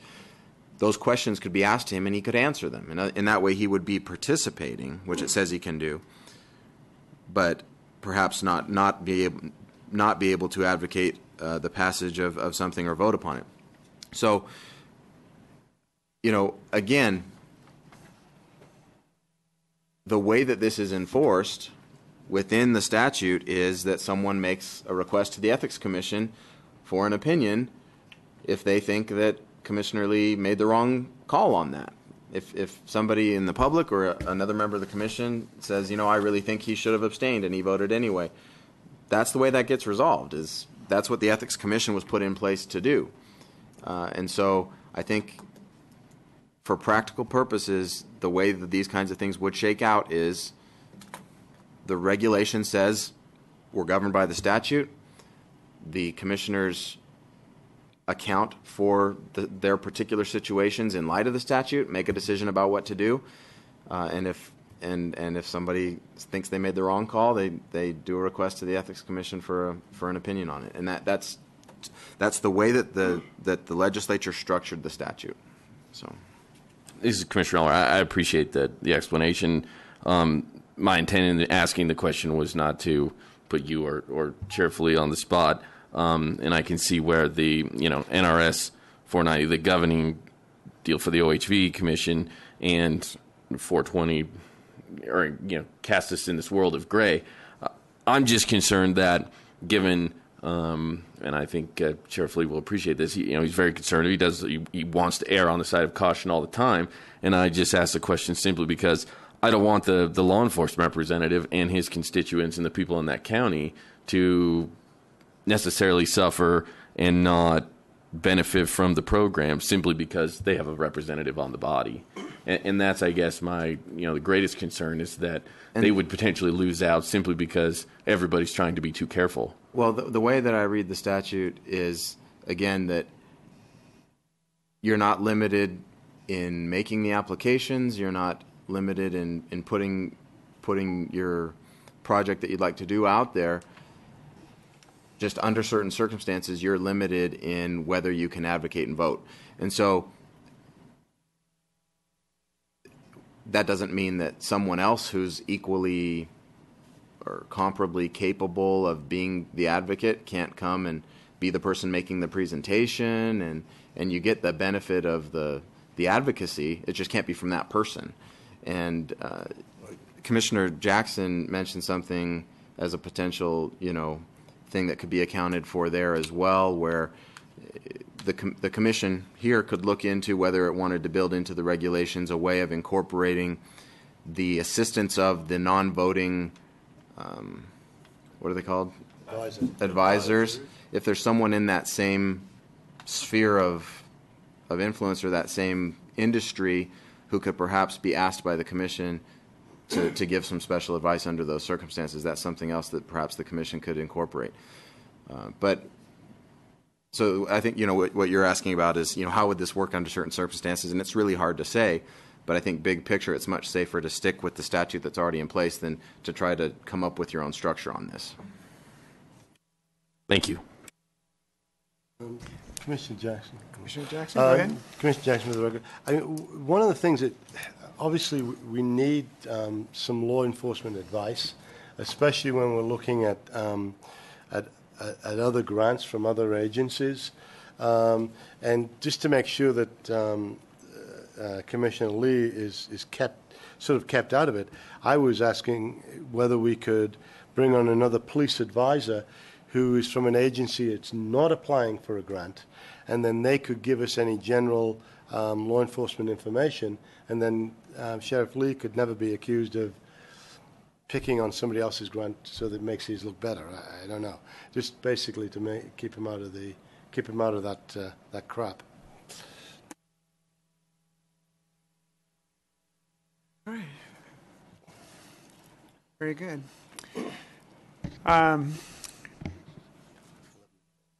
You have 11 and 12 to deal with that are related. And would you like to go ahead and give your recommendation as far as how we quote 281A as far as the It doesn't apply. 281 doesn't apply to this. the Ethics Commission? No, these aren't ethical. This is if Oh, somebody sanctions? lies. Yeah, if somebody lies Okay, we're talking about, or misrepresents. okay. You want to take a minute and look at that, or how would you address maybe the situation where someone's accused of misrepresenting something? Well, it's interesting. I think that you'll want to be clear if you're going to the extent you decide it's proper and and authorized for you to, as a commission, develop and exercise certain sanctions, you'll want to be clear that I think that any sanctions that might be appropriate for potential violations of ethics issues covered by Chapter 281 are not what you're going after, and that it's something separate. In other words, because Chapter 281A already lays out what the sanctions are for ethics violations, and I understand what you're saying, that that's not what you're talking about, but it's a pretty fine line to say if an applicant makes a misrepresentation to the commission, we're talking about something separate than an ethics violation that would be addressed by 281A. Granted, 281A is talking about things like improper advocacy of something you have an interest in and conflicts of interest and whatnot. And you're talking about a misrepresentation that's in a, let's see, in a grant request. But I think, I think Commissioner Lambert has something to say about authority to sanction. Commissioner Lambert, and then Paul, I'll get it to you. Go ahead, Gary. Commissioner Lambert, for the record. This issue of sanction was dealt with in the Regulatory Committee, which somehow didn't get to forward its recommendations to the entire commission. But nonetheless, here it is again. If we're to have sanctions, we have to have authority to make judgments. If we have to have authority to make judgments, we have to have an appeals process and a secondary court system and a Supreme Court system. And not only are we not capable or qualified of doing this, but we don't have the regulatory authority. And we had discussed this once, but we weren't allowed to send the regulatory recommendations to the commission due to a vote. So perhaps we ought to go back and think about the fact that we're going to need a truckload more recommendations and several lawyers on staff before we're qualified, and probably a rewrite of NRS, I would guess. I checked with lawyers. We don't have the authority. I'm not the lawyer. I'm surprised we're discussing this again. Thank you. Okay.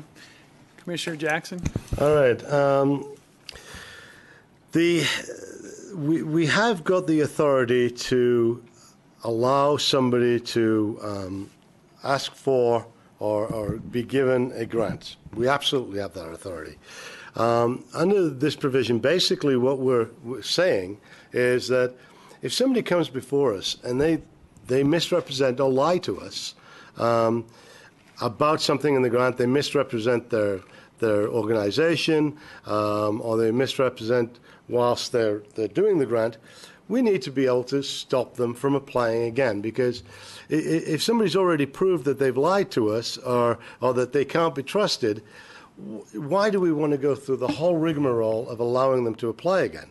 This way, basically, if they're found to have misrepresented or lied to us, we can turn around and say, okay, you can't apply for a grant again for another 1 to 10 years.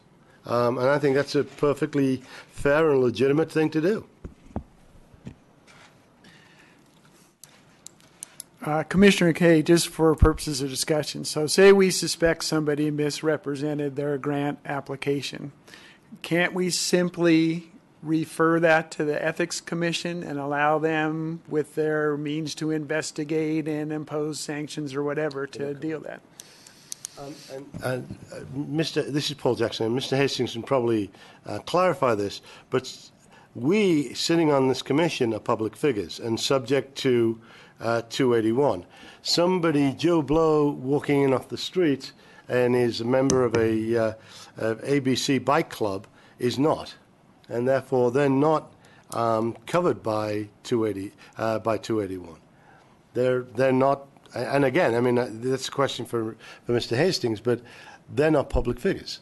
I think that's correct generally, that 281 in the majority of what it's regulate or what it's governing as a statute is the acts of public officers as opposed to the public generally. I was going to maybe suggest, or on behalf of the commission perhaps, or ask that, is your name Michelle, is that right? That you maybe could share some perspective with us on whether the in the grant processes that you've been involved with, whether there have been any efforts at all made towards some sort of, for lack of a better word, punitive action if misrepresentations are found? For the record, Michelle Hamilton, Department of Public Safety. We have a conflict of interest boilerplate form that's been prepared for us.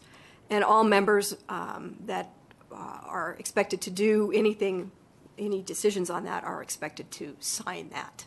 No, but apart from the issue of members of the commission and their responsibilities under ethical standards and conflicts of interest standards as they participate in the process, what about applicants who may make a misrepresentation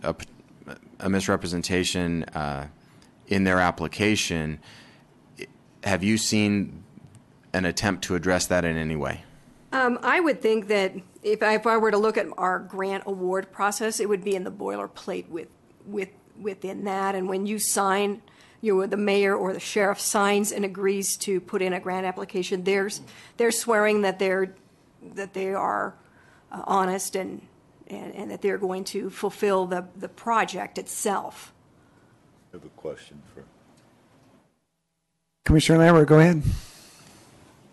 Is it not true that there's a lot of case law regarding coming to you and receiving monies inappropriately, and that you would sue them, as that case law is voluminous and we will never be able to duplicate the recourse, discovery,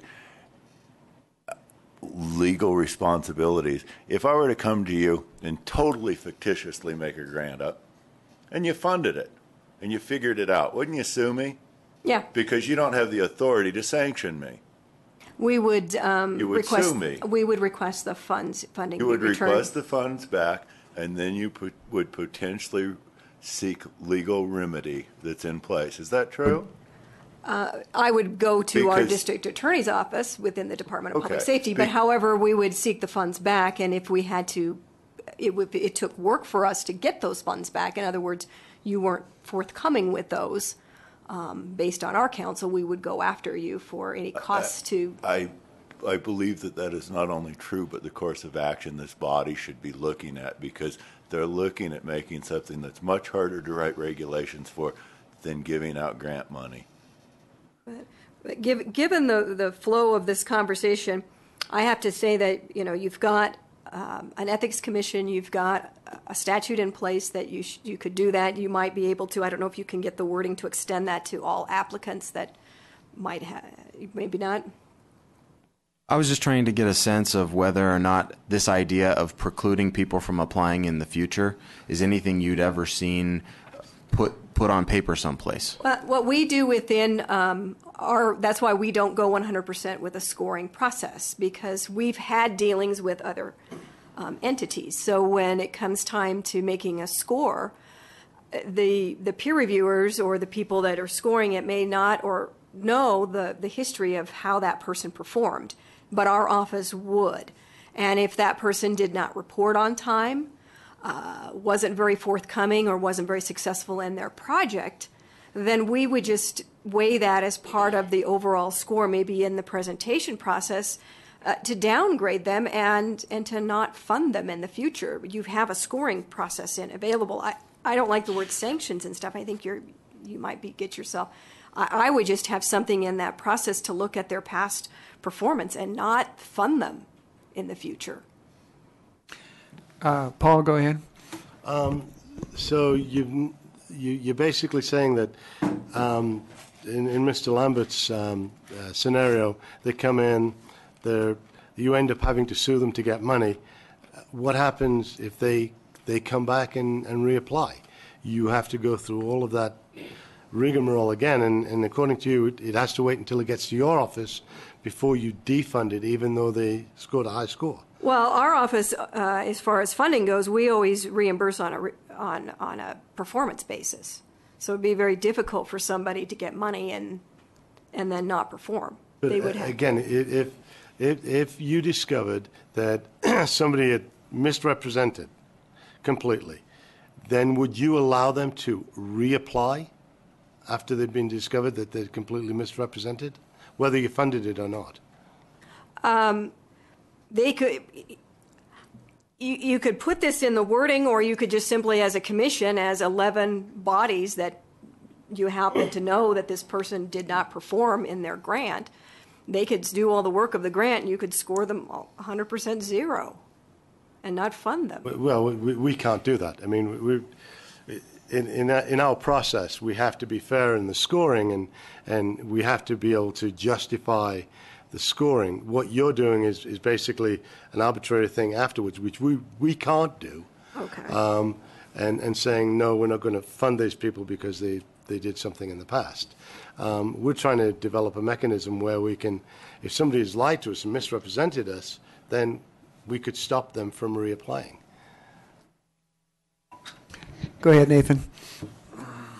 First of all, I thank you for sharing your perspective on, because and I apologize for kind of pulling you into this issue. What I really wanted to know was, because you had expressed your perspective from experience with the grant process that you've been involved with. I just wondered if this type of a component of a precluding people from applying again was something that had ever come up. And that was really all I wanted to ask you, but I appreciate you answering everyone's questions. I think an important thing to note here is, and I think you noting this is insightful, the word sanctions is, I think, a problematic word for this. Regardless of whether or not it were to go forward, I don't think you could have the word sanctions in it. The other thing that I would raise is this issue of due process. Anytime that anybody has a right to apply for something, to be a part, to receive a benefit,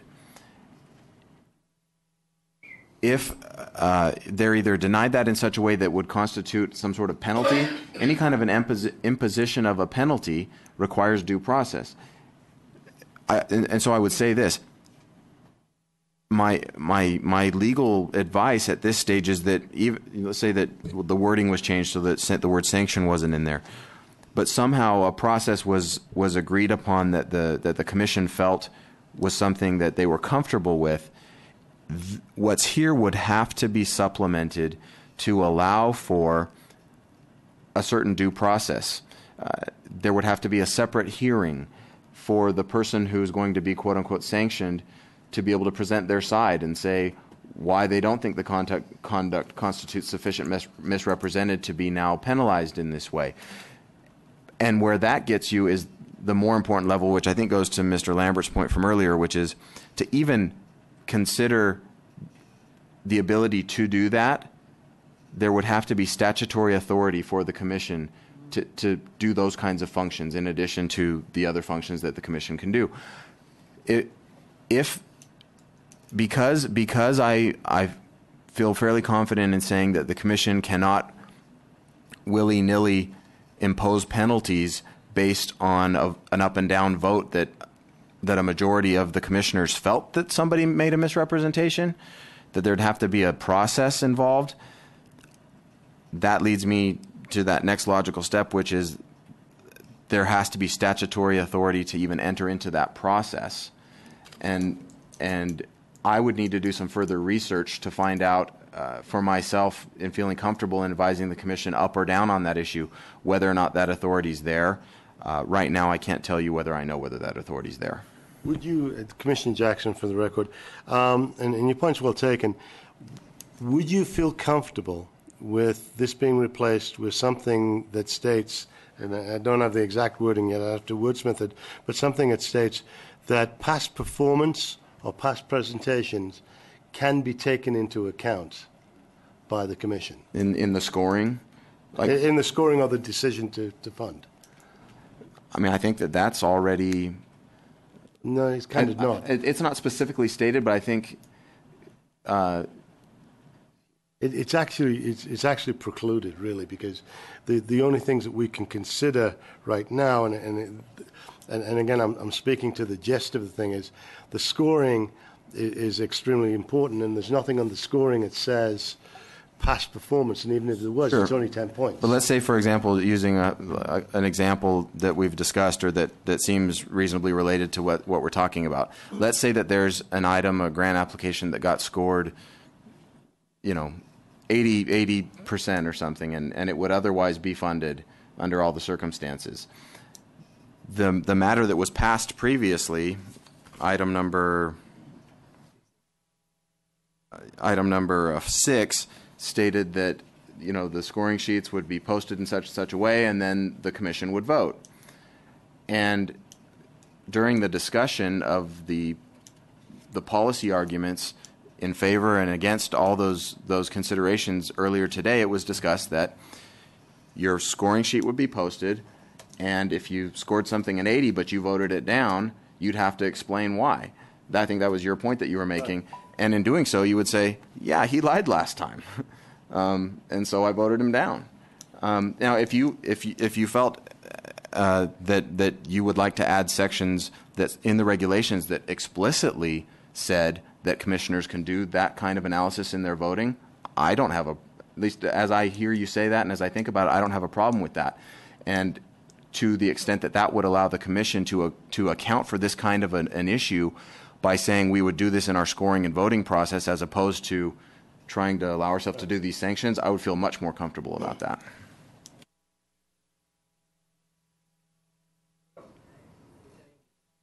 Okay. Would you like to try a form of motion along those lines? Yes, I would. Let me scribble as I'm writing. Go ahead and take a minute or something. The commission could consider during the grant awards process past performance. Either positive or negative. Well, could consider past performance. I don't have to say positive or negative. As part of their deliberations. Yeah. Your intention to put that in the scoring criteria on the score sheet? Yeah, I mean it's part of the regulation, so I would imagine so. Yeah. Well, I mean, what you said. Yeah, no, it's yeah. not there, it doesn't work. Right. Well, it's going to be part of our regulation. So when we do the other criteria, which are based on our regulations, yes, of course it would appear. Yes. No, I just made the motion. He made a motion. We'll get a second and then go to discussion. Do we have a second for that motion there, group? Commissioner Elmore, seconds for discussion. Very good. Thank you. And Commissioner Lambert, and then Scott, I'll get to you.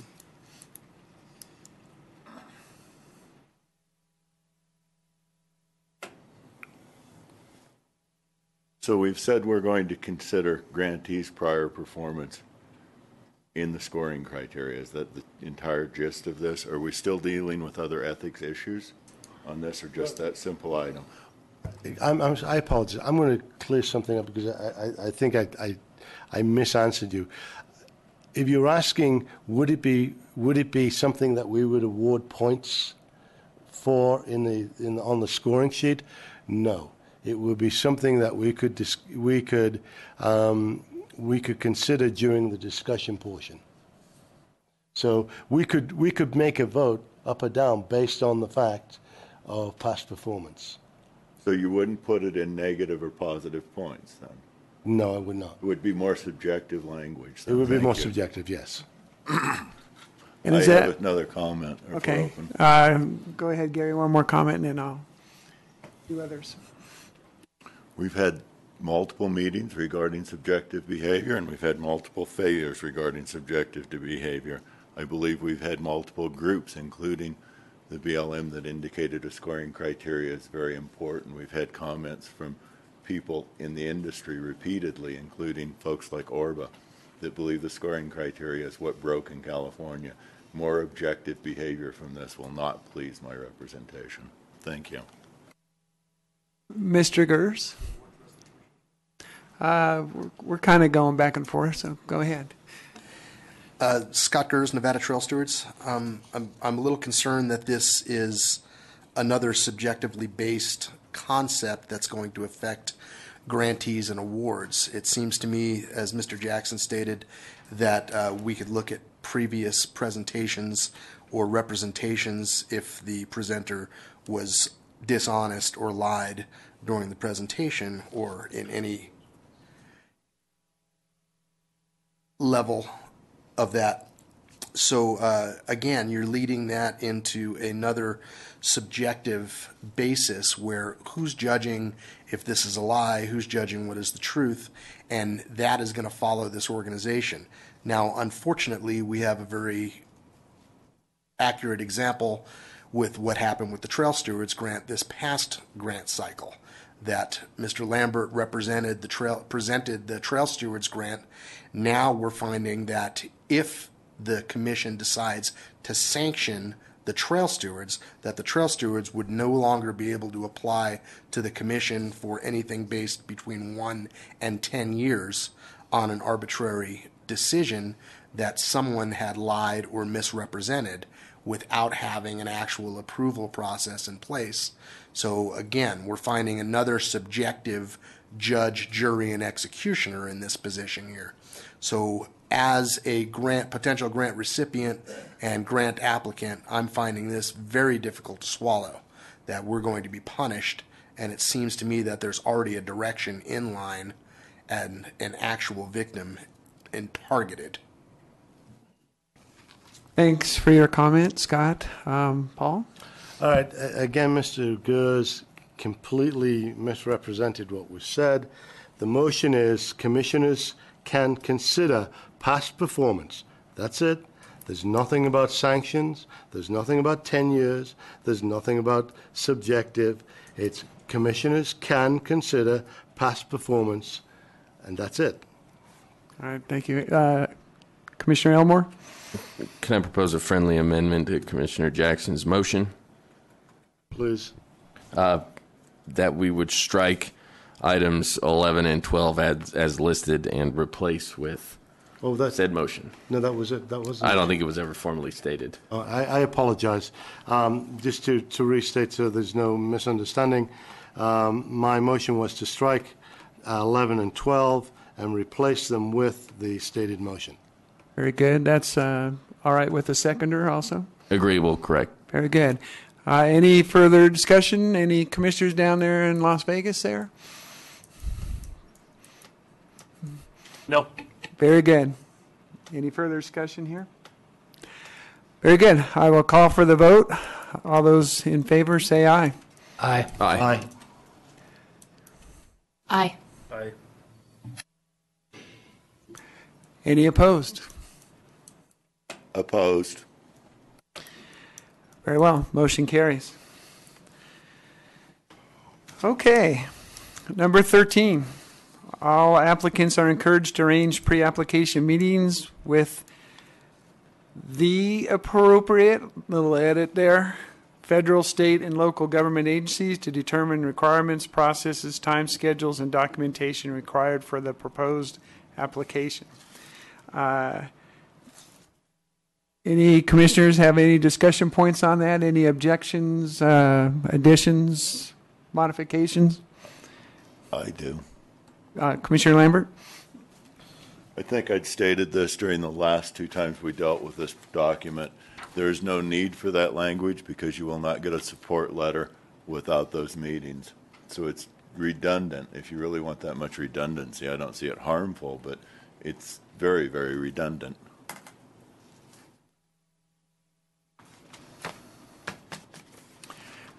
Commissioner Jackson? I do somewhat agree with Mr. Lambert, but having this in the regulations just covers us on this. If there is some weird circumstance where they don't have that or they didn't have the meeting, or at best, somebody who's looking to do a grant and it's their first time doing it, it reminds them to go have those meetings and get those things put in place. So I think there's no harm in just keeping it. Commissioner Dro. Just a quick follow-up on that. it's basically just saying that we're encouraging them to do that, to pre-arrange this. So it just, I think it just basically, kind of gives them a heads up if they're not used to doing something like that. And it doesn't come back to where, I didn't know, and because you didn't tell me, I should be able to reapply. So it just covers ourselves. Okay. Any comments down This is there? Commissioner Lee. Go ahead, Commissioner Lee. Yes, this is Commissioner Lee. We're setting regulations. I don't understand why we would be encouraging the applicants to do this. This is up to them. This should be part of the guidebook, not part of the regulation.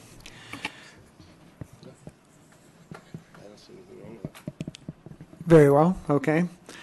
Any further comments? Any comments from the public on this matter? All right. Since we did have we need a motion. Okay. Commissioner Lee, would you like to make a motion? I make a motion to strike item 13 and put it into the guidebook. Commissioner Elmore seconds. Okay, it's been moved and seconded. Any further discussion? Hearing none. I'll put it to a vote. All those in favor say aye. Aye. Aye. Aye. Any opposed? Very good. 13 is struck, and it will be put in the guidebook. Number 14, the commission shall, within the guidelines of the regulation, create a grant guide. The commission may create such rules within the grant guide as it feels necessary to govern the distributions of grant money. The grant guide may include a questionnaire for each grant application to be completed by each commissioner. The questionnaire may not assign more than 10% of the score value to any one question. Shall we begin the discussion? Mr. Lambert? We spent months and months on this already, and we came up with a scoring criteria. And the scoring criteria allowed up to 20 or 25%. And I don't understand why we would have spent months and meetings to ignore the work that had been done. The grant committee came up with a criteria that had 25% for the recommendation and support of letters, both for county and for clubs, 5% given to like agencies and stuff, and the clubs given 20. It was highly supported. I mean, a lot of this just looks like we're throwing out the work that we did for an entire year and a half. And boy, if anybody was frustrated about wasted time today, it might be me. Thank you. Mr. Jackson? This was discussed at the committee level, and I believe this is what the committee recommended. I personally believe that giving 25% based on one criteria alone is a little arbitrary, and didn't seem to work in the last the last go round. I think that because obviously some people were gaming the system. In fact, giving this 25%, knowing that they could go out and get 30 or 40 different letters, some of which didn't even apply to that specific grant. So again, I think that 10%, you can have two questions which are close to each other. If it's really important, you can have a question on is there support from state agencies and is there support from local clubs? I mean, there's nothing wrong with doing that, and we can get to that point. But I think a criteria of no more than 10% is a good way to go. It means that these aren't going to be weighted and the questionnaires aren't going to be gamed. Thank you. Can I do Leo and then I'll hit you, Gary? For the record, Leo Drum, Bureau of Land Management. This is a little off of what Commissioner Jackson's comments were. My concern is with the second sentence in this. The Commission may create such rules within the grant guide as it feels necessary to govern the distribution of grant money. The way I read the NRS, I don't see that it gives the Commission the ability to defer the rulemaking process to this grant guide, whatever it may be or whatever it may look like. The NRS 490.068 says the Commission shall adopt regulations setting forth who may apply for grant money, adopt regulations for awarding the grants from the fund, and adopt regulations for determining the acceptable performance. So I'm just concerned, and I'm curious what additional regulations would be adopted in this grant guideline that you wouldn't already have adopted in these regulations that we're talking about now. Can you answer that? Actually, Commissioner Lambert, then you, in order. Okay, go ahead, Paul. Okay. Basically, the grant guide is going to be based off the regulations. I don't think there's going to be any additional rules, but this language gives us the ability to create the guidebook and gives us the ability to, to write the way it needs to be written. But any regulations or any rules have got to be based on regulations that we're already applying for. So there aren't any additional regulations, but there may be an interpretation. Thank you. Just for discussion purposes, would it be better if maybe that the Commission may create special conditions within the grant guide as it feels necessary to govern the distribution? That way, maybe partial funding's a thing, maybe stipulations or something. Stipulations. I'm concerned when I see the word regulation when we're creating regulations. Right. And the statutes are pretty clear as to when and how you should create those regulations. Well, it says create rules, not regulations. Yeah, I was just going to say if you they could create special conditions or stipulations. Yeah, what I envision. This is Commissioner Cox. Go ahead, Commissioner Cox. Could we strike that sentence that Mr. Drum's concerned about in 14? Isn't it covered in the next number 15? I think the reason this was put in there is because in the past we said, well, let's put a ban. Let's get advertising on the container. Let's have a ride along on a trail maintenance project or whatever. So I think that's what we are trying to cover. And so maybe Mr. Drum is right. It doesn't need to be there. And maybe 15 is what we're really wanting to do. I think that's excellent. Go ahead, Gary. Okay. Gary Lambert for the record. There have been several statements made by the prior chair today that are distasteful to disgusting to me. Number one is the notion that 20% of the grade didn't work. Not using the scoring criteria is what didn't work. Having a breakfast meeting and changing the criteria of the grants didn't work. Having unagendized meetings didn't work. What does work is using the scoring criteria, and why 20% of the points were given to the clubs is it's their money. Not only is it their money to choose who gets it, but it's their money to tell us who they support. So the fact of the matter is that I still have the floor, Mr. Jackson. So I'm very troubled by allegations that are made that are unfounded. There have been plenty of statements made by the chair that can be proven to be faulted, multiple statements about just phone lines. So let's stick to the facts. As to the stewards' behavior, I haven't caught them telling stories. The commission maybe has more trouble. Thank you. I'll let that go. Go ahead, Paul. All right. The fact that Mr. Lambert feels that I have said something incorrect, I would like him to please give me those non-factual things. The reality is that the situation, giving 20% to an organization didn't work. It made the scoring lopsided, and it was not an effective use of the scoring facility. Secondly, sir, I have the floor, as you reminded me. And if you want to turn this into a shouting match or something other than a polite conversation, I'll be happy to do it. All right. The reality is that Mr. Lambert has made allegations which are completely unfounded and untrue. And I would suggest either Mr. Lambert prove these allegations or withdraw them. Commission Chairman's going to make a comment here. Obviously, you guys have history. You have your sides of the story. Our job as a group here is to get a product through, get some consensus, make this better. You can have honest objections to what's being proposed or said, But let's keep this civil, commit to this group going forward.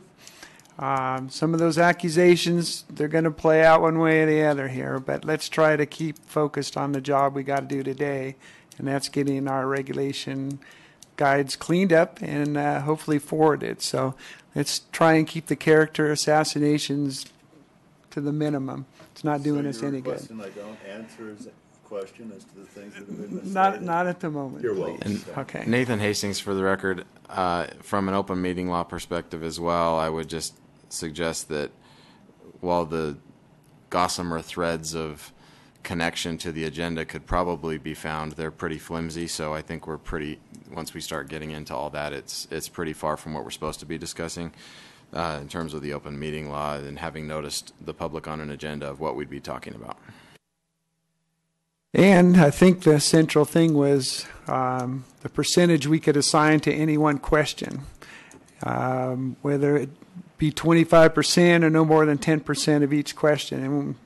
And, so I'd like to hear any more observations on that particular issue. No one seemed to have a problem with striking the second line there as Leo proposed. I think it passed unanimously when it came to regulations. Okay. Excuse me? All right. Could I have a motion to strike that sentence in 14? Yes, I'll give you a motion. All right. And a second? I haven't I'll made the second motion. that. You can't get a second, Okay, boss. go ahead. Okay.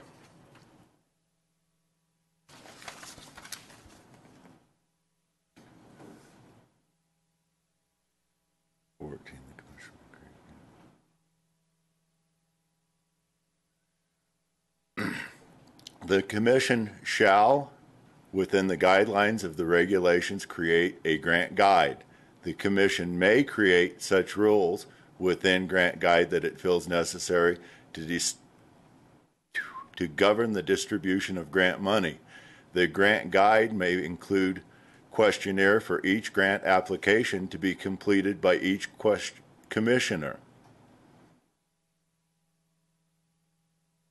End of the motion. Do I have a second? For discussion purposes.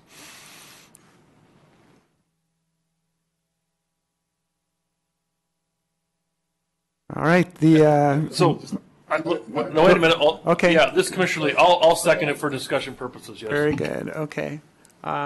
Further discussion by the commissioners? It's Commissioner Elmore. Go ahead, Ken. I'm curious, can we just... The commission shall put forth a grant guide. The grant may include a scoring sheet to be used by commissioners in reviewing the applications. End of story. End of the story. That was the motion. But my wording would leave out the second sentence. The commission may create such rules within the grant guide as it feels That's necessary. fine. I accept your amendment. So do we strike the rules in that second sentence, or we struck the whole sentence? Whole sentence is fine. Okay. Okay. Moved and seconded. Okay. Leo, was that your comment also? Okay. You just caught me. All right. Any further discussion by the commission? Commissioner Jackson, I would speak against this because it still doesn't give us the ability to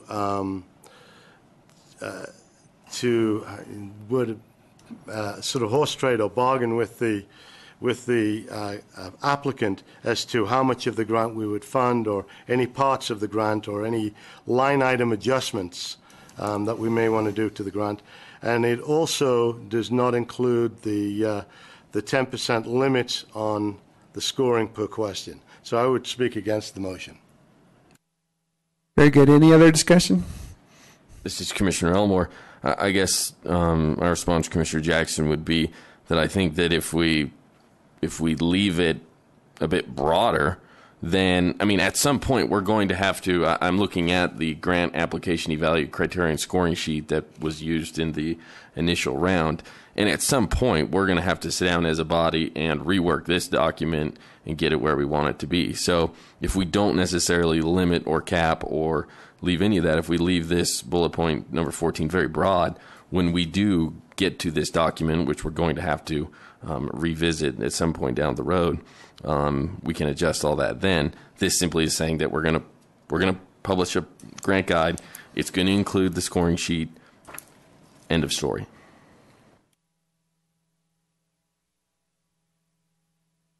All right. Any other discussion? Should we call for the vote? All those in favor say aye. Aye. Aye. Aye. Any opposed? Nay.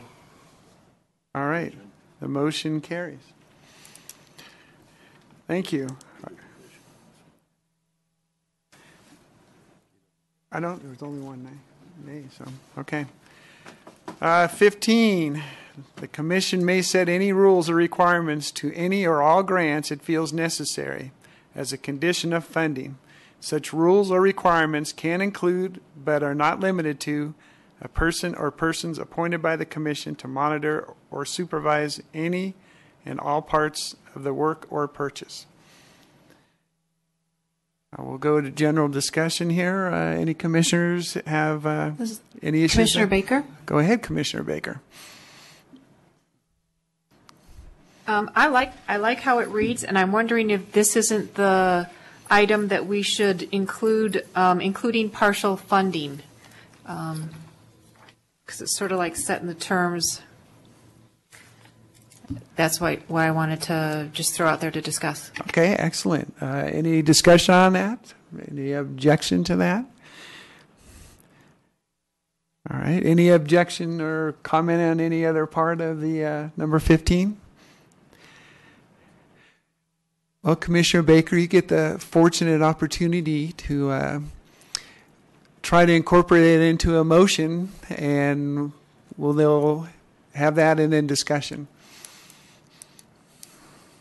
Maybe just to say, I would make a motion for it to read, the commission may set any rules or requirements to any or all grants it feels necessary, as including partial funding, as a condition of funding. Such rules or requirements can include, but are not limited to, a person or persons appointed to the commission to monitor or supervise any and all parts of the work or purchase. Excellent. Do I have a second to that motion? Second that. Okay, Commissioner Duro seconds that. Any discussion on that motion? Any public comment on that motion? Commissioner Lambert, go ahead. Commissioner Lambert, for the record, once again, very subjective. The user groups have complained. I will not support this. We need to work to be less subjective. Mr. Gers, and hopefully in a courteous manner. Thank you for the reminder, Chairman. Thank you. Yes, the commission may set any rules or requirements. It comes off as, a very subjective term and a very subjective conditions.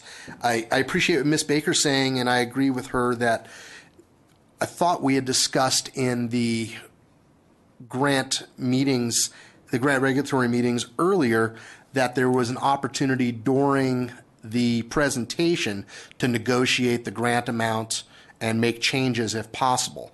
I was expecting we were leaving that in place. That seems to me to be the place where it should be. Many of the commissioners seem to be along with that same concept, that they liked a bit or a piece but really didn't like another piece and shouldn't fail a grant on a unnegotiated term. So it seems to me that needs to be going back to taking place during the actual presentation, where the grant applicant can make that modification and the commission can come to terms with that modification and agree with it, and therefore change their scoring sheets at that time to approve and reflect that modification. But I would really like to see this, the commission may set any and all kind of overall encumbrance. I'd like to see that removed. It makes it so hard to swallow that we're going to go through all of these activities again, and then there's going to be another subjective context that takes place in here that's going to put a quash on it. Right. Thank you. Thank you. Was that nice? Was I a good Commissioner boy? Yeah, Baker? that's better. Thank you. This is what Michelle said. She said special conditions. Any more comment down there in Vegas? Okay. Yes, I think this is Commissioner Baker, Sure. and I just think I'm in agreement with Scott. I'm shocked, but I'm thinking that that's exactly what we were talking about. That this line item means when we're talking with the applicant and considering modifying our scoring and talking through what we would want to do, I think like what we had done it before, that's exactly when we said, would you be open to us only funding one Connex box instead of two, and would you be okay if we put the requirement that you hang the banner?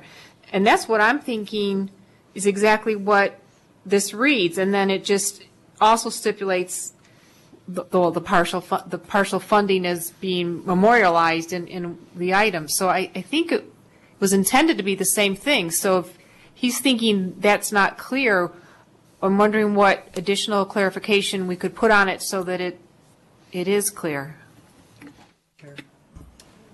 Commissioner Dro? Commissioner Joe, for the record, I guess one issue I have is if we did have a grant applicant that did not come in before us, but might still have, a viable project, by not having, just a little bit of verbiage where we can either, have a little bit of freedom to say, okay, well, like in that same example, instead of two, we're going to approve one, but we need you to put a banner on. If they don't show up, then we don't even have that access. So then do we have to just flat deny it because we don't have, by having this, as far as, rules or possibly take rules out and call it a stipulation. I've had, contracts where we've gotten awarded, but they put stips in that we have to follow, which is common practice. But again, it gives us, I don't think we're going to be putting, verbiage and stuff that's, we're in a positive, mode to get this stuff out, but we're also trying to get the most bang for the people's dollar. And I think, it's not like we're trying to squash people's, deals. We're trying to actually make it to where we can, where we have some leeway to make deals. So that would be my only thing on that. And I know that Commissioner Baker, that was something that, when we did before, by having a little bit of latitude to do it, it seemed like we made more positive, motion going forward because we were kind of cutting a deal. Hey, we can't do this, but we can do that. Would that be acceptable? If they're there, then they can make a deal. But without that, then it kind of puts the board as far as just we're back to a yes or no, not having a stipulation. If we put a stipulation in, they can either come back and say, well, we can't meet that stipulation. Okay, well, then we won't be able to do it. So that was my opinion. Thank you. Commissioner Jackson? I think item 15 is basically just a vehicle that allows us, gives us the ability to change the grants and the terms of the grants, so that obviously they're coming to us with a grant document. They can't really the people bringing the grant document can't really change it because it's they're already sort of putting it through. It's already an official document, but all this does, it's a tool to allow us to change the grants to agreeable stipulations. We're not forcing anything on anybody. We're, as Commissioner Baker said, we're sitting down with them, talking to them, and altering their grant to make it easier to fund. So again, I think this should basically stay as is with the added partial funding language, but I think it's good to go. Thank you. Chair. This is Commissioner Elmore. I guess, Commissioner Baker, I'd be curious, would you be okay with this adding in a line that says any imposed stipulations must support the mission statement of the Commission and the OHV program or fall in line with the integrity of the program, so that it's clear that our stipulations are benefit the program and are not necessarily just undue burdens that we're trying to impose on the organizations. Absolutely. This is Commissioner Lee. Commissioner Lee, go ahead. I'd just like to read something. I'd like to steal this words, but I can't. They're Michelle Hamilton's. But Michelle with DPS had sent me this, and I just think that this, could cover what we're talking about. And it just says special conditions, yes or no. This project is subject to such conditions or limitations, which could be partial funding in what I read it as set forth. This will allow the Commission to add conditions or limitations that need to be signed before you make the final award. I think that would cover us. I think a special conditions, not rules and regulations we're changing, it's just special conditions like the banner or limiting them to one Connex box instead of two, or, I don't know. That's just my thoughts. Okay. Further comments? Commissioner Jackson? I like the language that Commissioner Lee plagiarized from Ms. Alvin, from Public Safety. But maybe we could just add the words our changes in funding, changes in amounts funded, something like that. That would, it could be either up or down depending on what we decide. But that again, I think if that was in, because it would be more specific than just saying limitations. Thank you. I agree, but I'm not going to make the motion. Could you guys work on that revised motion down there, and we'll take some public comment? Sure. Okay. Mr. Gers? Thank you, Mr. Chairman. I'd kind of like to follow up and answer Commissioner Baker's question. The way that I saw this working was basically going onto item number 7. I know we don't like going back on item numbers, but it seems to me like that's where that would fit, that it could be each grant application will be giving a chance to make a presentation to the scoring committee at that time. Certain changes and modifications to the application may be agreed upon and made. Seems to be a simpler way to do it. And Commissioner Baker, the way that I've seen this work in the past and the way that I was really hoping to be able to work this through with the commission upcoming in the workshops was to be able to state that you have your scoring card, and the commissioners basically take their scoring card home, they review the grant, and they score it technically in column number 1.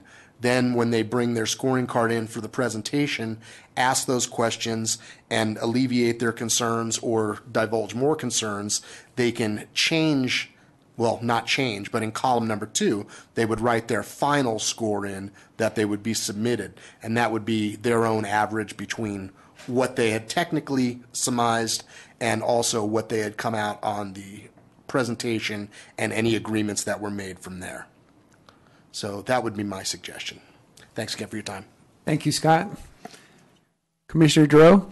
Commissioner Dro, for the record. Again, you're taking applicants that if they're not able to, meet that meeting, then basically you could have a viable applicant that, with a minor tweak, they get a grant, but since they're not there, and if you did it without having, just a section where you have stipulations or to where you can just say, this is what we can do, if you can abide by that, then we're good to go. So that's just my opinion. Yes, ma'am, please. I'm going to get back to Sheriff Lee, and basically, if those people aren't there and you decide you want to make an award, but you want them to hang a banner, then you would make the award, you would put a check mark that there's a special condition that they need to agree to, or a stipulation. And they would sign that as part of their grant agreement. So what it does is it puts, and we do that a lot. And yeah, and it makes sense. Okay. And it's just part of that grant award. You have a section, is there a special condition? In other words, do they agree to keep those people on past that funding period? Do they agree to acknowledge you. There's all kinds. Some of them we have stacks of special conditions if they're using certain types of buy money or purchasing procurement stipulations. Very good. Have to have a section to where you put steps in. Yeah. And that's what I read in the 15. Sounds good. All right. Thank you very much. How you doing down there in Vegas on language for your amended motion? We just about have it. We're doing it. Okay. Take your time. We're Let me doing it know right when now. you're ready.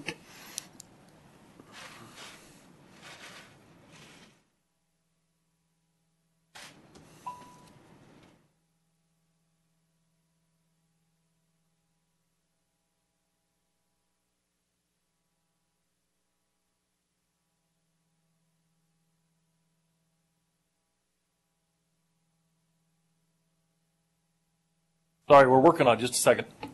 No problem.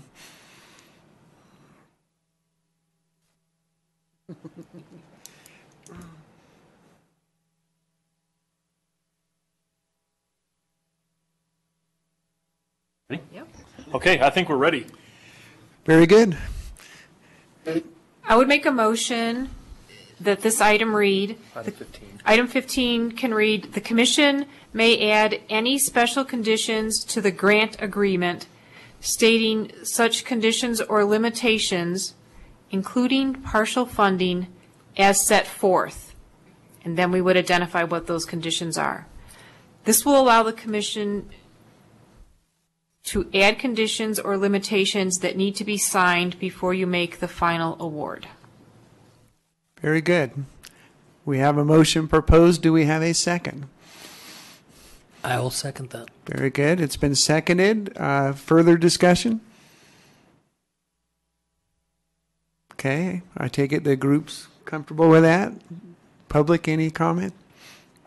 Okay. I'll call for the vote. All those in favor say aye. Aye. Aye. Aye. Aye. Aye. Any opposed? Very good. Thank you. Motion passes. Nice work down there. Thank you. 16, cost of administration, monitoring, supervision by the commission of any grant may be charged to the grantee and may not exceed 10% of the total amount of the grant.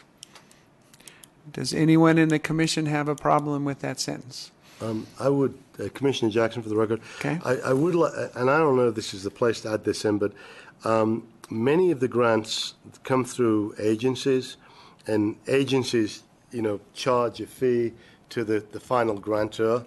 I would like to include those so that the agency fees that that are charged to the grantor or grantee are not to exceed 10%. So in other words, and Mr. Drummond, correct me if I'm wrong, but if a BLM, local BLM puts in for something, there may be an extra management charge of 20%. Well, I don't think that should be the Commission's problem, and I don't think that our public money that's from the state should be going to somewhere else, 20% of it, for that thing. So they would need to work that out, that it would be 10% or less. So I would add, after commission or supervisory agency.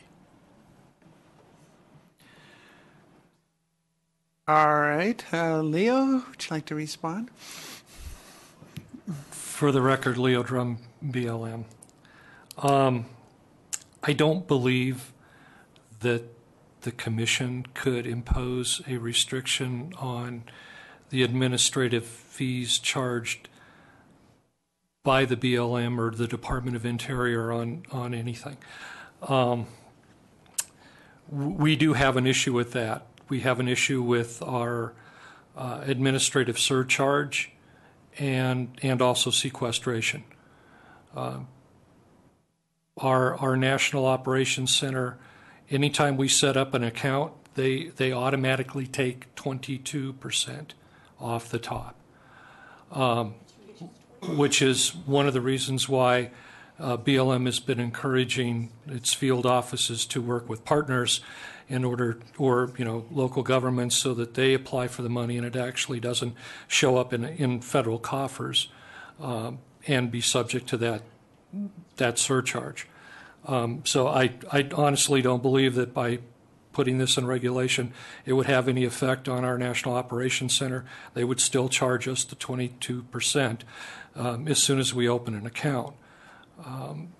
So that's one of the limitations that we're working with, and that's why we've been working through partners in order to get things done on public land.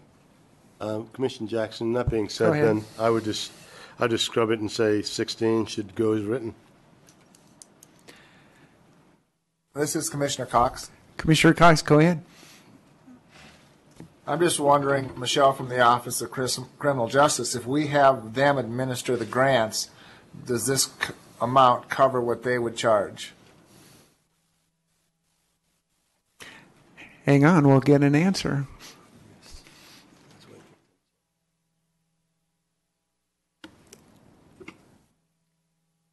For the record, Michelle Hamilton, Department of Public Safety.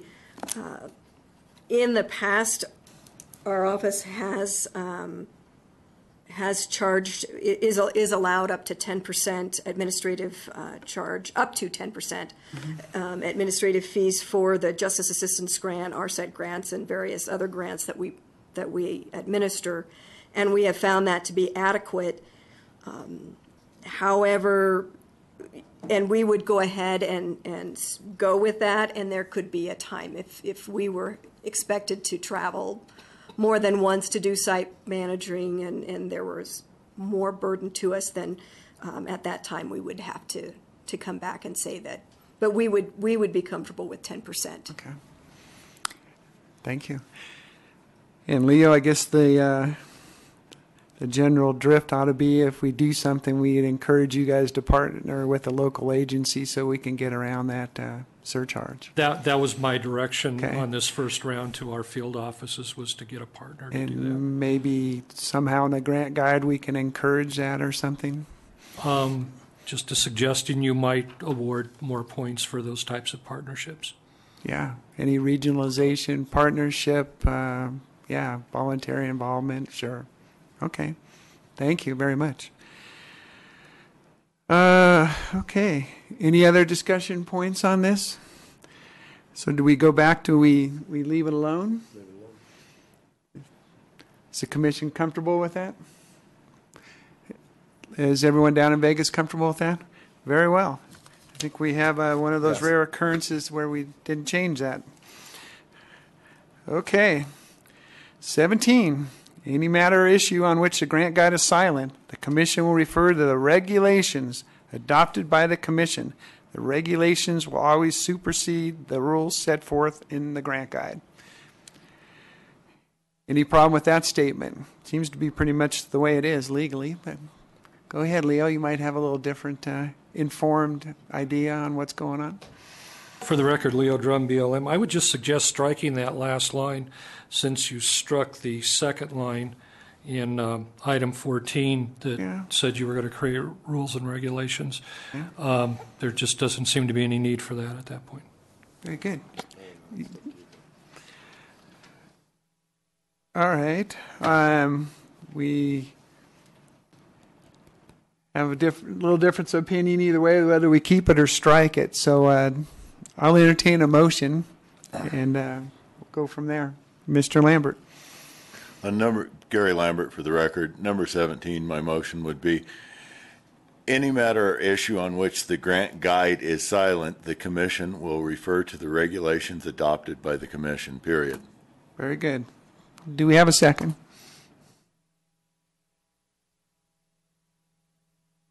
I'll second that, Commissioner Cox. Thank you, Mr. Cox. It's moved and seconded.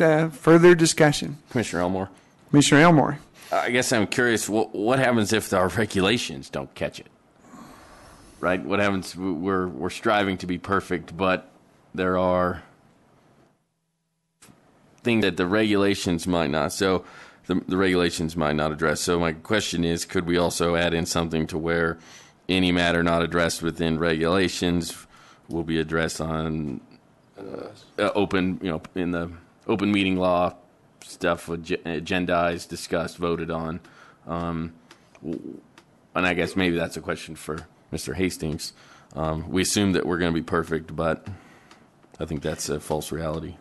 Very good. Yeah, I don't assume you're going to be perfect.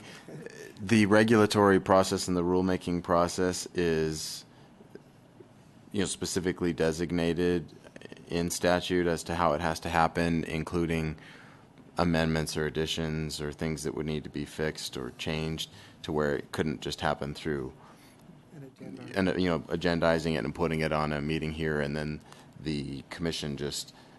For example, what we're doing now is the commission preparing this to go through the LCB process.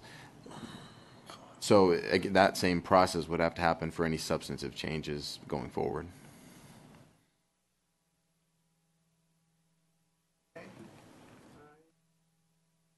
Excuse me, any further discussion on the proposed motion? Very well. I'll call for a vote.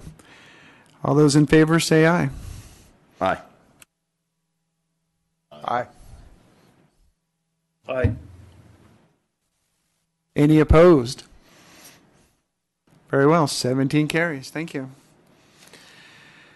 All right, 18, at least on appearance, seems to be pretty cutting forward. Grant application and project criteria must be prepared in a minimum font size of 12 pitch.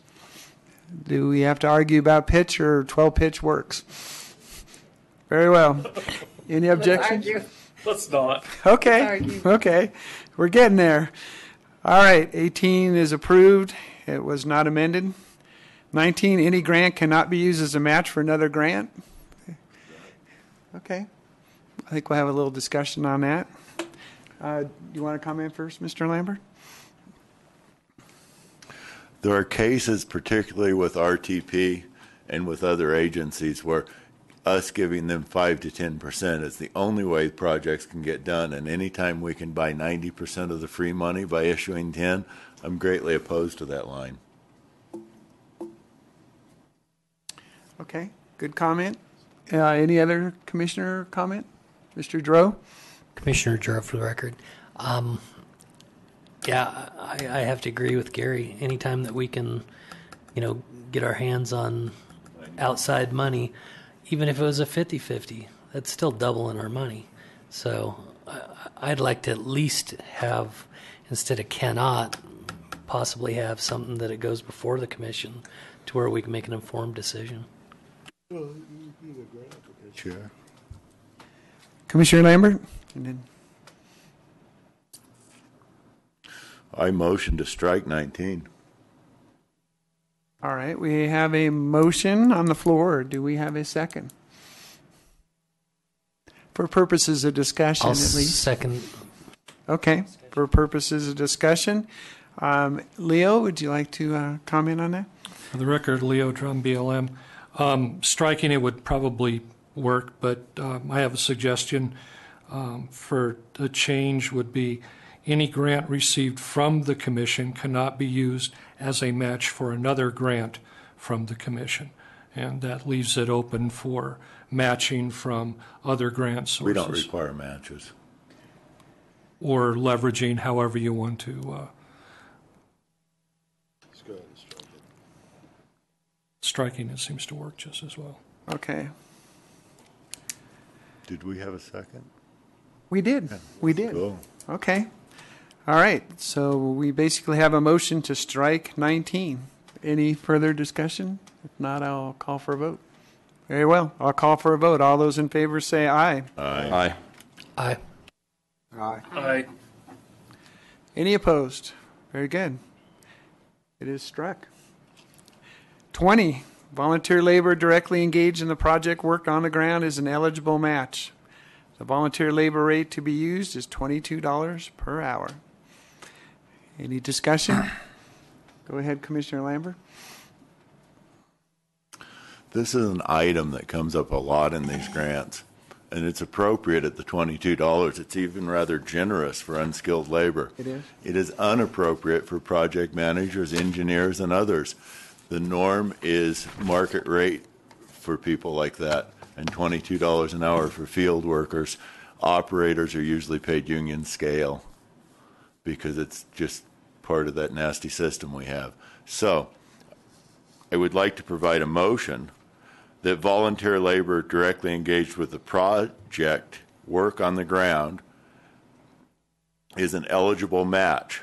The volunteer labor rate for unskilled and unclassified labor to be $22 an hour, and market labor rate to be used for professional services and equipment operators.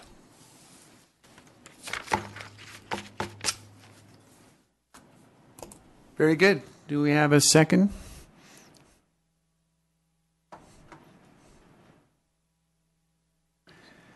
Nope. Okay. I'll second for discussion. All right. Commissioner Lee, I'll second for discussion. Thank you, Commissioner Lee. Just as a question, could this not just be in the guidebook? Is this something that needs to be in our regulations, or why could this not be in the guidebook?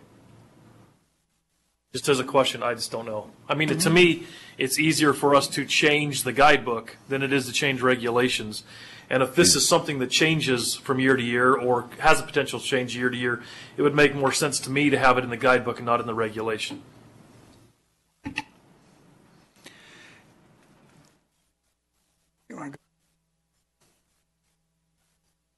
I think if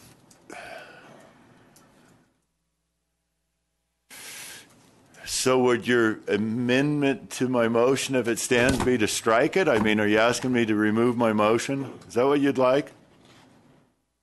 You know what? That was just a suggestion. I don't care. You do whatever you feel is best, but I'm just thinking. I just think if we address it now, we don't have to address it later. But if you're asking me to remove my motion, I'm listening very attentively. No, if you think it's good to address it now, then I'm with you. I'm fine. I think that getting it done and in the corner is a good idea because we use the word market level for professionals. You know, the $22 an hour for unskilled labor is fairly generous. Some states are down as low as 12. Very few are over 25 for this type of match. I made it a motion because I was hoping it'd pass. Yeah, I'm fine. Okay. Leo? It's Commissioner Baker, and I have an amendment. All right. Go ahead, Commissioner Baker. And it would just be to not call out any of them and have them all be per whatever the guideline would be, instead of calling out the $22 for the volunteer, and for every other criteria use the standard labor rate.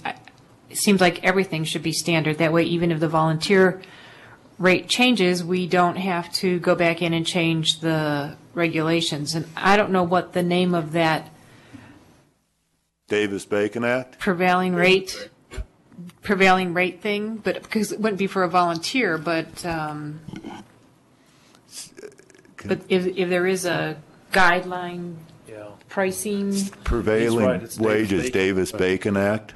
Yeah, prevailing wages would probably work pretty well. Mr. Lambert? Excuse me. Jackson. Mr. Jackson. It seems to me that when we were discussing this, we don't need to call out all these different ones. I mean, I agree that this is maybe better in the guidebook, but if we have one rate of $22, which seems to be an average rate, some laborers will get $12 an hour, some skilled guys will get 45. We just came up with an average rate of $22 an hour just to make life easy, and I see no reason to make it more complex. I would either suggest we just leave this as it is because it's fine with the average rate, or if you want to strike it and put it into the guidebook, I wouldn't object. But right now, I think we should just leave it alone and move on to the next thing. Leo, you have a suggestion? My suggestion was to not include a specific dollar amount in regulation because that's bound to change. It has changed from $16 up to $24 in the last 12 years.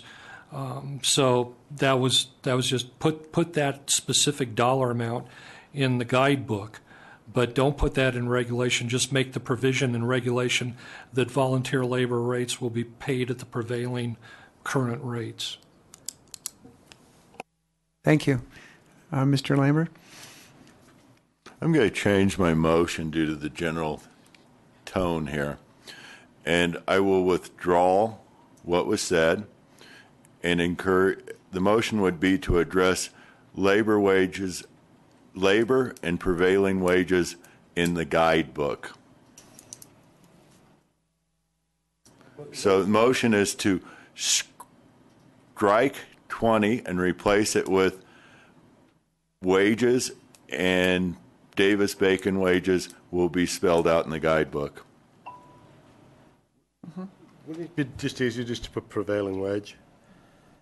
Just strike $22 per hour and just put prevailing wage? I don't think that anybody really wanted to drive up the cost on the $22 an hour at all, but I don't believe I can hire a competent engineer with a stamp that'll stamp anything for less than $150 an hour. Yeah. And I have to be able to stamp my projects, and I have to be able to pay for an engineer, and I can't do it for $22 an hour. Just so you understand, Mr. Lambert, this dollar amount is to be used as a match for volunteers. It's not a guarantee of how much we're going to pay a forklift operator. It's just to be used as a number, so that if you have 10 volunteers and they work 10 hours, that would be $2,200. Okay. We have a motion on the floor. Do we have a second?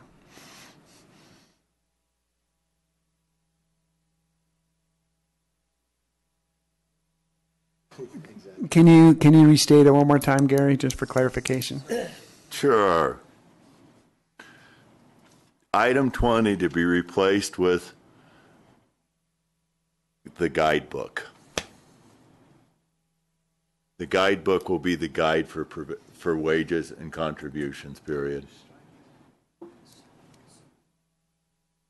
Very well. We have a motion. Do we have a second?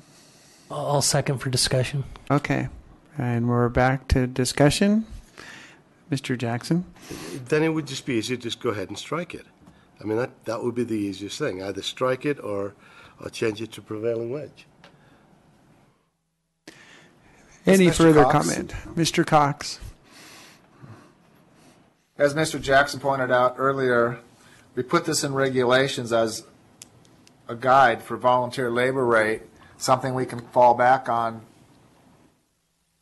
because no matter what we put in a guidebook, if somebody sues us at the end or whatever, we needed something in regulation to fall back on. This is strictly for volunteers. It's quite a generous amount, but that's why it was put in originally. All right. Any further discussion? Let's go to vote. All those in favor, say aye. Why don't you just leave it? All those opposed? Nay. Nay.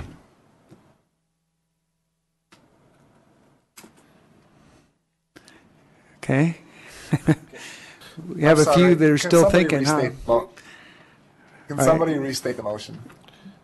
Can you try it one more time, Gary? I'm sorry to hit you for the third time. I think they're still a little confused. I am a little tired still. I've Yeah. very little sleep. I hear you. For the motion was,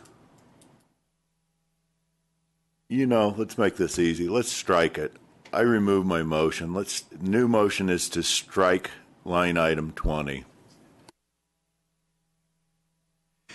Well, Second that. All right. Well, we have a motion. We need a second for discussion, and then we can have discussion. So, would anyone second that Commissioner for Lee, I second discussion? that. Okay, Commissioner Lee has seconded that. All right, now discussion. Darren? I had a motion, but All right. He had one and he had one, huh? Whose was first? Was it? Procedurally, I think he tried to do his motion first. Or Just let you already got a motion. all right, so we have a motion to strike 20. Yeah. All right. All right. We'll call for the vote. All those in favor of striking 20, signify by saying aye. Aye. Aye. Aye. Okay. Those opposed? Nay. Nay.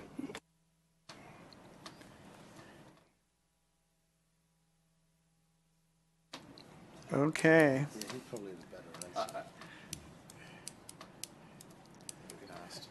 Is there any way procedurally we can look at what Mr. Elmore's motion was? Because I think it would have got us out of a lot of this. Could we just suspend Mr. Lambert's motion and listen to what Mr. Elmore's got and then go forward, please?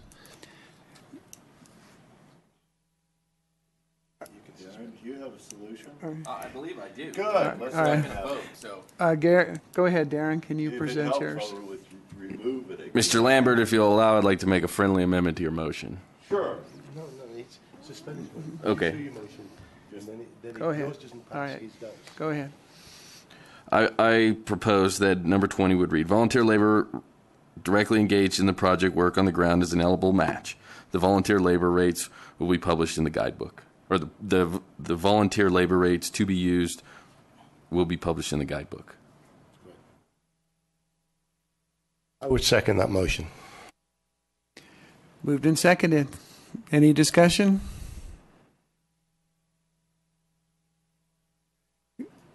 Very well. I'll call for the vote. All those in favor say aye.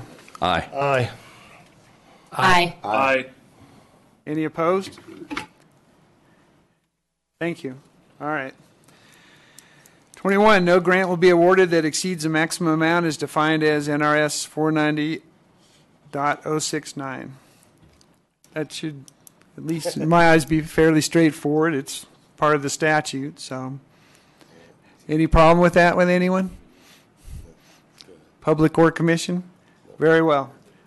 Stays as stated.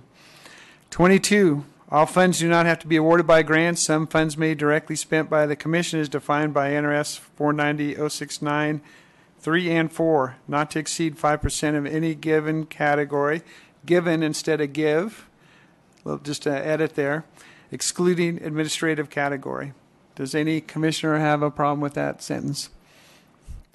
Does any member of the public have a problem with that sentence? Would anyone like to make a motion? Or we just leave it as is? All right, 22 is left intact. All right, general compliance A. All projects must comply with applicable state statutes, regulatory requirements, and policies. Policies being completed on federal land must be in compliance with applicable federal statutes. Any discussion on that? Do we need to, in the beginning, just put federal statutes in front of state? And there's local, there's county, there's local government too. So I don't know if we want to just get a little more inclusive in that first sentence. Take the word state out? All right. If we take the word state out, it just says all projects must comply with applicable statutes, regulatory requirements, and policies. Much more inclusive. Can I have a motion to that effect? Commissioner Jackson, for the record, I would make a motion that under general compliance, the word state be removed. Do I have a second? I'll second that. Okay. Any further discussion? Very well. I'll call for the vote. All those in favor say aye. Aye. Aye. Very good. Aye. Aye. Any opposed? Very well. Thank you. Permitting requirement. If awarded a grant, the applicant is responsible to apply for all applicable permits and clearances no later than 90 days after notification of the grant award. No funds will be released until all applicable permits and clearances are in place. This is the responsibility of the applicant. Discussion, Commissioner Lambert. One of the first problems on the face, Gary Lambert for the record, is that it could easily take 90 days to complete engineering, and you can't get a permit without engineering. This should probably be stricken. I'm sure that Leo has more problems that the government will bring us. First, any other commissioners' comments? Commissioner Jackson? Yeah, Commissioner Jackson, we discussed this at length, and there was, these things aren't done in a vacuum. People know they're going to be applying for these grants. Giving somebody 90 days to to get it done, I don't think is that big of an issue.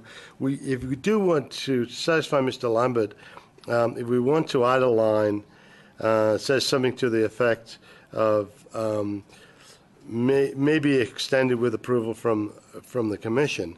That way, if there is a real problem, we can have a committee or an individual that would allow, allow an extension.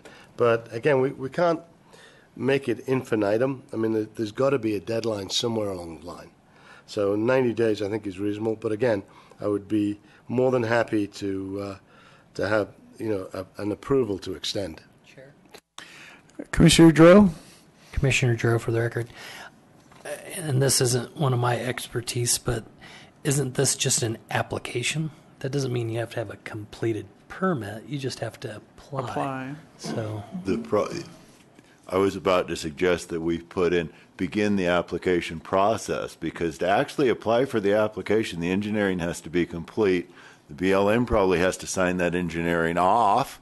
The hydrologist has to sign it off if you're going to cross a 6-inch wide stream.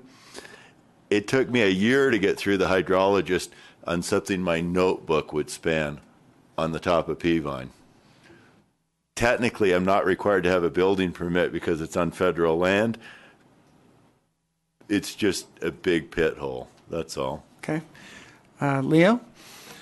For the record, Leo Drum, Bureau of Land Management.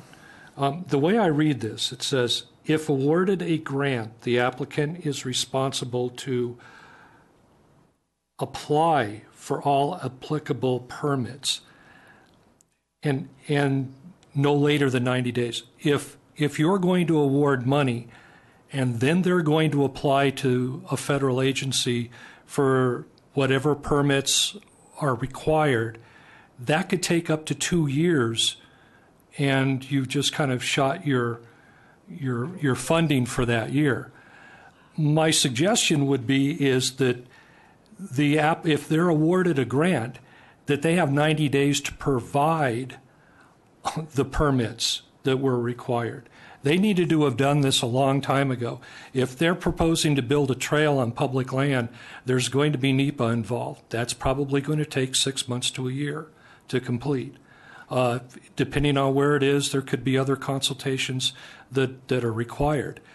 And I think in prior discussions, they should have all of those processes in place, those permits already being worked on, and this 90 days was just to kind of finalize any last minute details, maybe get a signature on a NEPA document or something. But that's not the time to start the process.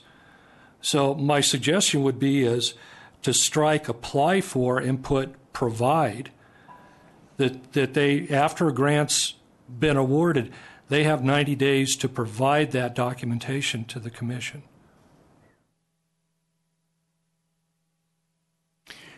Any more discussion on that point? Nice suggestion. Doug, come on up. I have one more. Okay, go ahead, Leo. And I would also Doug. suggest striking the last line because it's kind of a reiteration of the first line. Okay. Okay, thank you. Doug? My comment is the cost of a NEPA evaluation. I don't know how many groups, small groups in particular, can afford to have NEPA done before they get a grant. Could I address this? Commissioner Jackson, go ahead. Commissioner Jackson, for the record. Mr. Holcomb, we actually pay for NEPA studies. We're one of the few agencies that can actually do that. So you can apply to us for a grant to do a NEPA study. Doug? So I'm hearing that I would apply for a NEPA grant from you, and if that got approved, then I would apply for another grant for the actual project. After the study, Commissioner Jackson, for the record, after the study is completed, yeah. It would be a separate grant, and you're not going to get a NEPA study done in a few weeks. I mean, no, I know that. So you probably come with a long-term look at what you want to get done. You'd apply to us for money for a NEPA study. If we thought the project in all was viable and could be done, then you would get that money, and then the next year you would come back, and to be honest with you, your chances of getting that second part of the grant are going to be pretty high because we're already fairly well invested in you. Though I don't want that to sound arbitrary.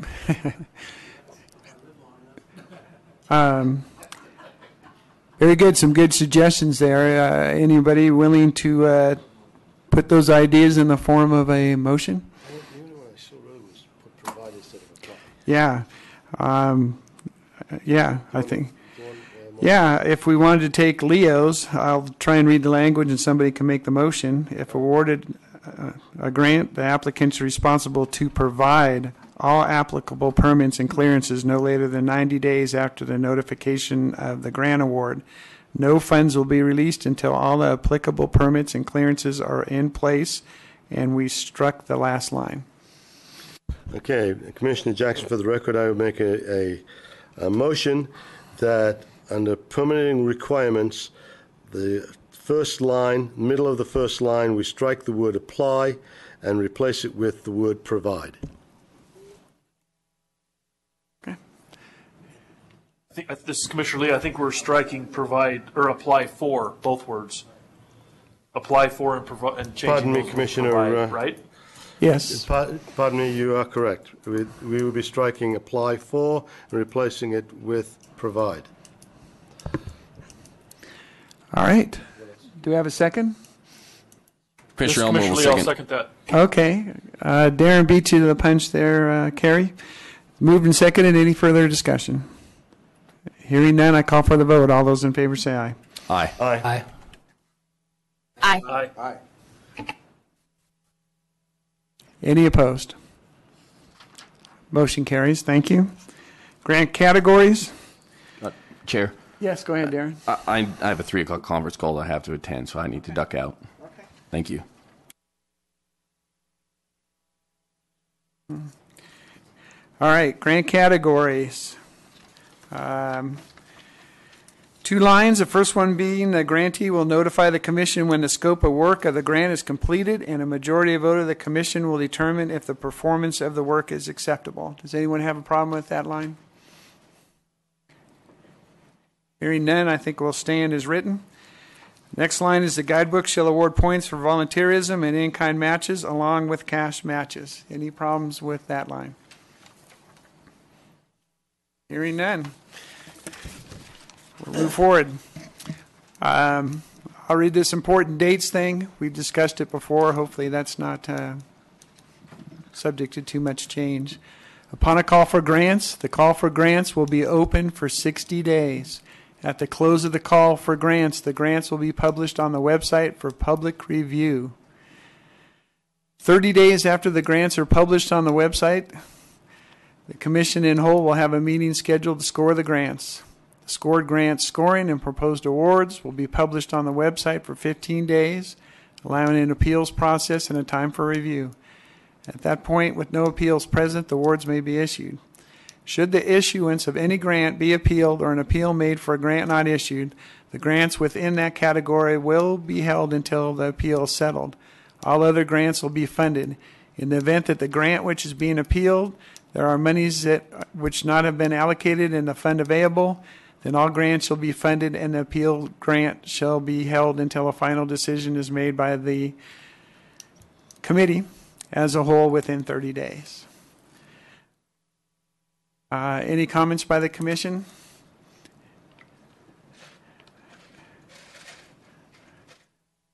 Yes, Commissioner Lee, don't you think that last sentence that you read should say decisions made by the commission as a whole? I was going to suggest that. I just wrote it down. It is a committee of the whole. That's the correct term. It's a committee of the whole. In fact, we're the grant issuance committee, and we're a committee of the whole commission. They do the same thing in the legislature. That's actually the correct wording. Why don't you go ahead and state that over the microphone there. Commissioner Jackson, for the record, it's my understanding that that is the correct wording. We are a grant committee, and we are the committee as a whole, which means the commission, the whole commission is part of that committee. So I believe that is the correct wording. Thank you. And if that is the correct wording, then the third sentence at the end, they call it the commission in whole. And I guess that's okay. I was thinking we might want to add on that third line, at least 30 days after the grant's been published on the website, the commission in whole will have a meeting scheduled to score the grants. So it could be more than 30 days. Yeah, it'll be close, but it doesn't have to be exact. So This is Commissioner Cox. go ahead, Charlie. I have an issue or a question. If a commissioner cannot make that meeting due to illness or something, can their score sheets be mailed in and still count in the scores?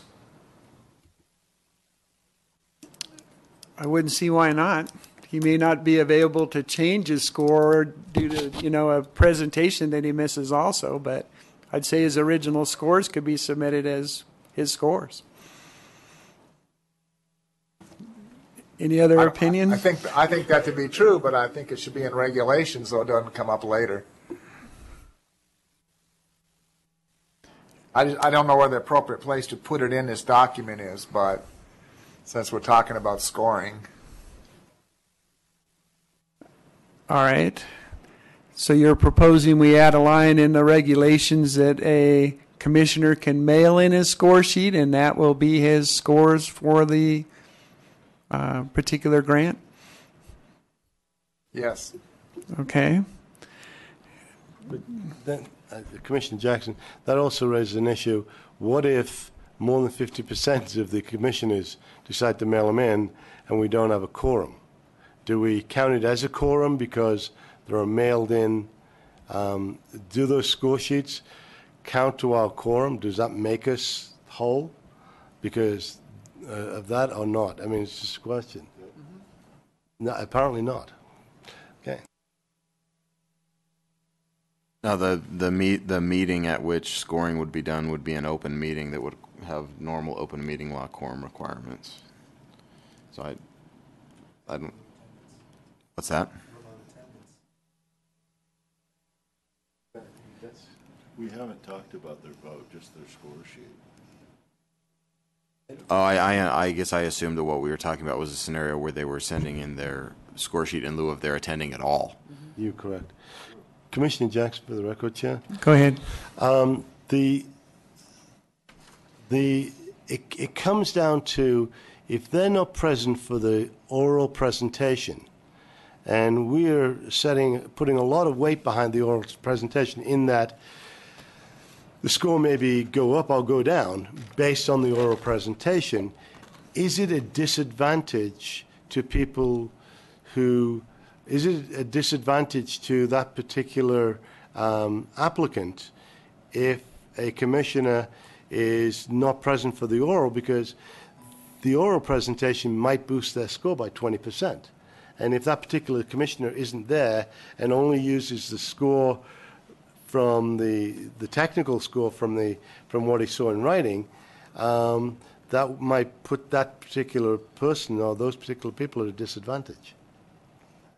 So, do we even do that? I mean, it's, I mean, I'd like to think if there was one meeting of the year that you made, that was the one. And obviously there could be circumstances beyond their control. They could phone in, and I guess if they're not there, either we accept what he mailed in or it doesn't count. I mean, go ahead, Charlie. Yeah, I mean, you're right. That's the most important meeting of the year, and the idea is to be there. But if there was an illness or something and you just couldn't physically be there, that's it. You don't get the phone in, but, it was just a thought that when I go, is this an issue? And if we decide not to do it, fine, we don't do it. I'm just bringing it up for discussion, basically. Commissioner Giroux. Commissioner Giroux, for the record. Yeah, it's a fine line since we do have a threshold just to get to a vote. So if you had someone that, say, scored 59 but did such a great presentation that if that commissioner was there, it would have got them over the threshold, and I think that's where, because we have that threshold, I'd be a little bit leery on doing something like that, because then they could come back and say, hey, because you didn't attend, I was disqualified, and it puts it on us. So, I mean, Commissioner Jackson, go ahead. if the commission doesn't show up, I don't know whether we should include that score or not, because we would just then take all of the scores and divide it by the number of commissioners there. If a commissioner can't be there for both meetings, I don't know if it would make that much difference to the average score if we don't count that score. So if we end up with 8 people there instead of 10, we divide the scores by 8 and then come up with our average, and not include the absent commissioner's score at all. And and again, I think we're still. Once we get going on this, I think the scores are all going to sort of even out anyway, and the averages are going to be swayed very, very little by individual commissioners.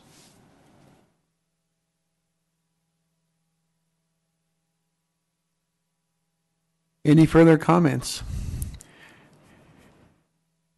Do we wish to further discuss this particular subtlety, or move on? We put it in somewhere else. Can we add it in? Yeah. I think it should be. It's a standalone issue. Footnote. Okay. Commissioner absence. We do a little more work on it. We're still going to go through a review process, and it's going to get kicked back and forth between LCB and us in public hearings. We have an opportunity to deal with that issue. It's valid, but I don't think we can answer it at the moment. We'll do some more research. Okay. Can I have a motion as far as the important dates there, is how we want to treat it? Oh, go ahead, Mr. Gerst. Thank you. This is Scott Gerst with the Nevada Trail Stewards. Just as to specify, you've got grants in here as kind of a general term. Upon a call for grants, the call for grants will be open for 60 days. At the close of the call for grants, the grants will be published. Shouldn't say applications instead of grants, because you kind of got them mixed up and commingling there. So you're not sure if you're talking about the actual grant request, the grant proposal, if there's going to be an RFI or an RFO, so you got all of that kind of lumped into the grant. So I think that you want to put grant applications as these deadline dates. I think that's a reasonable rewording. Any commissioner have an objection to that? Okay. We're going for a motion on these important dates. Commissioner Jackson, I'm going to fix the commission thing too. Let's see. And call for grants. The grants will be published. Okay, first line, the grants will. We will add grant applications will. Okay. I'm sorry? Okay. All right. Oh, instead of call, I see what you're saying. Okay, recall will be replaced with solicitation. And then grants, we will add the word applications. And on line 3, the word commission will be replaced with committee as a whole. Anything else? That's it. Okay. All right. It's been moved. Do we have a second? I'll second it. Very good. Commissioner Lambert seconds. Any further discussion? Hearing none, call for the vote. All those in favor say aye. Aye. Aye. Aye. Aye. Aye. Any opposed? Motion carries. Thank you, Commissioner Jackson. Application rules. Number 1, applicants must submit a complete application, 1 original, 2 copies, and 1 electronic copy with all necessary attachments. Anyone have a problem with that? All right, stands as written. Number 2, due to the high number of applications, any application that is found to be incomplete will be set aside and not scored. Any problem with number 2? Hearing none. I'm sorry, did I step on someone there? All right, I guess not. Number 3, an attempt will be made by the scoring committee to contact the applicant to get a complete application. However, all applications must be complete and turned in by the notice deadline. Any problem with that? Okay. Number 4, an application packet must include a description of the project and site, justification for the need and demand for the project, cost estimates, budgets that are clearly defined and specific, and all supporting documentation necessary, i.e., maps, photos, design drawings, specification, proof of ownership. Should we put permits in there also, if applicable? Okay. We'll leave that. We'll leave it the way it is. Any objections to that? Hearing none, moving on. Number 5, electronic copy must be in one PDF file format that can be used for electronic distribution to all active commissioners, advisors, staff, public, and the Nevada Commission website. If possible, the file should not exceed 25 megabytes. Any problem? Yes, go ahead. I just don't see that we need one. We only have one item listed, so it should be. Gotcha, okay. Okay, we'll just give you that duplication. Yeah, okay, and edit. Do you want to amend that by motion? I think if no one has, what's that? I think if everybody's okay with that slight edit, we'll just say it's okay. Very good. Matching kind descriptions, in-kind match. An in-kind match is a donation of a product, service, or cash used to complete the project. An in-kind match is not required, however, is encouraged. Yes. Okay. For the record, Michelle Hamilton, Okay. Department of Public Safety, when you say the deadline and you're talking about an original and 2 copies, do you have postmarks? Do you need to address that, or do you care? I think if they meet the deadline, they meet the deadline. Accepted hand carried to the mailbox in the past, so I guess as long as it's in there, we have no record or document, so you're right, we have a risk. There's Okay. There's been no postmark requirement. We've allowed hand carried documents to be delivered. Okay, because that's, we have a deadline, and then we have, but it has to be postmarked by that deadline. So that's just, We just hadn't gone there. and I just noticed that. Thanks.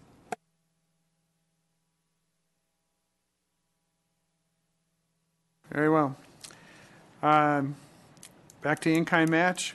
Grantees are encouraged to supply their in-house engineering, design, labor, and equipment cost as an in-kind match. If this is not practical, these are also allowable costs for reimbursement. Any trouble with that? Okay. All items used for match must be described in the grant agreement, must be documented upon the completion of a project. Following types are of match that can be used to match reimbursable funds. Force account is the use of the applicant's staff, labor, and/or equipment. Documentation of force account labor must include the name of each worker, dates worked, hourly rate of pay, numbers of hours worked, total cost, and work accomplished. And stop me if you have a problem with any of these sentences, or I'll just keep reading. Number 2, donated material is submitted as match may not exceed the cost of the materials on the market price at the time they were charged to the project, whichever is less. And an invoice marked donation or gift letter from the donor must be retained as documentation of the donation. 3, contract services may be submitted as match when an employer other than the grantee furnishes the services of an employee. These services are valued at the employee's regular rate of pay. Benefits are not included. These services must be for the same skill for which employee is normally paid. Documentation must include employer's name, date worked, hourly rate, numbers of hours worked, total cost, work accomplished. Number 4, volunteer labor may be used as match. Rates must be consistent with the rate regularly paid by the grantee for similar work. Documentation must include names, dates worked, hourly rate, number of hours worked, total donated cost, work accomplished. For fiscal year 2014, rates $22 an hour.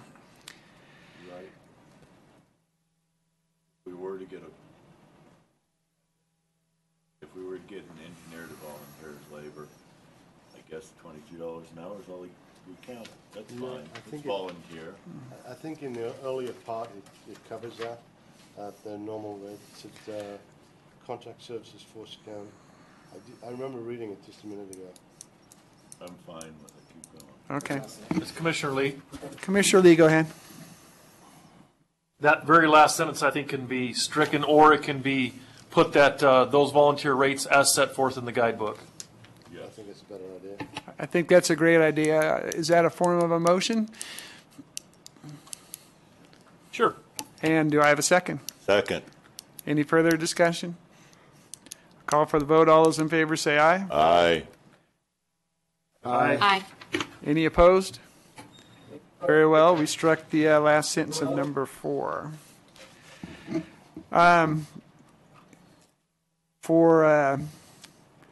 Anyone have a problem with this bidding process section here? I think it's inclusive enough to handle whatever the bidding requirements are in whatever situations I can envision. If there's no Commissioner objection. Baker and I just have a question. Okay, go ahead, Commissioner Baker. Is it that we're requiring people to go through the bidding process, or is it just, and I apologize, I'm not familiar with that section of NRS to know what that means, and I'm just wondering if we needed to clarify that here.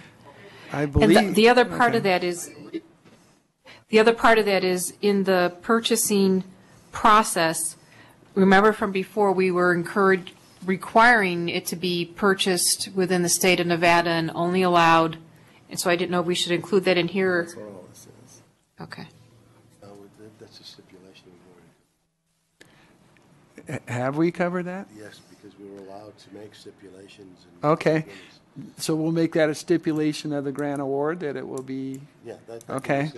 This is just. Okay. Does that work for you, Sue? We can make it as one of those special conditions in the grant award that the equipment or services will be purchased in Nevada?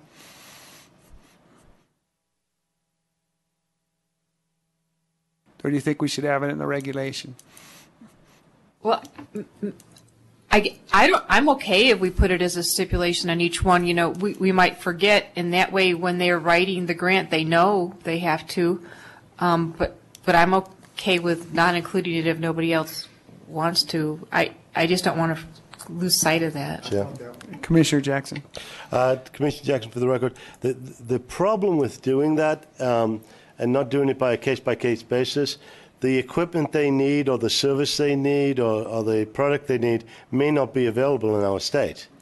What we've got here is the regulations set forth via NRS, which obviously we can't change, but it just goes through things like if a bid's over a certain amount of money, there has to be more than 3 bids, and it just sets forth some criteria for bidding's the bond that they may require and all that type of thing. So this kind of is sort of set in stone. But if we want to require somebody to get 3 bids and it's only for a product that's $5,000 just for the sake of argument, which is not covered by NRS, we can do that in the process where we're making a deal with the grant applicant. So, and we could put in the guidebook that the commission greatly encourages people to use products from our state and greatly encourages people to get 3 bids on almost everything. So that's a way of doing it with the grant book.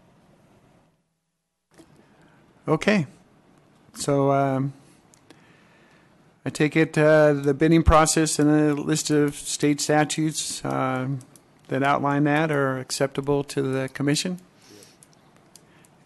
Hearing no objection, we'll go to eligible project cost. I think we've also, as a group, gone over those. If anyone has a particular objection or issue with any of these eligible project costs, now is the time to step forward. Yes, please.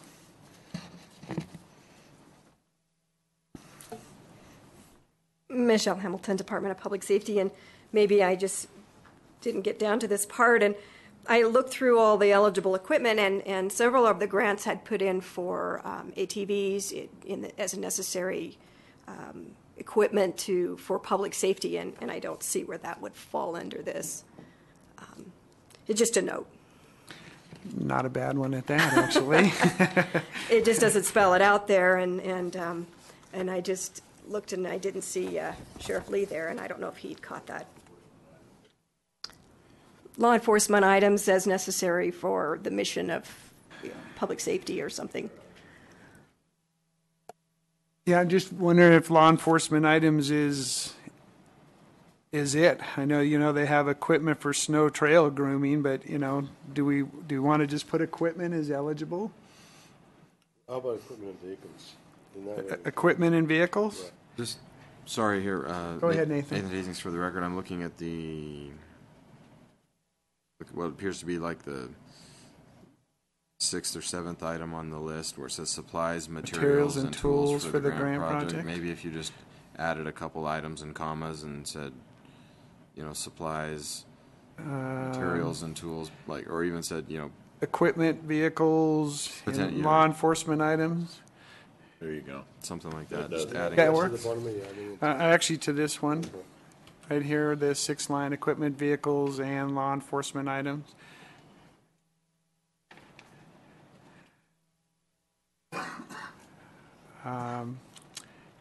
Okay, great. Can I have a motion to that effect? Anybody else want to do it? Commissioner Jackson, for the record, under item eligible project costs, on line 1, 2, 3, 4, 5, 6, 7. On line 7, we will add equipment, vehicles, and other law enforcement supplies. Okay, sure. Very good to have a second. I second that. Very good. Any further discussion? Sorry, Nathan Hastings for the record. Perhaps instead of saying the word other before law enforcement supplies, if you just say vehicles, equipment, and law enforcement supplies, because if you say other, that implies that that's been accepted. The previous ones are law enforcement. Amiable to the seconder? Yes. Very good. I'll call for the vote. All those in favor say aye. Aye. Opposed? Very good. Thank you. Thank you. Non-eligible cost. Are there any items here that like to comment on? Leo? The 4th line from the bottom, it says mileage for non-governmental agencies and districts, and then parentheses, mileage for non-governmental organizations is allowed. I think that should be mileage for government agencies and districts, meaning that would not be allowed, but mileage for non-government. Okay, okay. Yeah. Yeah. Okay. Thanks, Leo. And we can make those 2 separate lines there. We'll make 2 separate lines, or just take the word none out? Yeah, let's see. Take the word none out. On the first part, not the second part. On that first part, not the second part. Okay. Very well. With that edit, do I have a motion? Commissioner Jackson, for the record, under non-eligible costs, line 9, 3rd word, mileage for non-governmental. My motion is to strike the non, so it would read mileage for governmental agencies. And districts. And districts. Okay. Second? I second that. Very good. Any further discussion? Hearing none, call for the vote. All those in favor say aye. Aye. Aye. All right. Yeah, we're down here, aye. Okay. 3 ayes. Very well. Motion passes. All right. Grant awards, disbursement of funds. Except as provided herein. Except as provided herein. Well, the edit possibly. Commission shall authorize disbursement of funds allocated to a project on a reimbursement basis. This means the grantee shall initially pay all project costs and then seek reimbursement through the Commission. In some cases, the Commission may decide to pay for the cost of equipment, materials, and other such costs as the Commission deems appropriate directly to the supplier on the behalf of the grantee. This will ease the burden on grantees. After the grants are selected, an agreement between the Commission and the grantee will be completed. You're required to submit any additional information requested in the award letter and finalize the agreement within 90 days after the receipt of the grant award letter. Finalized agreement will identify an end date of the project. Applicants have 2 years to achieve substantial completion of the project. Comments, Commissioners? Mr. Jackson? Commissioner, I'm going to raise my objection to substantial completion. You have a substitute word that works? Just strike the word substantial. So it'll just be applicants have 2 years to achieve completion of the project. Right. Okay. Michelle, you have a comment? Commissioner Baker? I don't, for the record, Michelle Hamilton, the one that says that the grantee shall pay the project costs directly to the supplier, I could see that might be, a little messy. It might be easier to go ahead and front that money to the grantee and let that grantee, you might have title costs, warranties, those kinds of things. They were just like two-party checks like construction does as well. Oh, okay. Yeah, and it just says we may decide to pay for that. It doesn't mean that's the only way, I think.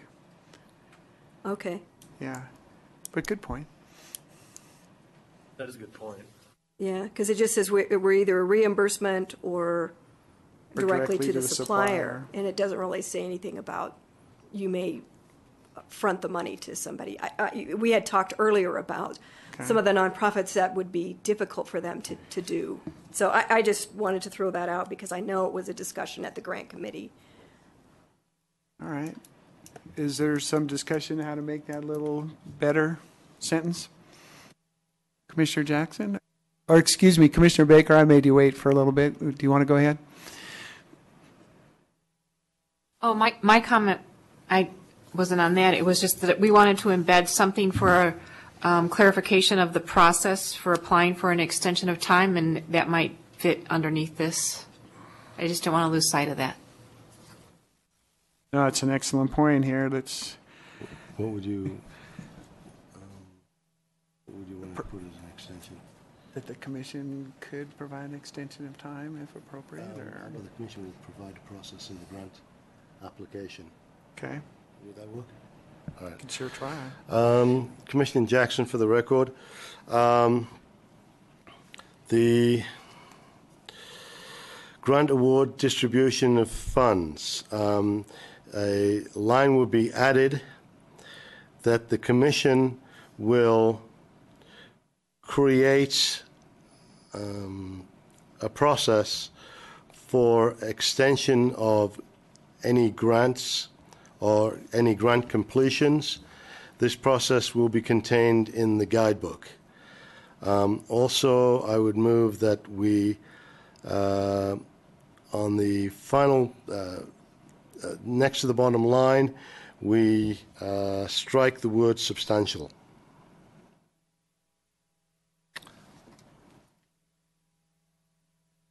Do we have a second? Excuse me, do we have a second for that motion?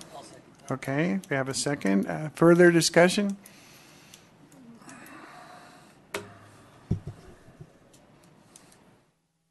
Substantial completion has been a long-term portion of construction law and practice, and there's good cause for it.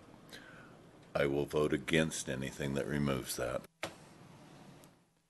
Very good. Any other comments? Comments from the public? All right. Hearing none, I'll put it to the vote. All those in favor say aye. Aye. Aye. Aye. All those opposed? Opposed. Nay. Very well. Well, I didn't think I'd maybe see this day, but great bunch of work there, and at least it gets us a new draft and move it along. Mr. Chairman? Yes, go ahead. Mr. Chairman? Charlie? So as Mr. Hastings pointed out earlier, I'll make a motion that we approve all the items we made no changes to. Thank you for that, You have them Charlie. listed? Paul's got a little list if you want the specific items that we didn't change at all. Want to just read He that can in make the the record? motion then. All right. All right. Paul ahead. Jackson for the record, and we'll make a motion that the commission approve items which were not changed. Items include eligibility application number 3, general guidelines and rules number 2,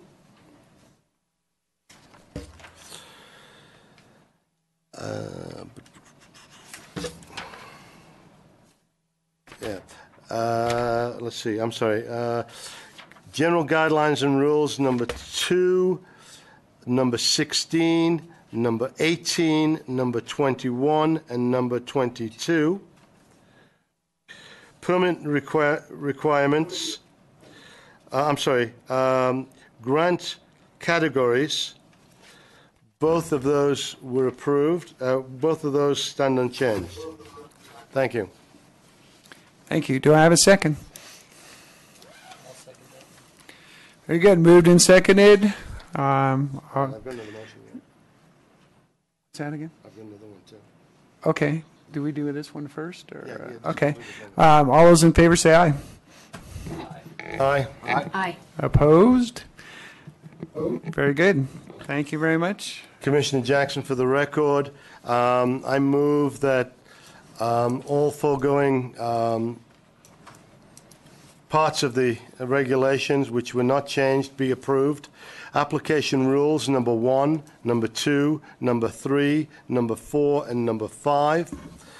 Matching item descriptions in-kind match 1, 2, and 3. Bidding process in its entirety. And that's it. Thank you.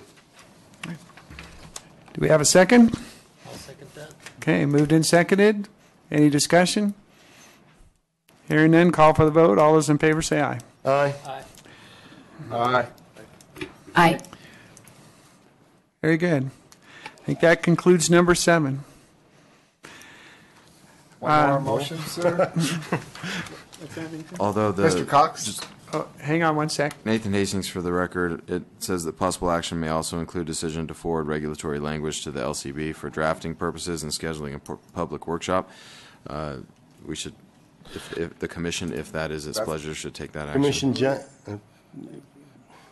That was my motion. Oh, you want to make a motion? I'm sorry. Go ahead. Well, I just wanted to make the motion that we forward this on to the LCB for Drafting 'cause we won't purpose. schedule the public workshop till. Yeah, we won't schedule the public workshop till later, but at least this needs to be forwarded on to LCB. Excellent. Thank you. Do I have a second? Paul Jackson, for the record. Moved and seconded. All those in favor say aye. Aye. Aye. Aye. Aye. Any opposed? All right. Thank you. All right. Number 8. I'm sure you'll be sorry to hear that after consulting with legal counsel and others on the small business impact statement, it can stand as presented. Any objections? I didn't think so. This is Mr. Cox. Yes, Charlie? So then we need to make a motion to forward that to LCB as well, because that goes with the Yes. application. Yes, I will Or the entertain a regulations. motion to do so. Commissioner Jackson, for the record, I move that the small business impact statement be forwarded to LCB for approval. Do I have a second? Commissioner Yes, Droz I'll second seconds. that, Mr. Cox. Okay, moved and seconded. Mr. Droz beat you by a little bit. All those in favor say aye. Aye. Aye. Aye. Any opposed? Okay, motion carries. Number 9, combination of the regulation and grant guide committees for discussion and possible action. The commission will discuss, revise, and possibly approve the combining of the regulation and grant guide committees. This discussion can possibly include the approval of the beginning of the revision of the grant guide.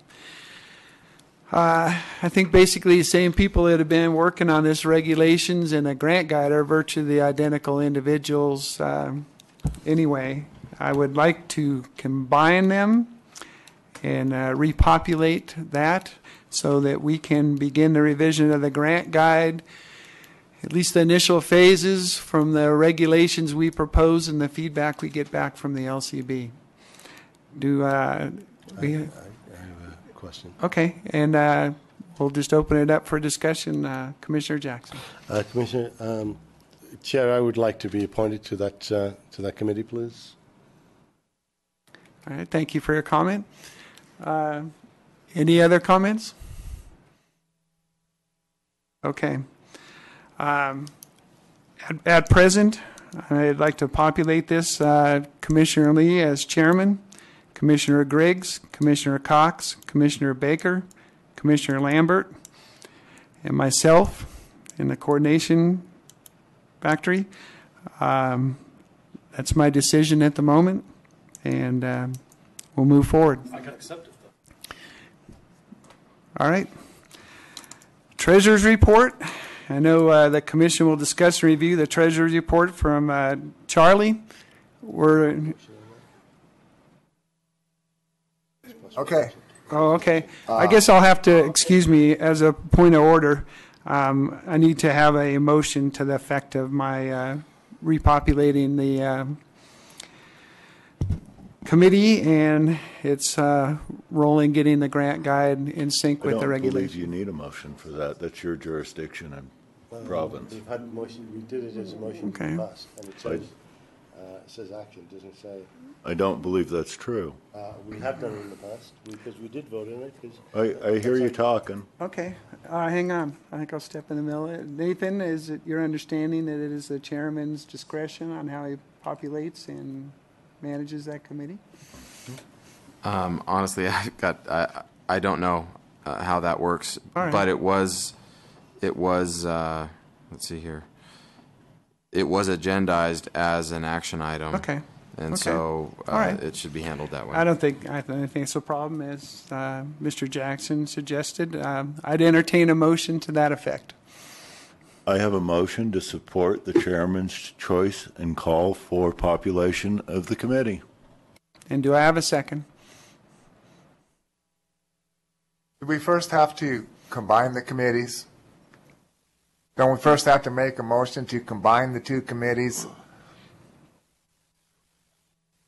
Okay. I think Mr. Lambert's motion incorporated all that the chairman stated, which includes both, so I think it Okay. can stand as the motion. Okay. All right, it's been In that moved. case, I'll second his. Okay, seconded by I Charlie. will second it. Okay. I'll call for the vote. All those in favor say aye. Aye. Aye. Any opposed? Nay. Okay, one nay. Thank you very much.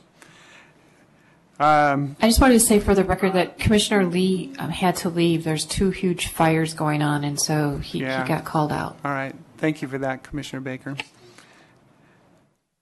We are just 1, 2, 3, 4, 5, 6. We're still a quorum. If we lose one more, that's it. I don't think it matters how many leave once there's a quorum called in. Okay. We're just about there.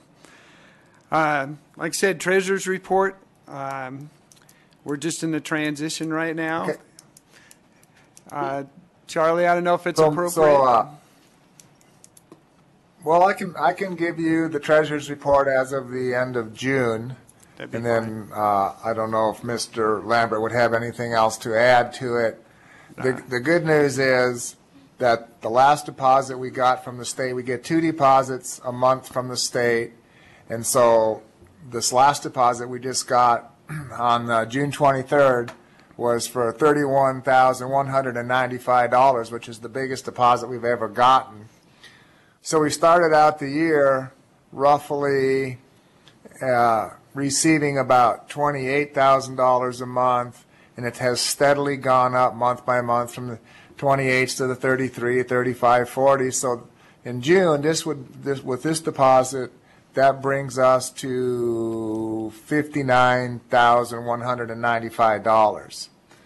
So this is a good time of year for selling registrations, apparently. And then I just want to point out, so that it's fresh in everyone's mind, when we put the budget on the website, we showed our budgeted amount for the year of $403,049.17, and our income, our income for the year now is $256,292, but we have to remember that the income we're gaining doesn't go toward this budget. It goes towards what we have to spend for next year. So I just want to keep that fresh in everyone's mind. I would like to see us make, right now we're halfway through the year, and we're only barely halfway above the amount that we took in last year. So I'm hoping that registrations continue to the point that our income continues to rise so that we have more money to spend next year. And since at the point when I left, when I mailed everything up to Mr. Lambert, all the bills were paid, and we did not have any bills that had come in for the month of June yet. So I think with that, I don't know if there's been a bill turned in to Mr. Lambert for anything due in June, but that would be the end of my report. It's encouraging that we're getting more money, and we're right on track. All right. Thank you very much, Charlie. We come to public comment one more time. Is there any member of the public would like to mention something they haven't already today?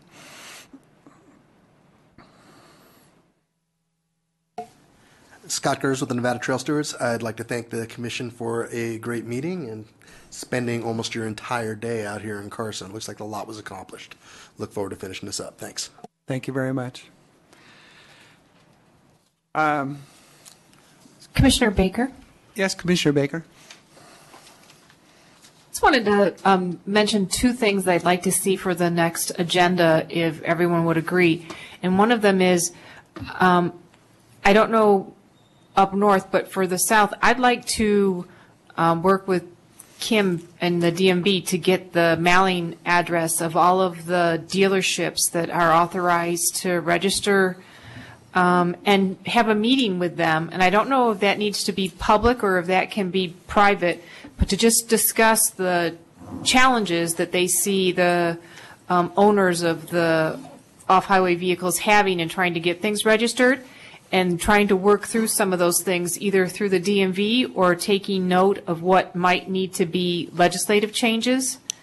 And then the second thing is using that list, we do need to talk about working with the DMV as a joint BDR for the next legislative change, so that we would be complementing each other with that initiative that they talked about, trying to help them cover their administrative fees. So I think we would want to have future, I don't know if it's future discussion items for both of those so that we can go forward with those items. I think it's a good idea. And I think we need to talk about our secretary's position a little bit there. There's several, any other items while we're here? I know we have some. We're probably going to look at some dates there. We want to keep Nathan as our counsel in this process, but and he's gone from the 24th of July to the 4th of August. So probably right after he returns, we'll try it. We'll get a couple dates out to everyone, see what works best for everyone, and we'll get a draft item type out and suggestions for the agenda and move on. And we'll go forward here, revise today's work and get it into a legible form and go through the process for submitting it to the LCB for temporary regulations and get that process going. So I applaud everyone for their work today. It was a long project, but I appreciated the help and people's suggestions, and hopefully we'll move forward. Any other items of discussion under public comment? If not, I'll entertain a motion to adjourn. Gary Lambert, for the record, I motion we adjourn this meeting. A second? Second. All right. All in favor, say aye. Aye. Opposed? Aye. Very good. We are adjourned. Thank you very much.